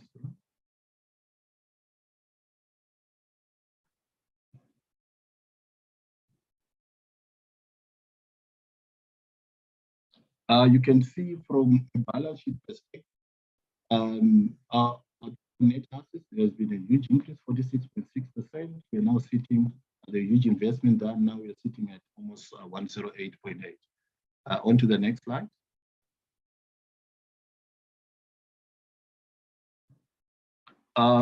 Financial challenges. We did request, Chair, I think one of the key financial strategic challenges that we encountered is the way we actually funded. Because I think for us to be able to get a tariff increase, unlike other public entities, we have to go through Department of Transport, we have to go through National Treasury, even if we might have an agreement with our stakeholders, but we need to be able to get consent from those 2 ministries. And we found that in the last financial year, we're not able to get a tariff increase, despite our agreement with the shipping community. And I think from a stakeholder engagement, it's something that we're working with the Department of Transport, as well as with something that I think in terms of the regulation that we want to be able to put on table at the Department of Transport, to be able to see if we can be able to put together or have an improvement into the process itself. I'd already touched on the volumes. Mr. Simakani. Yes, Chair. Just try and be stable. When you said yes, Chair, you were very clear, but all other times we keep on losing you a bit. I think it's just a positioning issue, if you would please, and continue. Thank you. Thank you, Chair. In terms of the other revenue streams, we also funded through the direct user charges. So this is basically the fees that we charge to the public. And because we actually have a shortage of surveyors, in some of the instances, we're not able to actually meet our targets. And I think it's something that we are looking at in terms to be able to see how we can be able to add onto the number of surveyors, so that at least we're going to be able to, so that at least as much as they're going to continue doing the safety aspect, but they can also be able to contribute to the revenue side. Another challenge that we have also encountered is currently, from a SAMSA perspective, we are operating a training vessel, AGSA, and this training vessel is not, from a funding perspective, is not funded. So we have tried and engaged with, the board is actually going to engage with the ministry. We want to be able to, I think we've explored a couple of options, and at this instance, the main option is for us to be able to go and be able to dispose that vessel. But we are not disposing the vessel without ensuring or reinforcing some of the benefits that actually needs to come with that vessel. For example, in terms of the training, in terms of the sea time that is actually required by the different cadets. Another issue has been, as much as we've gone and implemented the cost containment, the way SAMSA is funded currently, I think we have gone and done a business case. SAMSA currently, I think there is a funding deficiency close to about 5.5 billion. So we are also implementing a business case with our stakeholder to be able to ensure that going forward, SAMSA is actually properly funded. On to the next slide. In terms of the solutions, what we are implementing, as much as we have realized we have the challenges, but we already have a couple of solutions. We have requested 11% tariff increase from National Treasury. We have gone and identified new revenue streams in VGM, as well as ship-to-ship transfer, the disposal of the SA Galaxy, moving from the conventional way of working to working from home. I think there'll be a couple of cost savings, continuing with the cost containment measures, review of the SAMSA levies regulation. I think that is going to be able to assist us to be able to generate more than 20 to 24 million per annum, and that's money we can be able to plug back into the business to be able to ensure that we continuously implement our mandate. Currently, I think in terms of when we introduced the bunkering, we're offering 75% discounts as an incentive, and the entity have realized that I think that industry is stabilized. So we are looking and conducting a study and having, I think, corrective action how we can be able to adjust in terms of that bunkering. On the audit, I think we have heard from the chair and the acting CEO for the the last 2 years. We have had unqualified audit on the financial as well as on the performance information, and I think continuously this has been through. I think we have implemented an audit action plan. So at this stage, we have gone and addressed 57% of those findings. But again, I think working together with the other combined assurers will be, I think we're on track for us to be able to address the gap of the 43%. I think most of the issue, Chair, we have already touched base on in terms of reduction of fruitless wasteful expenditure and irregular expenditure.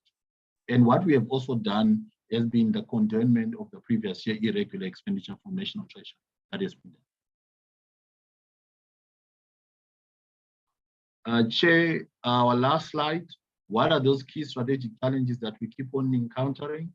The first one has to be the funding issue. SAMSA is a huge responsibility. We have certain responsibilities that are not funded. Unfunded mandate, we have certain responsibilities that are underfunded. We don't have the entire capacity for us to be able to respond to the risk, to the maritime risk profile that we require. And the corrective action is for us to continue implementing the maritime risk workshop business case. We have a challenge in terms of outdated and legislation as well as regulation. A couple of regulations that would require prioritization as well as sign off from the from our shareholder.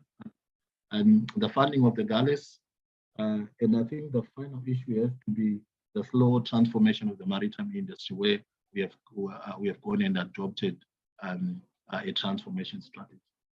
Chair and the other members, thank you. I think that's my presentation.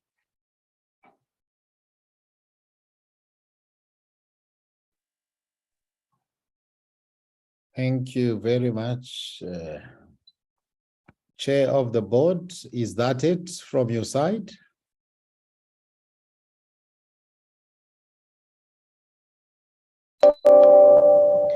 Yes, Chair and members of the Portfolio Committee, that's our presentation, and we're ready to engage with any questions. Thank you very much. Appreciated. Colleagues, that is the presentation from SAMSA. I would at this moment invite any questions or engagement on the presentation. It was Gordon Bonda. I note Honorable Ketamabala Sitole. You can shoot while we wait for other colleagues if there are any. Go ahead, Honorable Sitole. Thank you, Honorable Chairperson.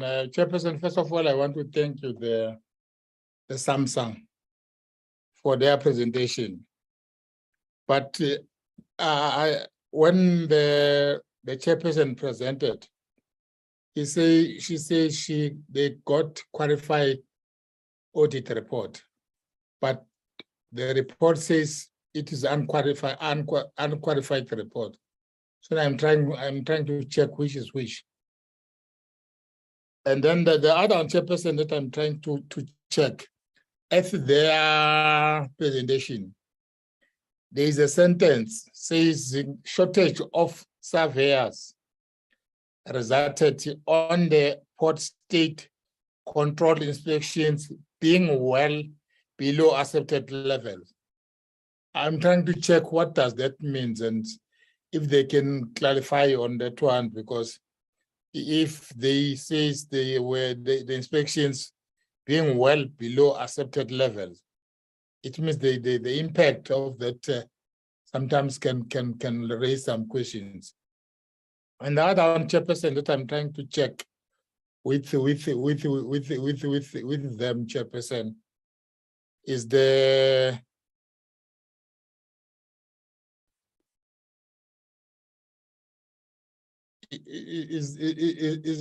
CEO, because according to the report of the Auditor-General of South Africa, they have acting CEO. When are they going to fill up that vacancy of CEO? Thank you very much, Honorable Chairperson. Thank you very much, Honorable Sitole. Let's hand back to the chairperson of the board in the absence of other hands to tackle those questions.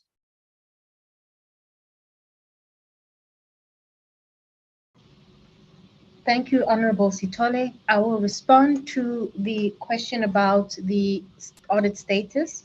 I did say in the beginning of the introductory remarks that we've had 2 years of unqualified audits,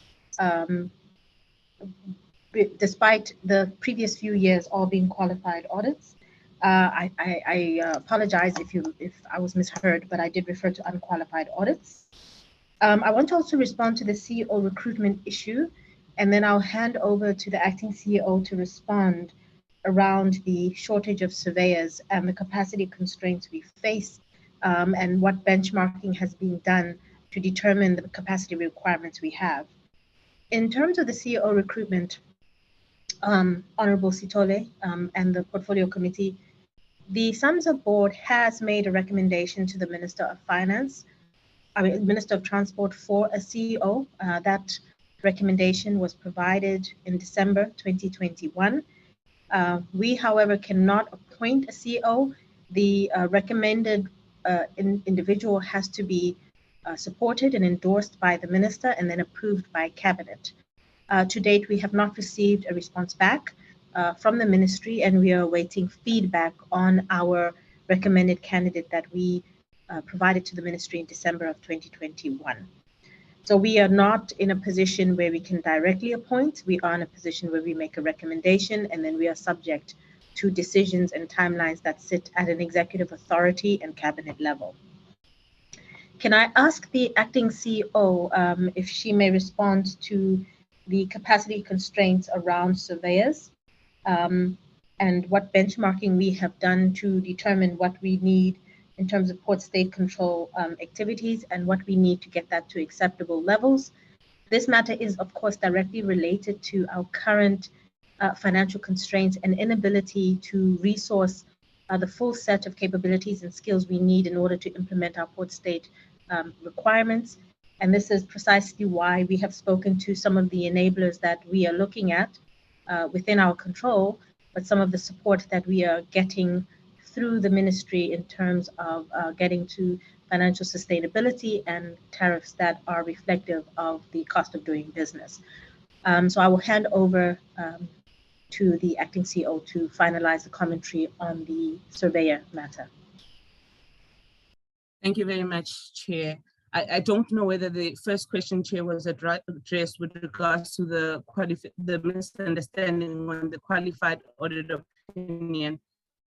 If we should just clear that, or you've addressed it already in your response. All right. Chair, if I can then just respond to the port state control officers. Currently, SAMSA has 15. So that statement that we are making there is that if you look at the amount of work that we are required to do versus the number of resources that we have, we are unable to meet the demand. So in terms of the number of port state control officers that we're currently making use of, which are external parties, is about 250. So to basically deal with the mandate that we have, or fully implement the mandate that we have, considering the fact that we've also got the additional mandate which speaks to inland waters, we are looking at the need of about 300 resources that would be able to assist us to be able to fully implement on this strategy. Thank you.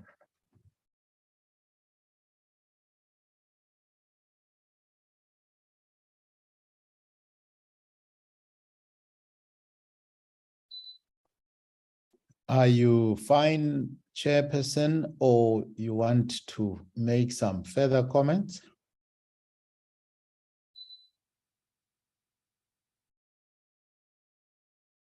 It looks like Chair, we are fine. You are fine. All right. All right. Thank you.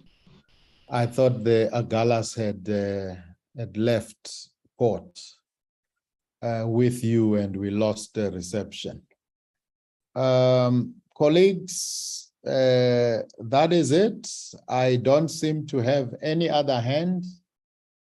I suspect the day has been long, given that we have not had so many presentations in a long time. Let me welcome the Honorable, the Deputy Minister of Transport. Deputy Minister, good to see your hand. Thank you very much, Chairperson. Good afternoon, honorable members, Chairperson of the board, acting CEO, and the senior managers from SAMSA. I've also seen DDG Madia, and I want to believe there's team from Maritime branch in the Department of Transport. Maybe on the issue of SA Agalas,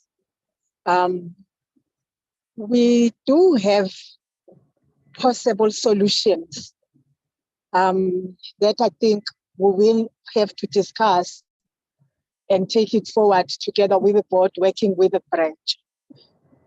Since it has been a challenge over some time, there are offers that are there that are very effective that can actually help solve this problem. So yes, there are possible solutions. I just want to say that. And on the issue of the CEO, there are processes that need to be followed. However, there are some challenges, as the chairperson has indicated. There are some challenges that actually have delayed the processing of what the chairperson is referring to. Once those processes are finalized, even between the department and the board itself, then of course the minister will be able to either say, I take your recommendation, or please start the process afresh. But there are some serious issues that we are dealing with, which makes it impossible for us to either confirm or to say this is the way forward. And I think those will be outlined maybe in the near future between ourselves and SAMSA. But I want to thank you, Chair, for the report, but also SAMSA for creating jobs. Maybe I just also want to say something about the tax regime that we have, that the acting CEO referred to, that is in a way a hindrance in shipping companies wanting to register in South Africa. We definitely are in interaction with National Treasury, SARS, and everybody.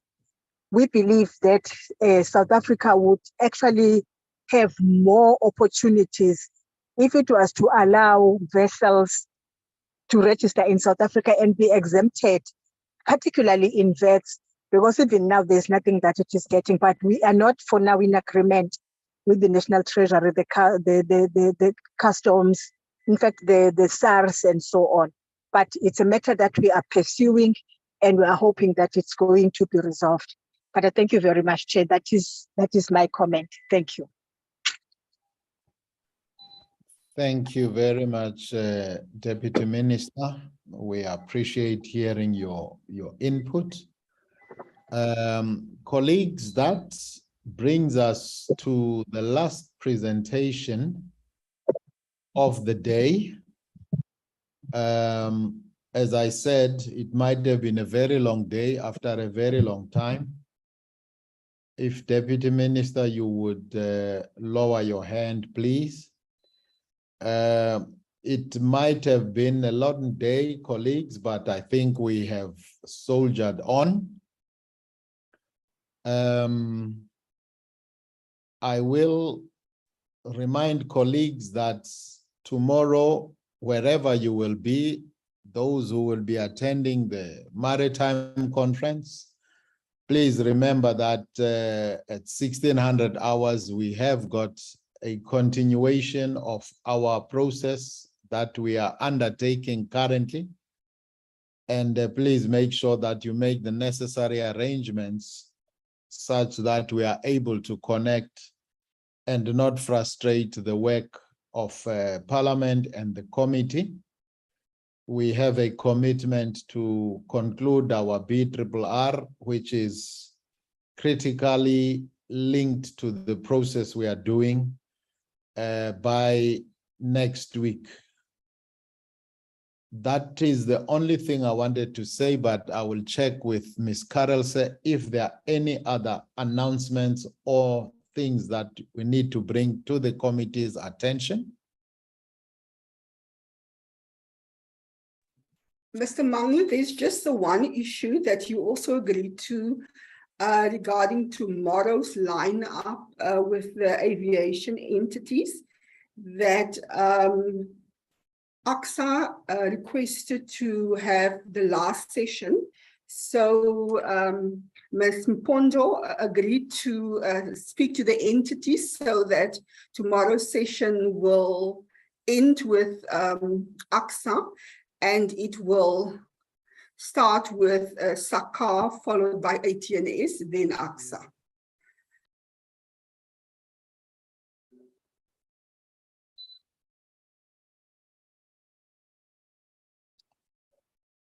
We lost you there, or I lost you. I think my reception is just a little bit poor.